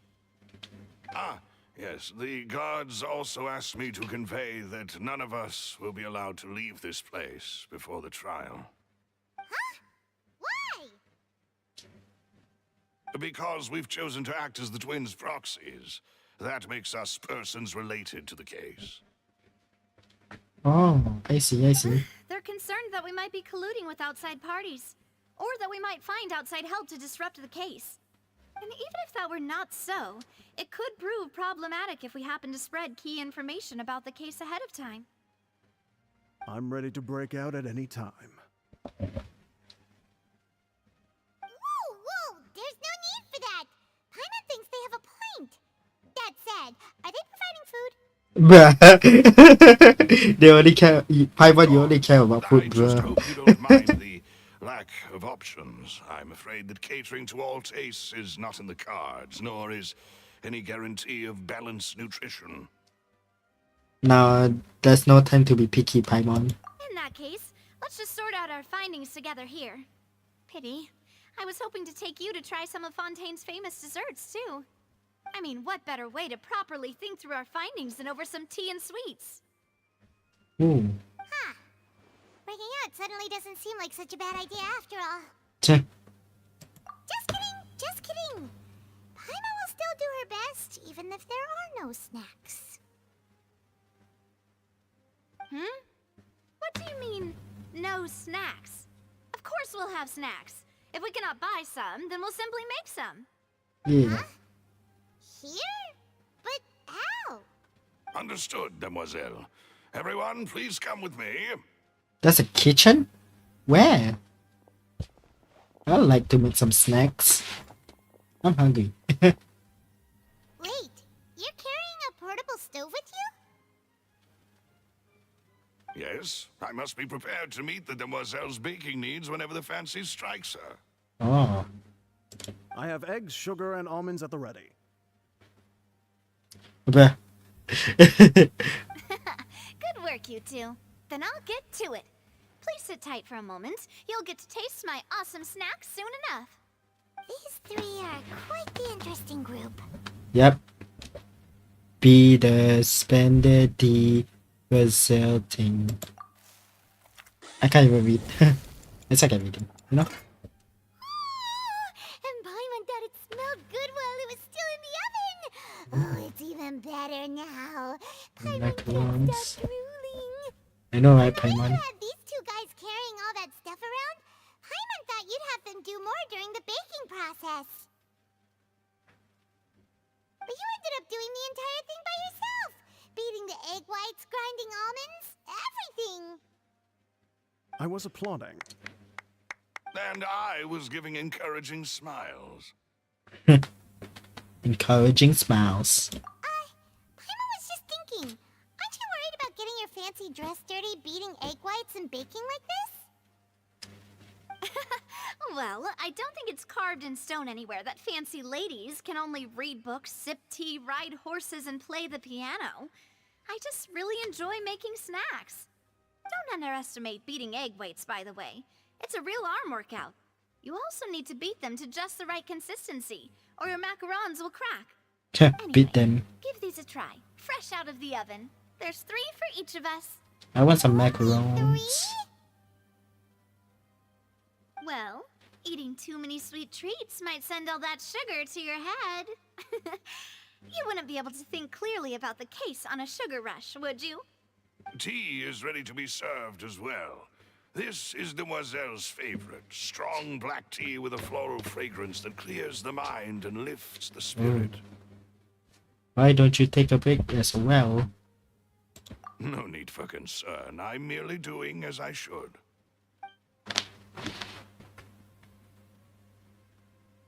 All right then. Down to business. As Paimon mentioned previously, the tunnel seems to be something of a secret chamber. However, we can assume that Linny and Lynette were not alone within it. Some criminal also occupied its sealed confines. The magician twins could have committed the crimes, of course, but they lack any logical motive. Exactly! Why would they do such a thing right when everyone was watching? So part of the twins. There's 2 people in the missing girl and the deceased. The flower vase and the thud we heard during the performance could indicate some altercation between Halsey and the criminal in the tunnel, resulting in the shattering of the vase, the discarding of her clothes, and her abduction. Perhaps the criminal thought that since she was chosen from the crowd, she would be too easy to identify if she was still wearing the same clothes. Paimon thinks that makes sense, but the real trouble is... There's no evidence that blah blah blah. There's no evidence that said that that person was even existed. True. None of the clues we found thus far support the existence of this third person. But the only people left to consider are both technically victims, whether it's the missing girl, Halsey, or poor Cowell. Huh. Could Halsey have secretly made modifications to the magic props in order to murder Cowell before making her escape? But she had no way of knowing how magic trick worked. That's right. And even if she had tampered with the setup, she would need to understand the entire trick to pull it off. Nor does she have any motive. The guard said that she has never had any dealings with the magic troop's members. Were we not thorough enough in our search? From the sound of things, this is turning into an impossible case. Your macarons are amazing though, Navia. They smell great! They're nice and crisp and super sweet. They are my specialty after all. And Specialty. I see you've already had 5 of them. What? 5? Oh, that can't be right. Paimon only counted 3, honest. Please don't worry about it. At my age, a few less sweets might actually be a good thing. No. Being greedy is one thing, but Paimon knows how to count. Besides, Paimon knows that if she ate too many, then others wouldn't have enough. It's fine. If you eat them, we eat them. Wait, even you don't believe Paimon? How could you? If Paimon ate those 2 extra macarons, then may they turn into stone in her stomach! All right, we get it. Well, I suppose one of us might have gotten too engrossed in our chat and eaten them by mistake. No big deal. Malus, set up the stove again if you would. Huh? What are you doing? Making sure everyone gets 3 macarons, of course. There's no need to do that. Exactly. We don't want to trouble you. As you wish, demoiselle. And I have the egg, sugar, and almonds. Well, this really is your hobby, huh? Come on. Well, that's it for snack time. I'm going to have another look around the area. I don't know what we're looking for yet, but we've still got some time. As attorneys, I suggest the 2 of you think the case over again. It would be awkward if you got all tongue-tied on stage during the trial. Alright, thanks for your help, and for the snacks. Okay, sure thing. It was nothing. A small task for the Spina di Rosula. Silver, Malus, it's time to go. I'll be back if I find anything new. Oh. Yo, there's somebody here. No no Alif VTuber VR XD. Yeah, very sad. I kind of lazy to set it up, to be honest with you. Ah crap. Alright, it's Time to put our heads together. We've got to get our defense ready for the trial. Yeah. Oh, it's probably gonna be a long and difficult case. There's no point in worrying about that now. We just need to prepare. Here, take Paimon's notes. No more viewers They already. should help you review the situation. Oh, I guess we had to wait for 8 p.m. That's the 8 p.m. Okay, let's go.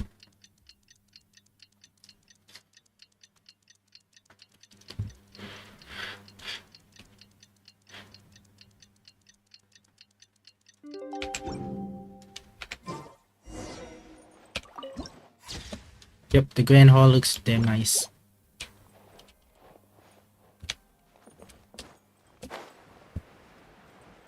Oh, the trial is here. What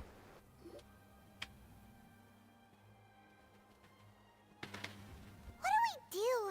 The whole situation is so confusing. I do have some thoughts. Good plan. Impossible things don't just happen. We'll get to the truth one way or another. Just relax. Even if everyone else suspects Lenny and Lynette, at least we will be supporting them from the stands. Besides, I doubt Farina understands any more about what happened than we do. Oh, there are some evidence here. And there are few evidence that we haven't took a look around.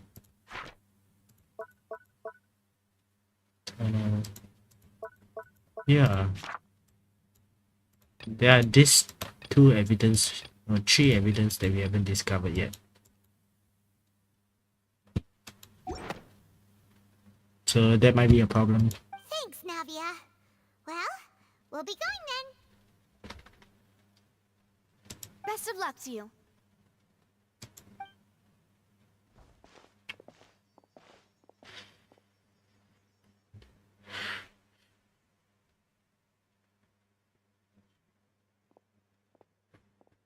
Ah, finally, you're back. Well, how did your investigation go? To be honest, you might be disappointed. No. We're already very grateful that you were willing to help. Well now, don't you all look disappointed. Don't tell me that your investigation came up empty-handed. Shut up, Farina. Annoying. She's starting to get annoying. I swear. Imagine the freaking Archon is being annoying. Then That was to be expected, of course. The guilty can never produce proof of their innocence. But don't let that stop you. I shall be terribly disappointed should you, my most anticipated foe, concede so easily. just you wait. Since both parties are present, I declare that the trial regarding the magic show incident is now in session. Firstly, in order for the audience to understand the causes and results of the incident, could we please have Mr. Linney explain the trick? Yes, of course. I will explain while Lynette demonstrates on stage. All the necessary items have been prepared.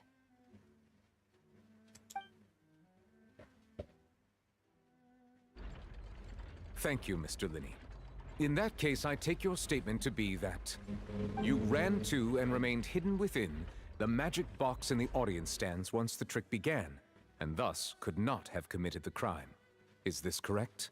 Yes. Yes, that's correct, Your Honor. In that case, I call upon the prosecution. Lady Farina, do you wish to refute his statement in any way? Why, of course I do. Allow me to take the first shot and break this case wide open. Mr. Linney is clearly lying. How? There's no way you could have been in the box the whole time if you were to abduct Halsey and murder Cowell.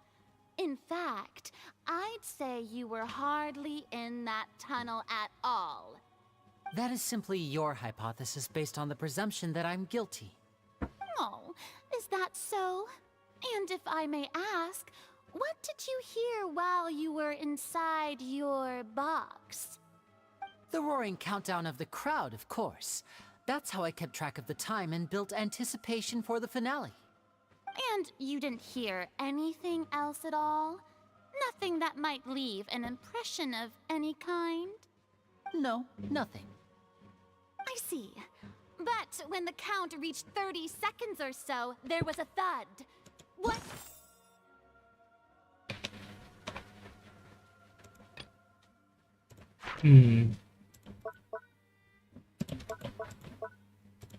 Is there like I can nothing up? So loud that I believe practically everyone heard it. Huh? Hey, hang on. Something's not right here. Yeah. Yeah, I'm sure he could have heard a noise that loud from inside the box. I was right by the box and I definitely heard the thud. Look at those scales. Could those mean... They probably represent something for sure. Well then, ladies and gentlemen, allow me to use the words of the magician himself. You never know what can happen in the blink of an eye. Indeed, it seems his alibi can also collapse in the blink of an eye. Of course, I have armed myself to do far more than smash your alibi. Confidence cannot go unfounded, and my foundations are rock solid. Tell me, aren't you and Lynette actually from the House of the Hearth? The House of the Hearth? The Fatui? No wonder they did something like this. So the serial disappearances were the Fatui's doing. Now it all makes sense. I've got a feeling that what happened on stage probably wasn't just an accident. Oh no. That's irrelevant. Our identities have nothing to do with what happened. Indeed. Then perhaps you could tell us everything that happened during that 1 minute. Your first priority is to prove yourself innocent after all. I'm sure there is little that needs to be kept secret now. Unless your script already has holes in it. The Outlander is speechless. My, oh my, don't they look flabbergasted? Now comes the infighting and discord, I suppose. This was almost too easy. Oh, is there something that I can do?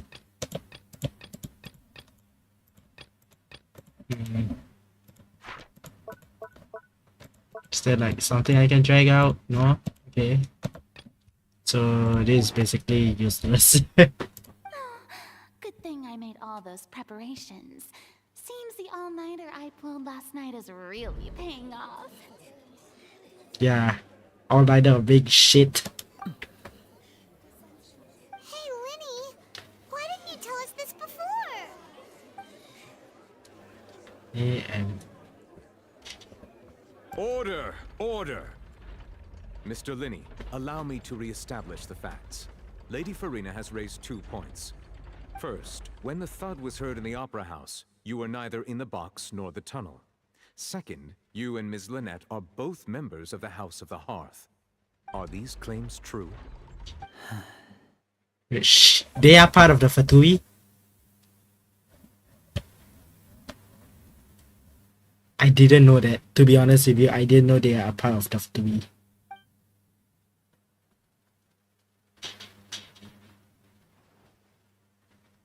Yeah.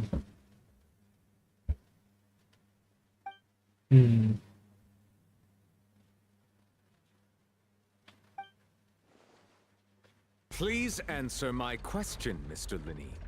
Come on. Sorry. Yes, they're true, Your Honor.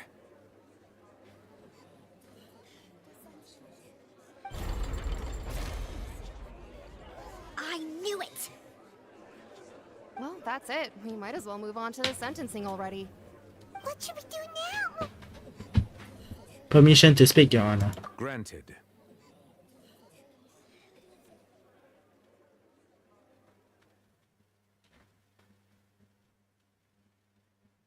I can. My client will.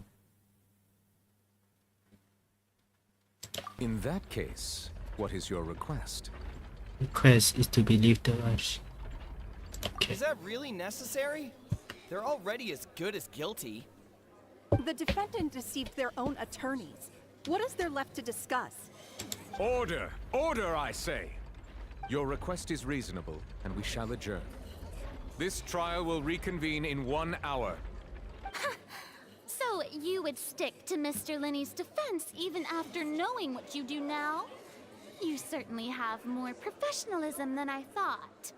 In that case, my dear audience, let's allow the joy of victory to steep for a little while longer.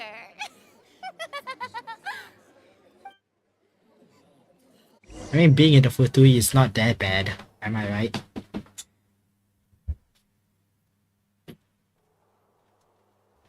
I wanna save the cat girl, man. Well, this is awkward. I didn't think the Hydro Archon would dig all that up. I'm sorry, Traveler and Paimon. Yeah, sorry. Paimon doesn't know where to start. We trusted you two. We based our entire reasoning on the assumption that you weren't bad guys. Not to set the wrong tone or anything, but Paimon's really mad! I'm very sorry. I know you're angry, and reasonably so, but please, let me explain. I know you've clashed with the Vitui several times before. I wouldn't be surprised if just hearing the word is enough to make you upset. But our organization is very, very large, and the Harbingers have very different personalities and goals. Right now, we want to save people. As many as we can. That's right. I'm sure we're on the same page when it comes to this nation and the disaster that its people might face.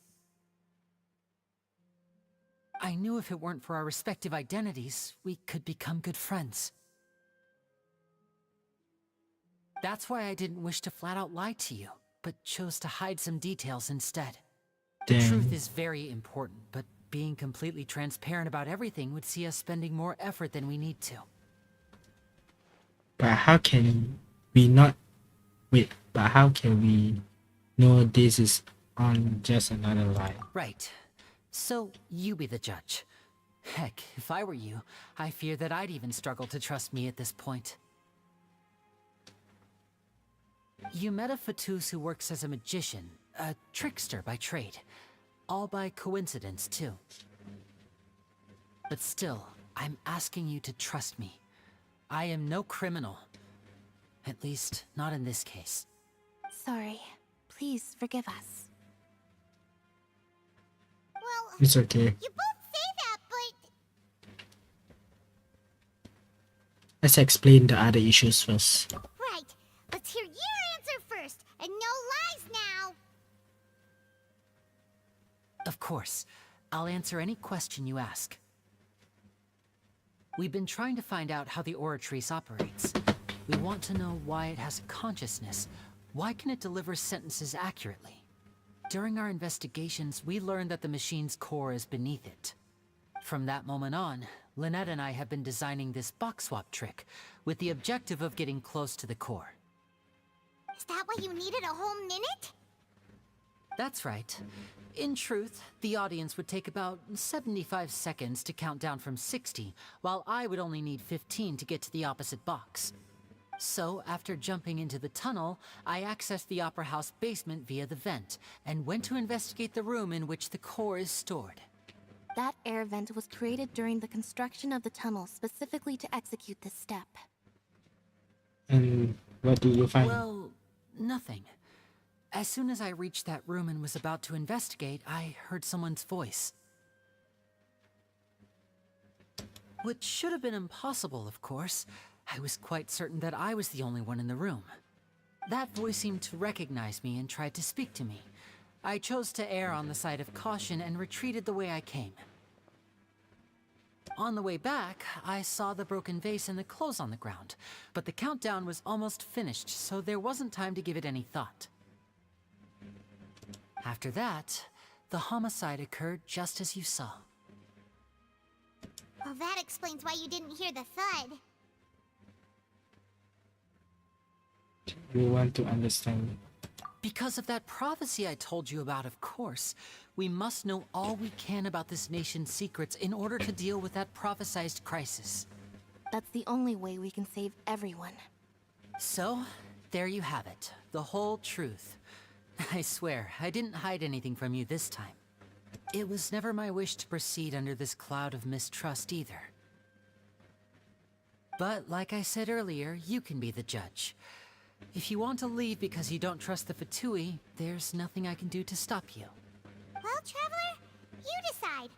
Paimon will follow your lead however you choose. I believe in fact.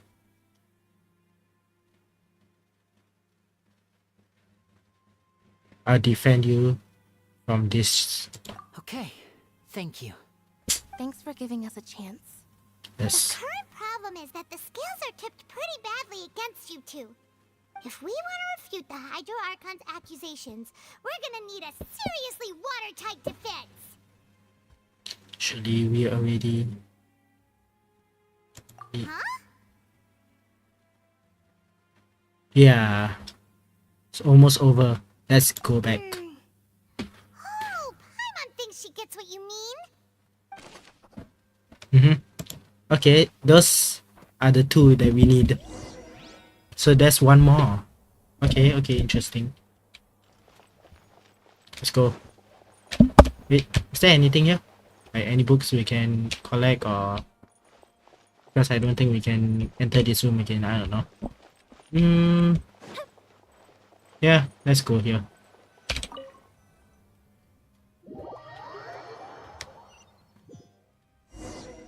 Oh yeah, who's this golden boy? Golden and boy. Both parties have returned to their positions. Let us continue the trial. When last we left off, Mr. Linney acknowledged the new evidence presented by Lady Farina as fact. Therefore, Lady Farina may continue stating her reconstruction of the events. That took long enough. Now then, if everyone would lend me their attention. At this stage, let's revisit that scene from Linney's perspective. He's under position. Okay.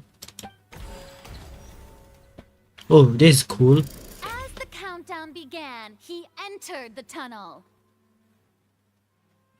When the flatbed trolley passed, he opened the box and got into an altercation with Halsey, which caused the loud thud. He did not realize that this sound could be heard by everyone in the opera house, which is why he claimed earlier that he could not hear the sound. Finally, he used the vase to knock her out, before making her change clothes to prevent others from recognizing her. At this time, Cowell arrived in the tunnel, having heard that strange noise, and caught Linney red-handed. So Linney proceeded to knock him out too before stuffing him into that box. Afterward, Linney passed the unconscious Halsey to his accomplice through the magic box in the audience stands, before operating the devices such that Cowell's death would be ruled an accident. And there you have it. That's the truth behind what happened. Does the defendant's side have any objections to Lady Farina's description of the events? Yes, we have objections. The key to refuting Lady Farina is the order of events. What Lin...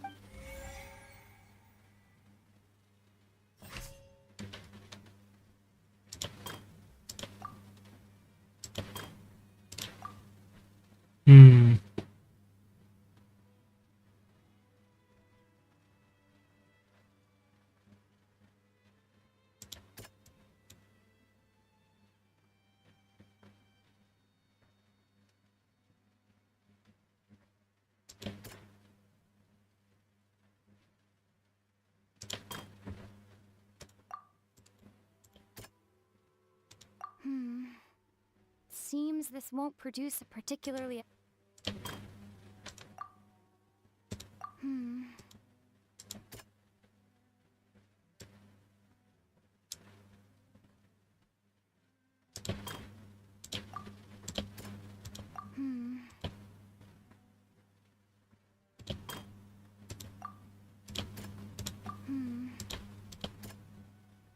I don't even know which one. Hmm.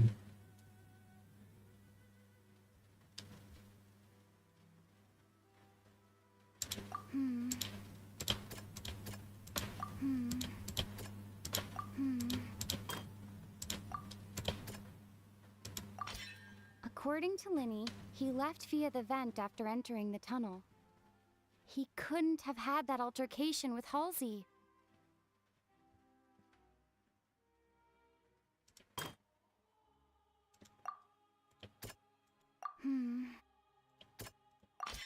Linny went to the room that contains the Oratrice's core. This is the actual truth. Yes.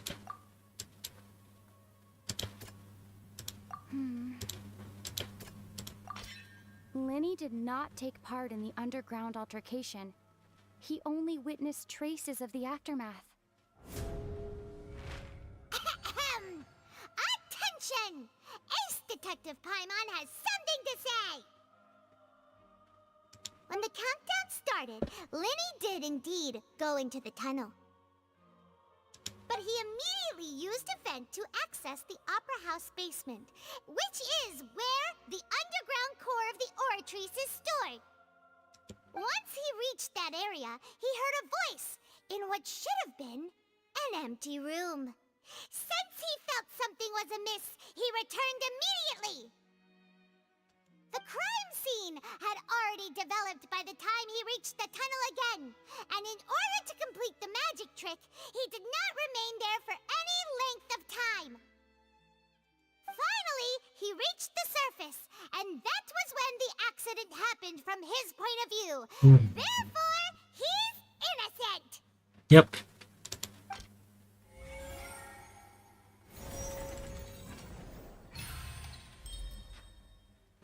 He's innocent. Paimon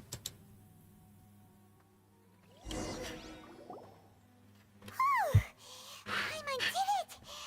Paimon actually managed to say all that! Wasn't it awesome? Yeah, In it's other awesome. words, you believe that he knew nothing of the incident? Yes. Moreover, I believe my opposition reasoning is flawed. My reasoning? Your reasoning is flawed. However,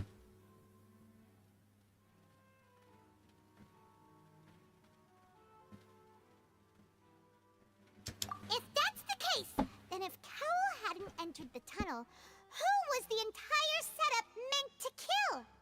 Assuming that what you say is true, Linny only needed to kidnap the young girl to cause a new disappearance case. What would the point of killing someone on stage be? Oh, they have a point. That's right, you tell them! And that's why they're partners of mine. They've managed to turn things around. Oh, well, your denial is very strident. I'll give you that. But what proof do you have to back your claims? Of course I do. If he had been in the magic box the whole time, how could he have not heard that sound? Why do you ask? You're saying that he wasn't?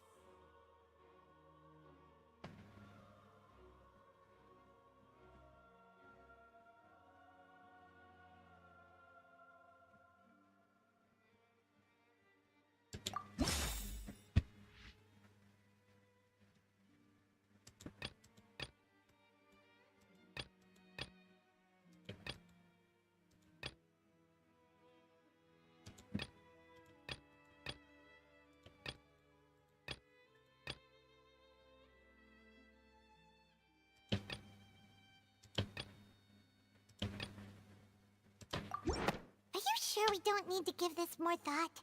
Paimon thinks there's something off here.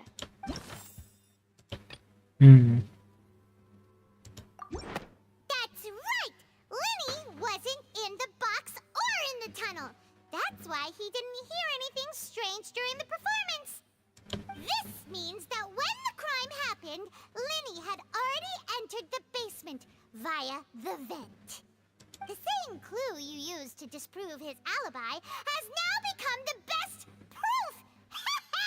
How do you like that? Well played. To think you'd use such logic. Well then, if it wasn't Linny who committed the crimes, then who was it?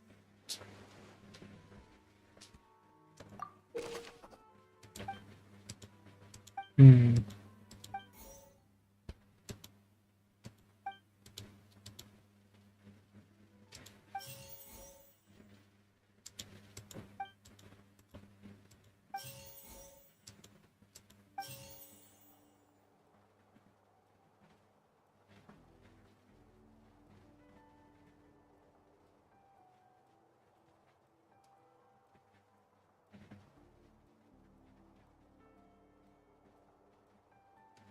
Could there have been a third person involved?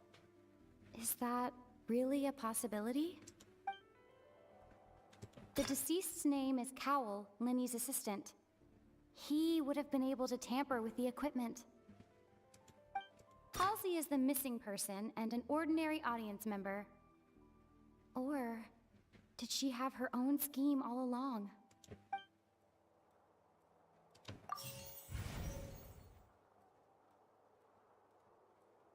Could there have been a third person? The deceased's name is Cowell, Linny's assistant.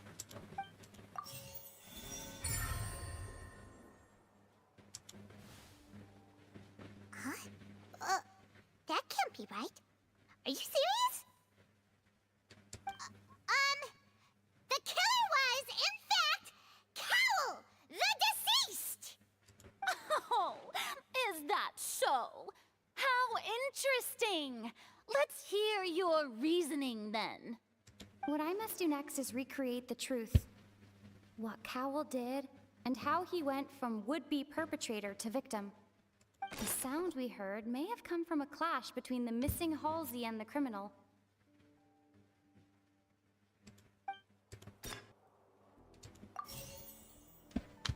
It would have been tough for both people to fit into that vent. They would likely have bumped into Linny as well.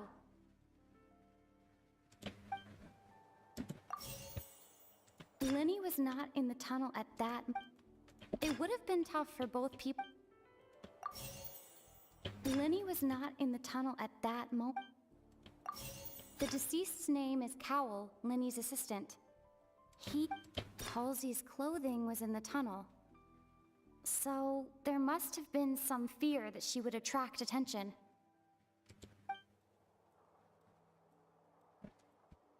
The deceased's name is Cowell. The sound we heard may have come. The sound we heard may have come from a clash. Linny was not in the tunnel. The sound we heard may have come from a. Linny was not in the tunnel. This is pretty hard, not gonna lie. The sound we heard. The sound we heard may have come. We cancel this. How about The deceased's name is Cowell. and this guy should be. Halsey's clothing was in the tunnel. So the sound we heard may have. Halsey's clothing was in the tunnel. It would have been tough for both people to fit into that vent. They would likely have bumped into Linny as well. Linny was not in the tunnel at that.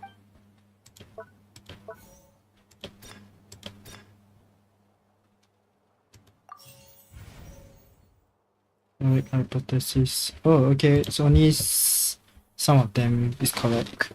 So Linny was not in the tunnel at that moment.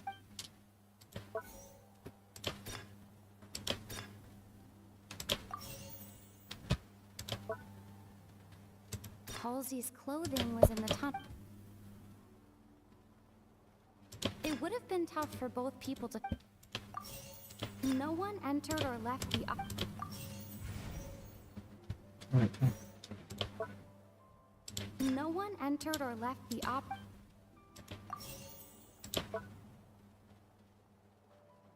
And should Halsey's be. clothing was in the tunnel. The deceased's name is Cowl. And should be. It would have been tough for both people. Halsey's clothing was a. Halsey's clothing was a. Halsey's clothing was in the. Lynn was not in the tunnel. Halsey's clothing was.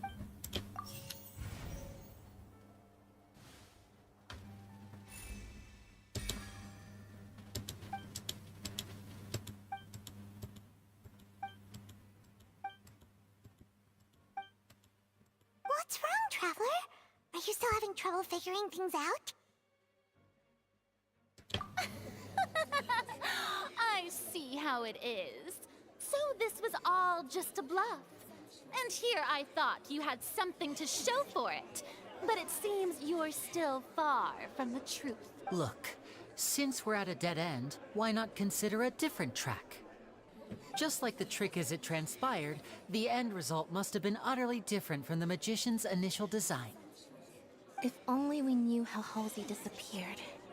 Well, that would be nice, but the tunnel only has 3 exits, and none of them seem very likely. And it's not like this is a magic trick where you can just make a real live person disappear. You know, like you did from that water tank, Lynette. Magic escape the water tank. Excuse my interruption, dear opponents, but do you not see that the crowd is growing impatient?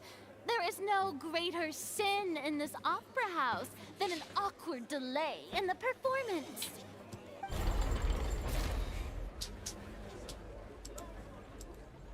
If the defense is unable to make further effective arguments, we will move on to the next stage of the trial. Lenny was not in the tunnel at that moment, which gave our criminal ample time. The sound we heard may have come from a clash between the missing Halsey and the criminal. The deceased's name is Cowl, Lenny's assistant. He would have been able to tamper with the equipment. Then it would have been tough for both people to fit in. The vase was not broken by chance. It was used to cover important evidence. The water. yeah, the water. So Paimon gets it! It all comes together if Halsey disappeared instead of being kidnapped.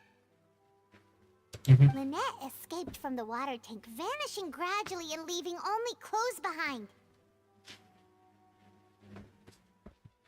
If there's a similar method where a person could be transformed into water... Oh, just a moment, please. I do hope you know how preposterous you sound at the moment. How could a person ever be transformed into water? This is reality we're talking about here, not some magic trick. we request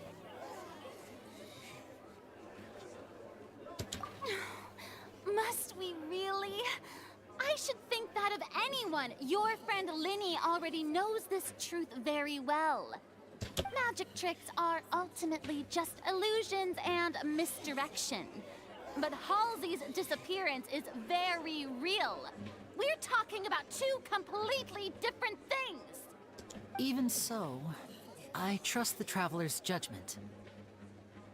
The truth must be out there somewhere. Perhaps some new line of reasoning may open if we try to gather all the focal points that don't make sense.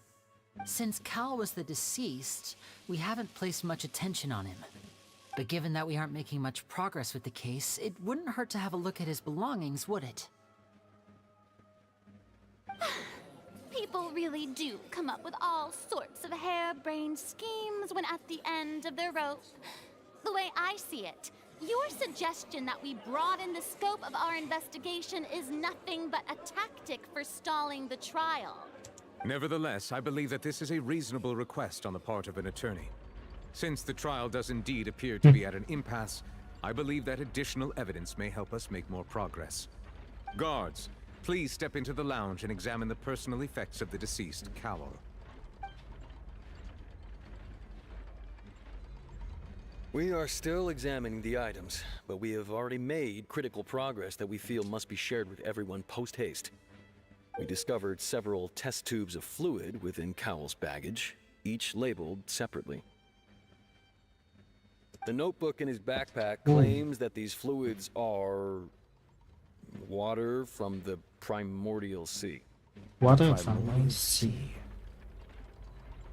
The note's Interesting. contents also indicate that Cowell belonged to an organization that sells illegal drugs and that he had an accomplice.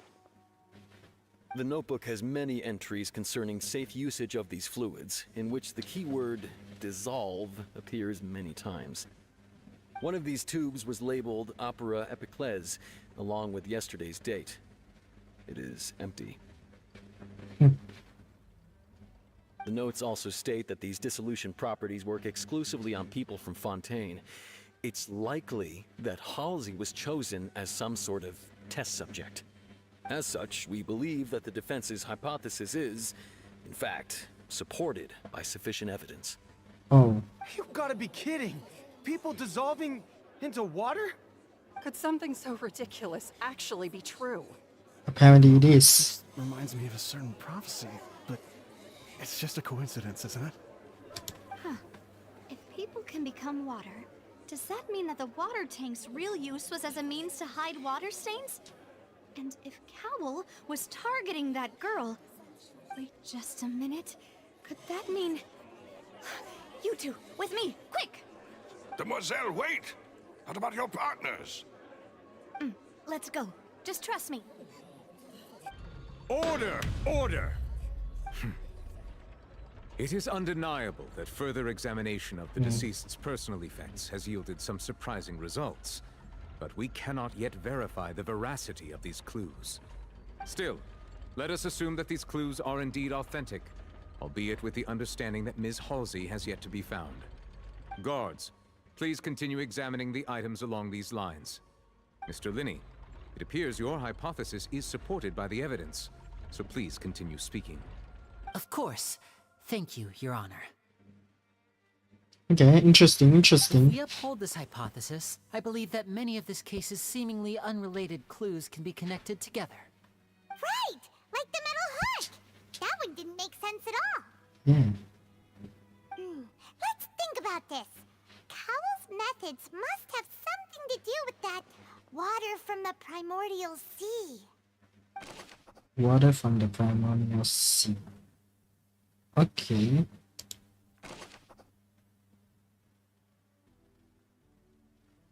The deceased's name is Cowell, Linny's assistant. He would have been able to tamper with the equipment. Yeah, we saw this. The rope that strung the water tank up was lit by the fireworks and cut. As such, the focus here is on the water and not the tank. Now it seems like the hook rope was not meant for another magic trick, but was instead some form of triggering mechanism. The water from the primordial sea should already have been prepped before Halsey entered the magic box.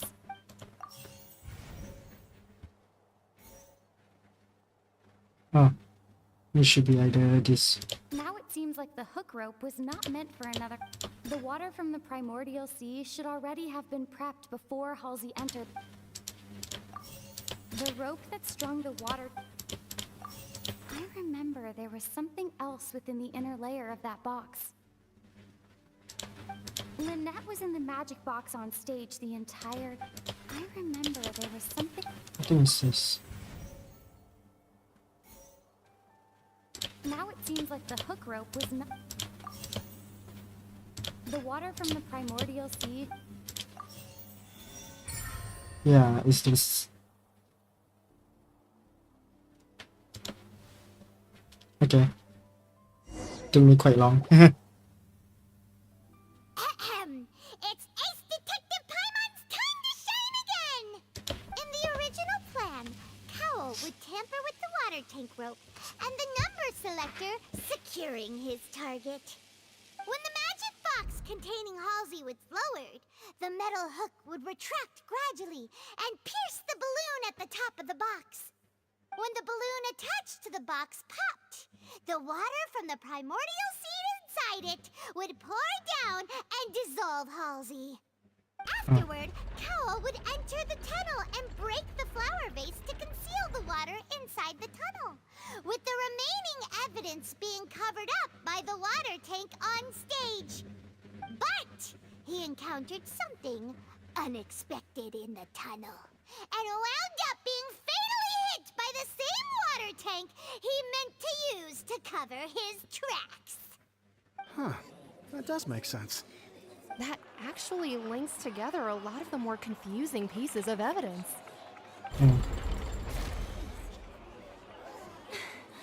Oh dear, what do I do? Even I think they sound convincing now. Have I falsely accused an innocent person? What a humiliation. Yes, Now, apparently. it seems like the only point of contention remaining is the exact circumstances that led to Cal's death. His notes mentioned he had an accomplice who could be related to the situation. On that note, the guards have just contacted me indicating that they uncovered new evidence. I shall now invite him on stage to share it with us. Thank you, Your Honor. We were just inspecting the luggage of the other people involved in this case. And we found an identical sample of the water from the primordial sea among Linny's personal effects. What? That can't be. Oh, I see. Well, how wonderfully comedic to have your own counterattack only to come back and wound you. Yeah. Does this not clear all doubt? My dear citizens, my loyal audience, allow me to present my reasoning and bring this performance to a swift close. Okay. Linny did not need to take part in the dissolution of the young woman at all. Indeed, he did leave the scene via the vent. Okay. Having made modifications to the props beforehand, his accomplice Cowl then caused Halsey to vanish using the water from the primordial sea. But upon his return, in cruel avarice, Linny desired sole credit and prepared to do away with his partner in crime. Ultimately, he knocked Cowl out, and the tool meant to cover the crime up also became a murder weapon. Now, as much as I regret having come to such a viciously straightforward conclusion, it does seem that the famed Fatui is quite the cold-blooded and ruthless organization. Am I right, Mr. Linny? We've used up all the evidence we collected. There's no way for us to make a rebuttal here. Is this the end of the road? No, it's not. It's not the end of the road. No. Paimon can't think of anything either. It doesn't look like there's any way around this. Seems using the water as new evidence was too good a move. Why did this have to happen now? I think we've all seen enough now, and we have ample witnesses to my flawless reasoning. I believe this is indeed the finale. Now then, my good, noble Chief Justice, should we not, in your view, move...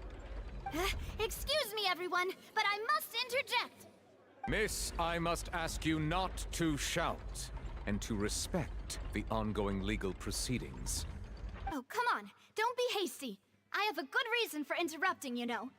Now, would anyone here like to take a little break from all this debate and see a little magic? I'll show you an amazing trick. One that can bring a young woman who has disappeared back in the flesh, right before your very eyes. Please, do the honors, Mr. Linny, if you would be so kind. What in the world is she saying? No offense, miss, but miracles like that are beyond my scope as a magician. Come on now, don't be silly. Magic is all about misdirection, isn't it? It often conceals the truth while presenting a fascinating illusion. Magic. And once everyone believes the illusion, can't magic reveal the truth to them once again? Yes, indeed. And wouldn't such a trick be the most marvelous finale to today's performance? Come on, Lenny and Lynette. Give it another go. Don't worry. Spina di Rasula has made the necessary arrangements on your behalf. But, as the magic makers and stars of the show, I think I should leave the final performance to you. I understand.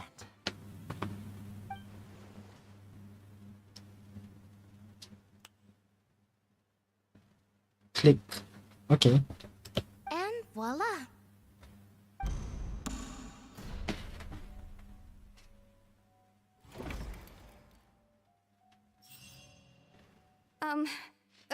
Sorry for the interruption. Wait, isn't that Halsey? So the whole thing about people dissolving wasn't true after all? To be clear, I'm only here because this person told me that if I testified, the merit of doing so would lessen my sentence. I was hiding outside this room listening to the proceedings because I was afraid that I would be the one put on trial. I was just feeling happy that no one had noticed me, and then before I knew it, she caught me. That'll teach you to underestimate us three. Where should I begin? I'm sorry. I'm the one who killed Cowl. I admit it. Oh. What? Why? Firstly, my name isn't Halsey. It's Lillian, and I'm originally from Mondstadt. She's from I heard Mondstadt? that Linny's show was gonna be a real thriller, but I missed the chance to buy a ticket, so I stole one. That's how I make a living. I steal stuff here and there. And I'd never been caught before. But I was noticed at the harbor a few days ago, and I barely got away. Lenny was the one who caught me in the act. Hey, no wonder you look familiar. So you were the thief. Liddy even mentioned that you were pretty skilled. Well, and I thought that would have been the end of it, but then the number selector chose me. Oh. He even mentioned the Fortress of Meripede. That's a prison, isn't it? So you can imagine how shocked I was. I thought he was onto me for sure. So I played along with the show while looking for an opening to flee. But then I got water poured on me for no reason, and then someone jumped into the tunnel to nab me. I wasn't going to take that lying down, so I knocked him out and stuffed him into the box. There was nowhere to run from there, though, so I had to change my clothes and hide in a box containing performance costumes. I slipped out after the first guard arrived at the scene and continued hiding inside the opera house. Can a person even hide in there? If there's, yeah, apparently. But I swear I didn't know that the water tank would fall down. Really, I swear it. Had I known that, I wouldn't have put him in the magic box. I may be a thief, but I'm no killer. Well, that makes everything pretty clear now, doesn't it? Yeah, now it's time to refute. Okay. This time, we need to tell the entire story from Lillian's perspective. Okay, okay.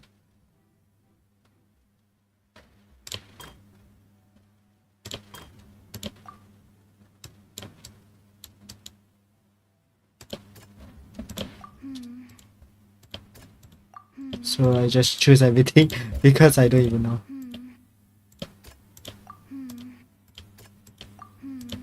Yep.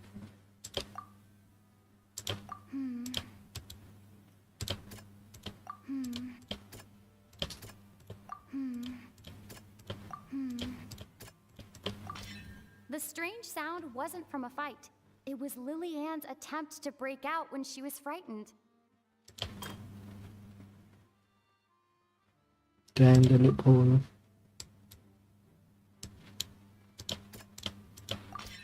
The flower vase was not broken to cover anything up, but was smashed during the struggle between Lillian and Cowl.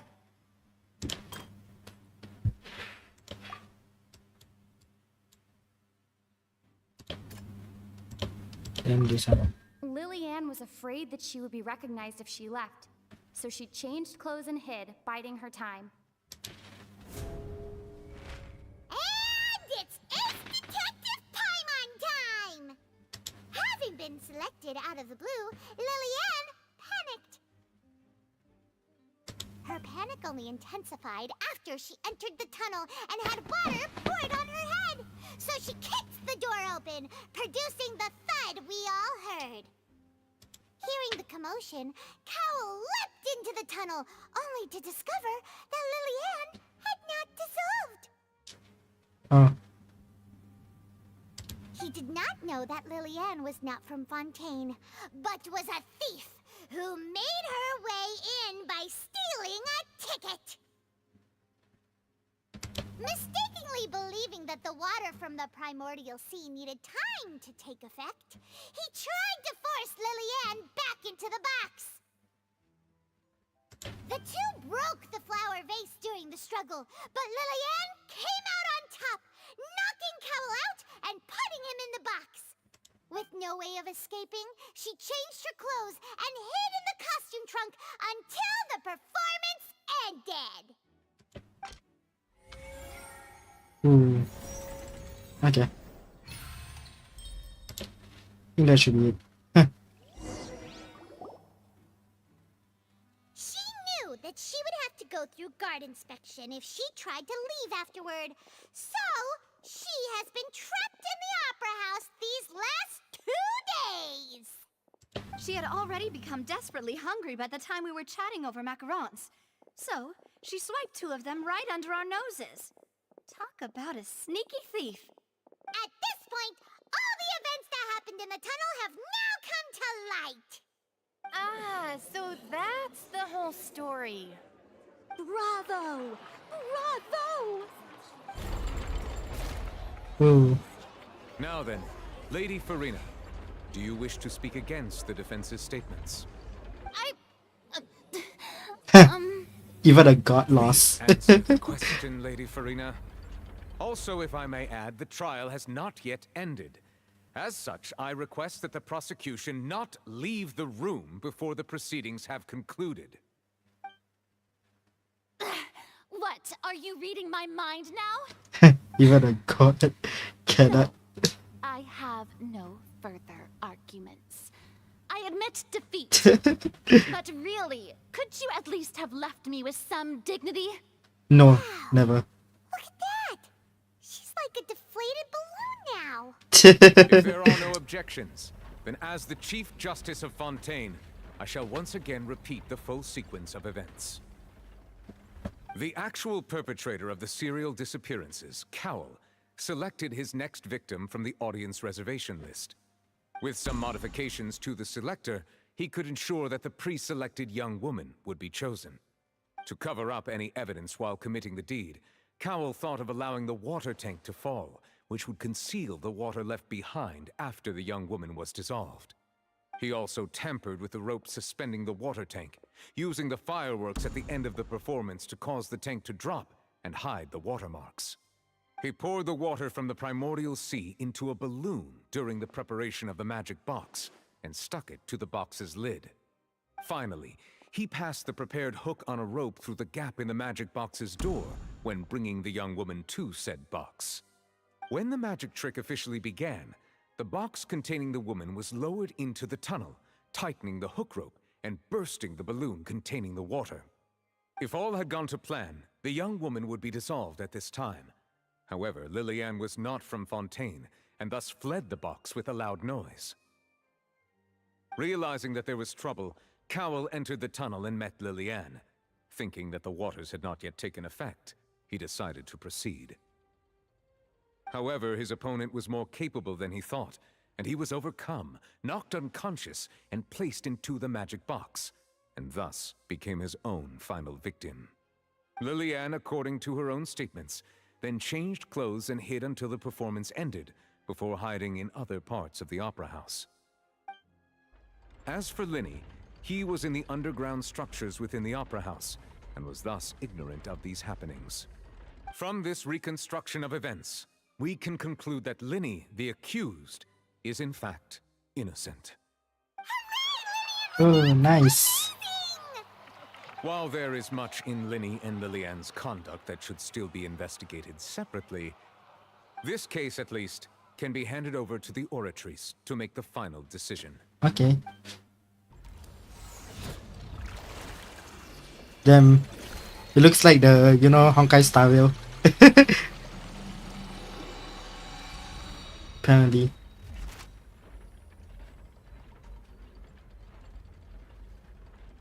As such, Linny and Lynette are officially declared not guilty.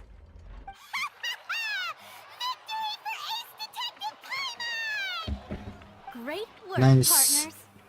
Thank you all. Thank you so much. It's not celebrated yet, I guess. Next, I think we deserve an explanation, Guard Vaughn. How did you find the water from the primordial sea in Linny's baggage? Right! Your discovery caused me to make a serious mistake, you know. Or was that not a discovery, but false evidence that you dared to bring before this court? I suspect that the accomplice mentioned in Cowell's notes was not Linny, but you, yes?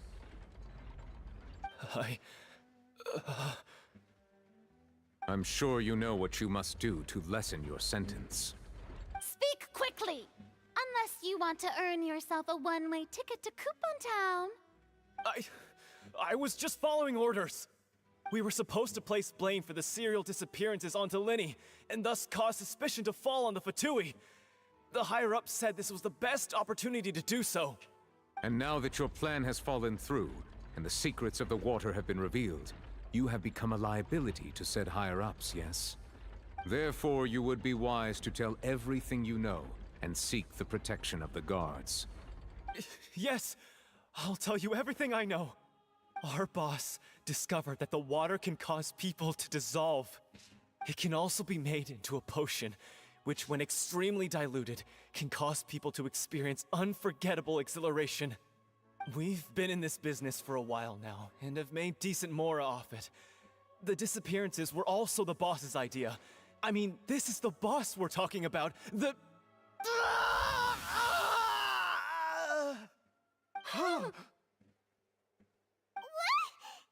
Oh, he turned into water. Dang. And now he can no longer talk. Such ruthlessness. I shouldn't have expected any less of them. An outrageous act. All present, please submit to inspection immediately.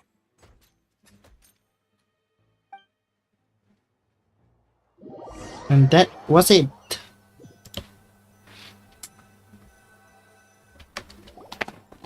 Oh, time. Oh, now it's literally almost 7. We're just going back now? Yeah, apparently. The trial is over, so... the problem seems not solved yet. That's true, but... Traveler, Paimon, please wait. Okay. What do you want? I know you may not want to speak to me right now. Maybe you don't even want to look at me. But still, let me thank you again for defending me to the end. Even after you learned that I'm a member of the Fatui. I didn't wish to see anyone to be falsely accused. I guess. But regardless, I'd like the opportunity to set things straight. I didn't approach you with any ulterior motives or ill intent. I've spoken to you as myself, just plain Linny this entire time. As for why I'm a Fatus, it's because the goals of the House of the Hearth align with those of an orphan like me. That's all. That was how Father, who you might know as the Knave, approached recruiting us back then too. I see. Knave? The one who controls the House of the Hearth? She's your father? That's right. And since we're here, I was wondering, would you mind hearing a story? It's about my past. Back when our parents first died, Lynette and I were left wandering the streets. To survive, I took to surreptitiously observing an older street performer who did magic. It took me several days to figure out how he pulled off his amazing tricks. I took my sister through several streets until we found a crowded corner, and we began to perform magic tricks there. To my surprise, we proved to be pretty popular, and we could at least stop worrying about where our next meal would come from for a time. But I didn't want my sister to remain a street rat together with me forever. Before long, an aristocrat came to me and claimed that he wished to take us in after watching my performances. So you went from orphans to nobility just like that? Yep. That was how we felt at first, too. As if fate was on our side and we could say goodbye to those painful days. But I gradually discovered that while we were called foster children, he was really after my talent for magic tricks. He would constantly take me to all sorts of banquets to garner attention, which he would then use to expand his social circles. That doesn't seem too bad either. Better than roaming the streets at any rate. It took a while for me to realize just how dark his heart really was. After one particular performance at a banquet, I discovered that Lynette was not on the same return vehicle as me. I waited a long time after we returned home, but she did not come back. I went to that noble's bedroom and asked him about her whereabouts. The answer he gave me was, she caught the eye of the most eminent person at the banquet, so I sent her over as a gift. I mean, you'll be able to perform your magic regardless of who your assistant is, yes? Oh no. Oh no. So he was gonna... But wouldn't Fontaine's laws deal with such people? As far as outsiders are concerned, this is a relationship akin to adoption or foster care, and they have their ways of escaping the eye of the law. So what happened after that? I managed to ferret out the location of the mansion of that so-called eminent person and hurried through the night. But by the time I leaped over the walls, avoided the guards, and made my way in, all I saw was the moonlit ground covered in blood, and the knave standing there in the darkness. So, she'd already taken care of that guy. That's right. She had rescued my sister before she could come to any harm, and had even discovered several girls hidden in a basement, all of them orphans. Oh no. Father, I mean, the knave, might have seen something in me, and so she made me an offer. The House of the Hearth welcomes you, for your interests align with ours. Here, none will ever betray you. Indeed, betrayal shall never be permitted here. I was hesitant to trust her. I mean, I had just been betrayed by nobles. But she was also quick to destroy the noble who had taken us in at first, giving us back our freedom. Oh, so that's how the two of you joined the House of the Hearth. That's all in the past though. She has her own plans. She has gained permission from the Tsaritsa to first use the Gnosis' power once she obtains it. She plans to use it to find a way to break the prophecy and save Fontaine. So, she believes in that prophecy too? That's right. The whole House of the Hearth is currently working to combat that crisis. Today's case has also proven that people from Fontaine can indeed dissolve into some sort of water, thus further supporting the prophecy. All of us house members here, Lady Arlecchino herself included, are from Fontaine. We won't give up on defending our homeland. To us orphans, the only connection we have left to this world, apart from our family, is our homeland. So this is your homeland. From small deeds like distributing magic pockets to huge schemes like stealing a Gnosis, everything is aimed at dealing with that prophecy. I'm sorry. It's all right. I understand. The only thing I can do is relate all this to you. I just hope you can understand that even as a member of the House, I have never stopped making my own decisions, and that I believe what I'm doing is right. If you should need anything at all in the future, feel free to find me. I will do my best to help you, as plain Linny. I understand. Bye, Linny! Well, the traveler doesn't really like the Fatui, so for me, I was still understanding it, man. Well, all I have to do is just leave the opera house. Okay.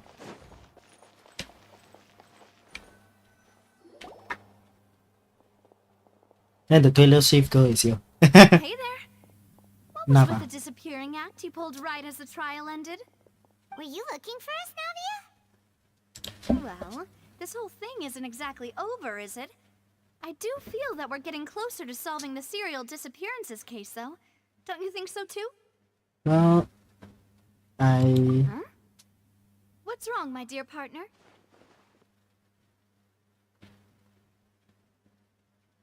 was only trying to get the...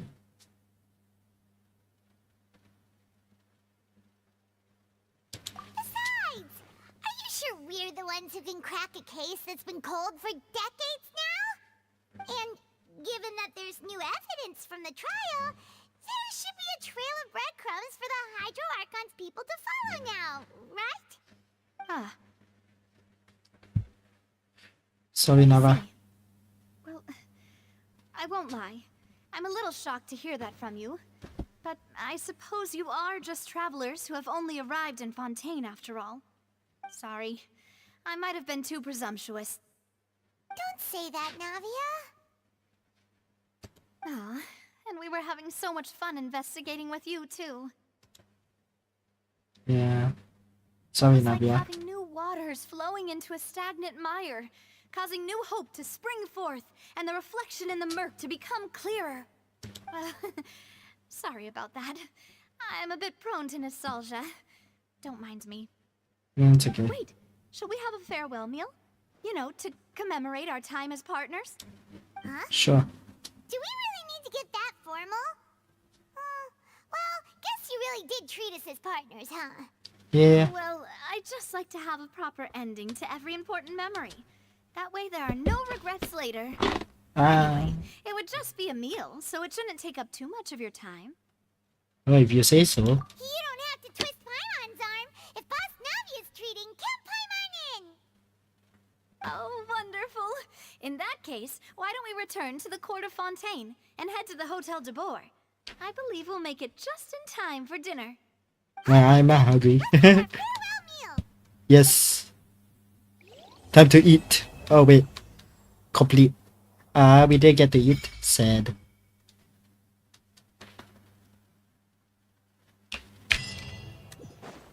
Oh, it's fine.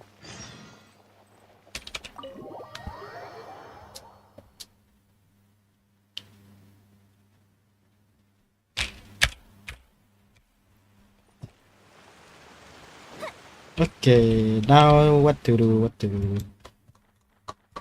Wait, is that still another? What's this? Oh, what's this? That's interesting. Maybe I'll do this next week. So, where's there for another quest? Oh, there's still another Archon quest. Dang. Yeah, should I do it next week? I'm pretty hungry now though. Like really hungry. Now it's already been freaking 4 hours, bro.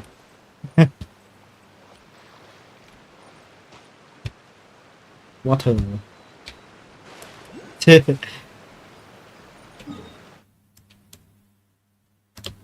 What?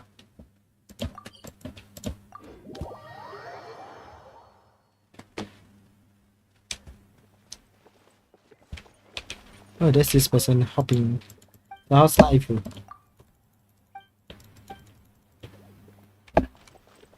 Pretty interesting. Okay.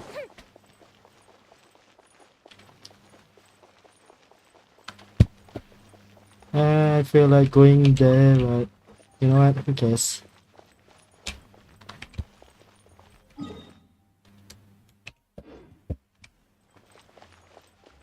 Which is more valuable? Unlimited Mora? Unlimited Mora. That is more valuable. I did hear what DC, but you know what? Who cares?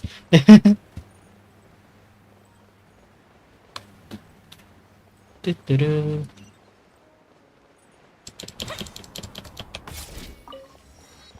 Open the teleport waypoint. Should I open every single teleport waypoint? Yeah, I should. Since I'm here, might as well just open every single teleport waypoint.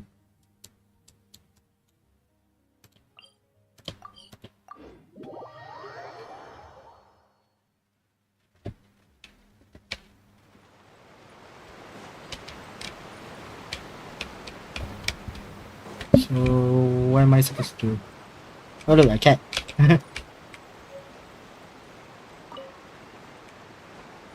Yeah, how do I get on the boat or something like that?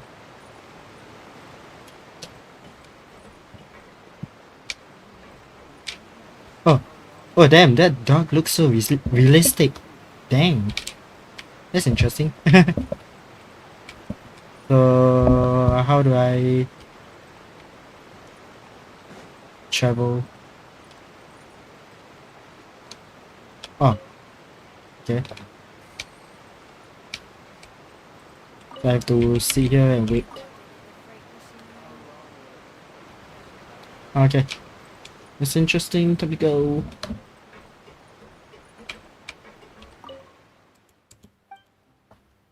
Yes.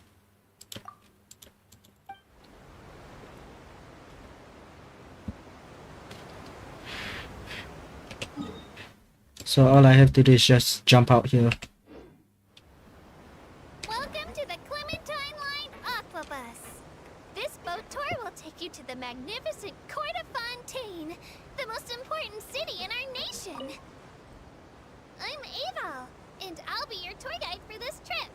Yes, nice to meet you. I'm not as reliable as Elfan from the Navia line, I'll still do my very best. And if you're dissatisfied with anything, feel free to let me know right away. Can I jump off a boat? Please contact a staff member with your feedback after reaching the station, and we will address your concerns as soon as possible. Okay, bye-bye. The destination of this trip will be the Court of Fontaine.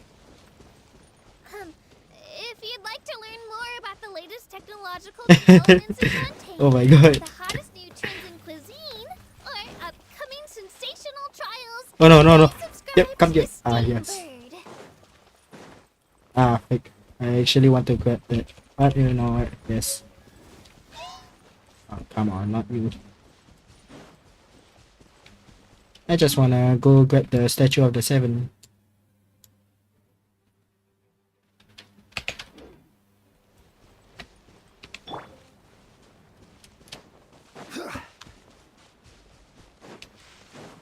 After we grab the Statue of the Seven, we... I don't know. I don't know exactly what to do.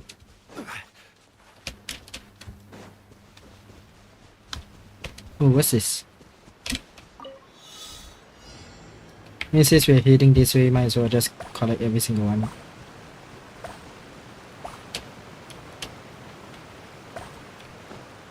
Ah, fake. I'm stuck. Okay, well, abandon challenge. Sad. Wait, there are different... Oh yeah. Oh, we can fish here. But fishing is not my concern.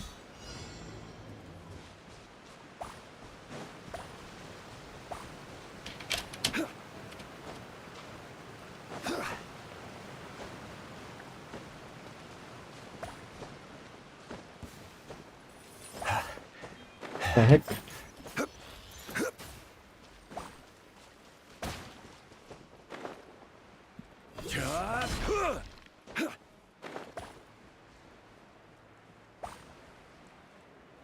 No. So, oh yeah, yeah. Oh no, gonna miss every single one of them.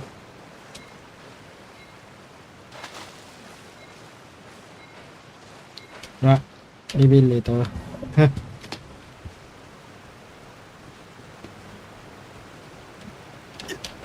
I know you can dive down or something like that.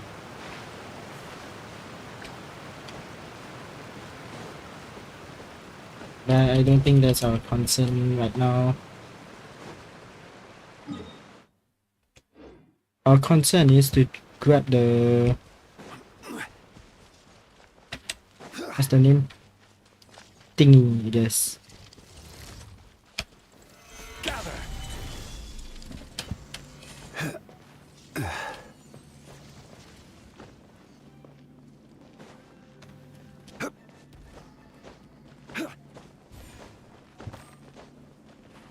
Oh no! Oh no, we fallen. Okay,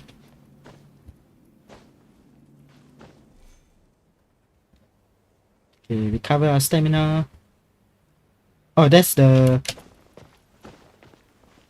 Statue of the Seven. Can we glide there?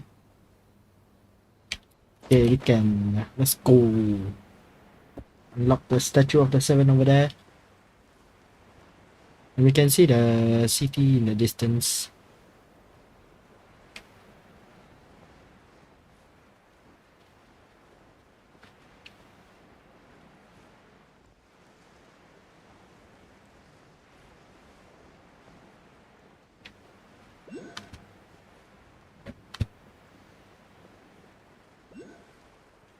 Oh, I think that one is underground or something.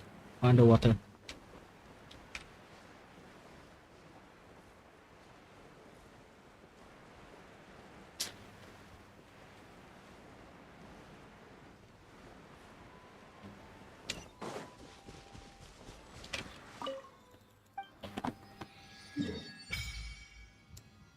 Okay, interesting.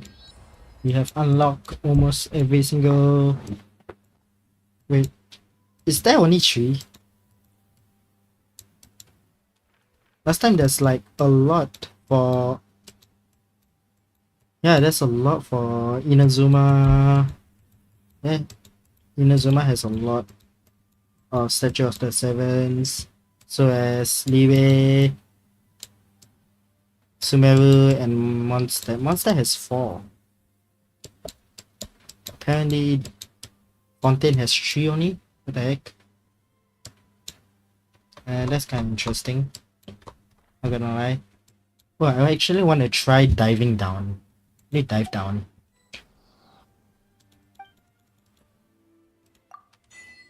Zhongli. Solidify. Okay, now the question is where to go. We can go there to dive down. Dive down the water.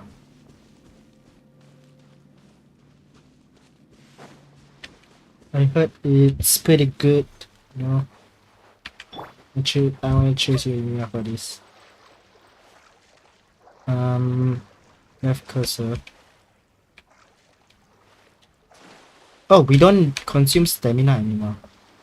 Left control. Oh, okay. Hey, that's cool. That's cool. And I can see literally areas. Yeah, we should not talk about it. Can we change character underwater? Oh, we can.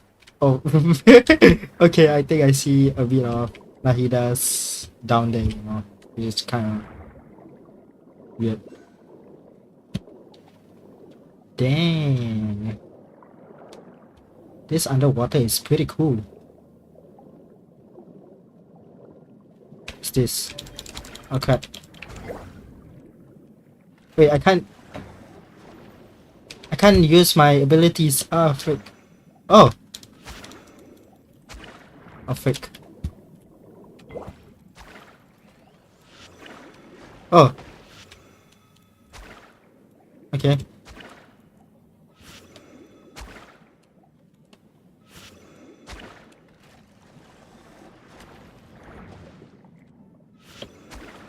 Okay, that's how you fight underwater. Okay.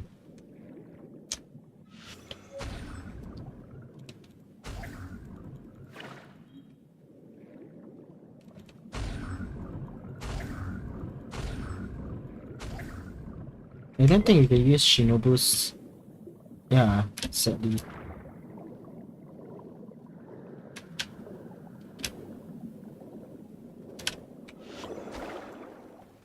Okay, I'm dead. Okay, oh, that's for diving down. Will I drown if I consume my stamina?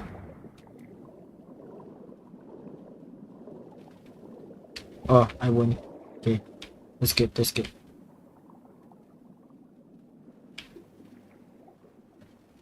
I said they block out the good parts, you know. What's this? Is that a water bubble?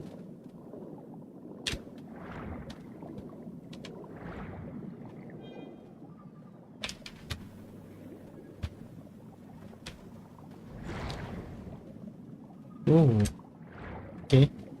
That's interesting. Okay, can literally water bubble this whole thing. Crap.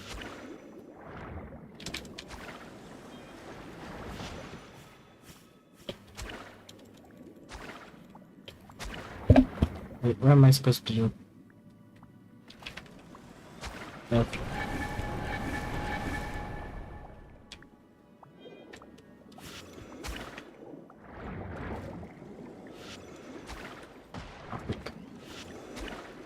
Get the die. I think it's better if I go up to the surface. Right. It's better if I go up to the surface.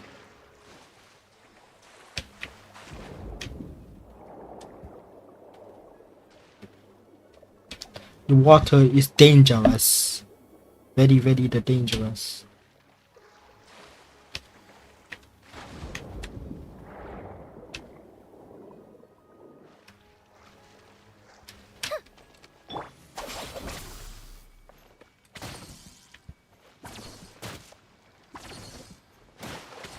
Can I dive in my ability?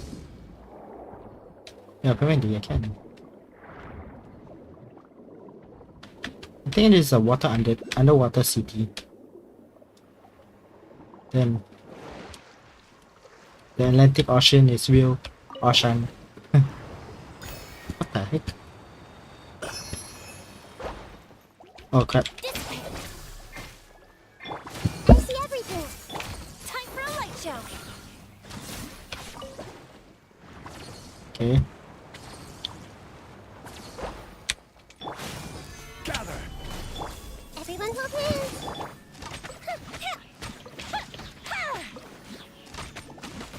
Interesting. I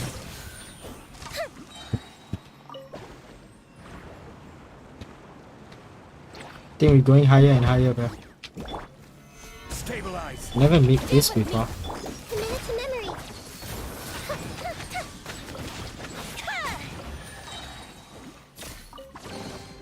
Ooh, will we find any firework materials in here? Okay. Time to go underwater.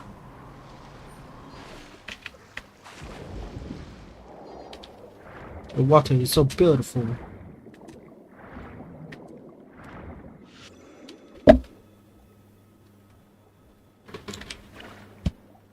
Oh, so that's the ability.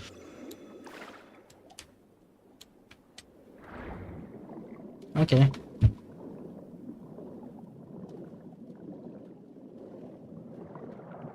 Damn, I wonder why they never implement this though.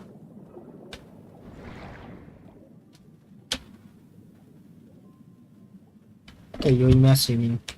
It's pretty cool.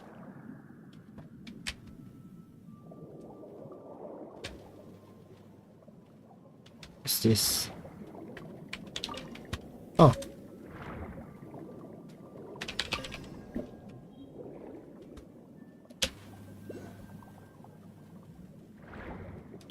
Oh, there's a teleport waypoint under here.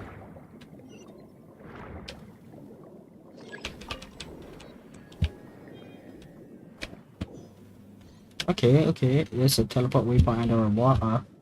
Help me, I'm under the water. Hmm. So the question is, what's the... Oh, I think it's down there.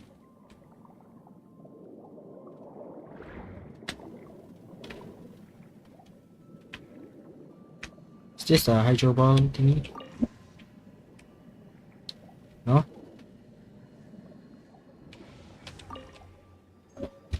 Okay. I don't know what's this, but okay.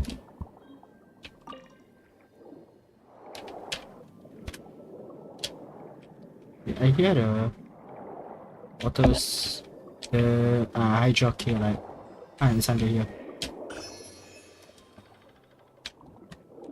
Only if we did nothing to this. Oh, get 10,000 more. Interesting.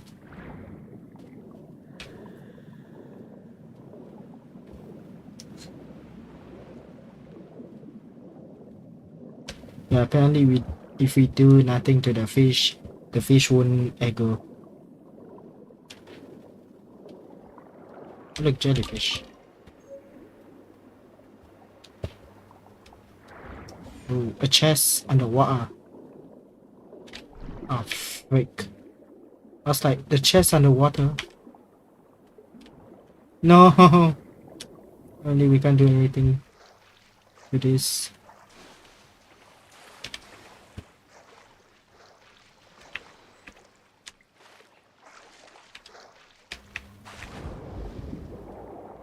Ah, frick. Oh.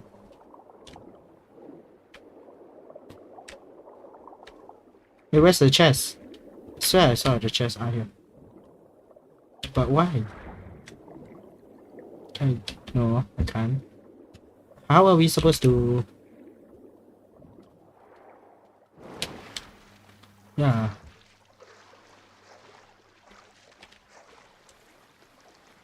We supposed to fly up or something?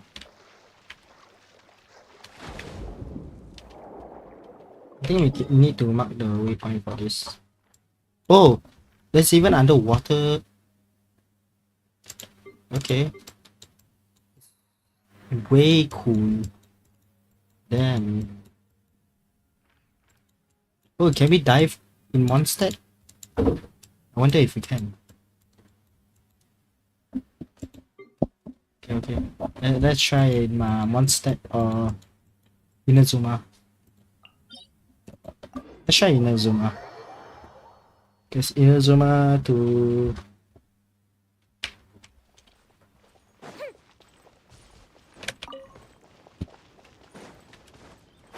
Here is way more. Get this first.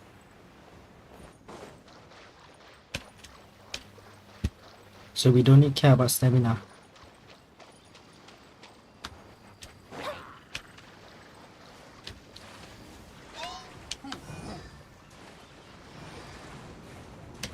Dumbass.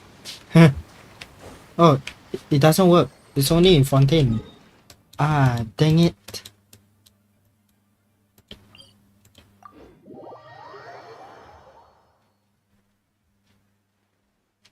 Yeah, it only works in Fontaine.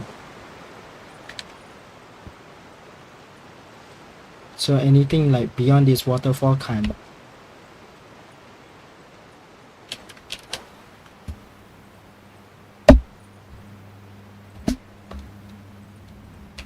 So I'm assuming here can...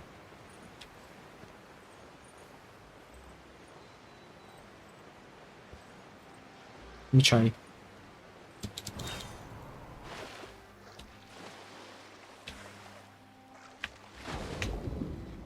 Yeah, here can. Not a waterfall. Let's go down the water. Oh.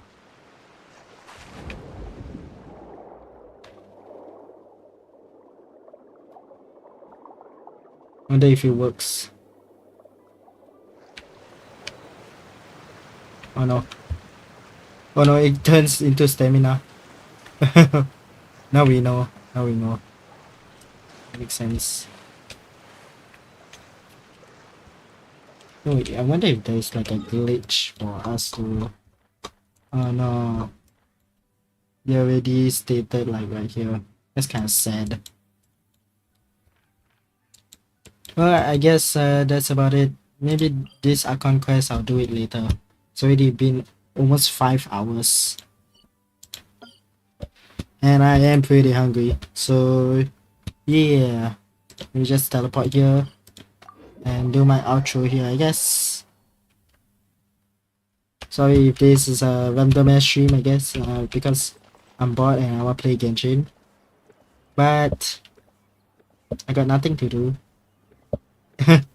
So might as well just record or not record, but stream a video.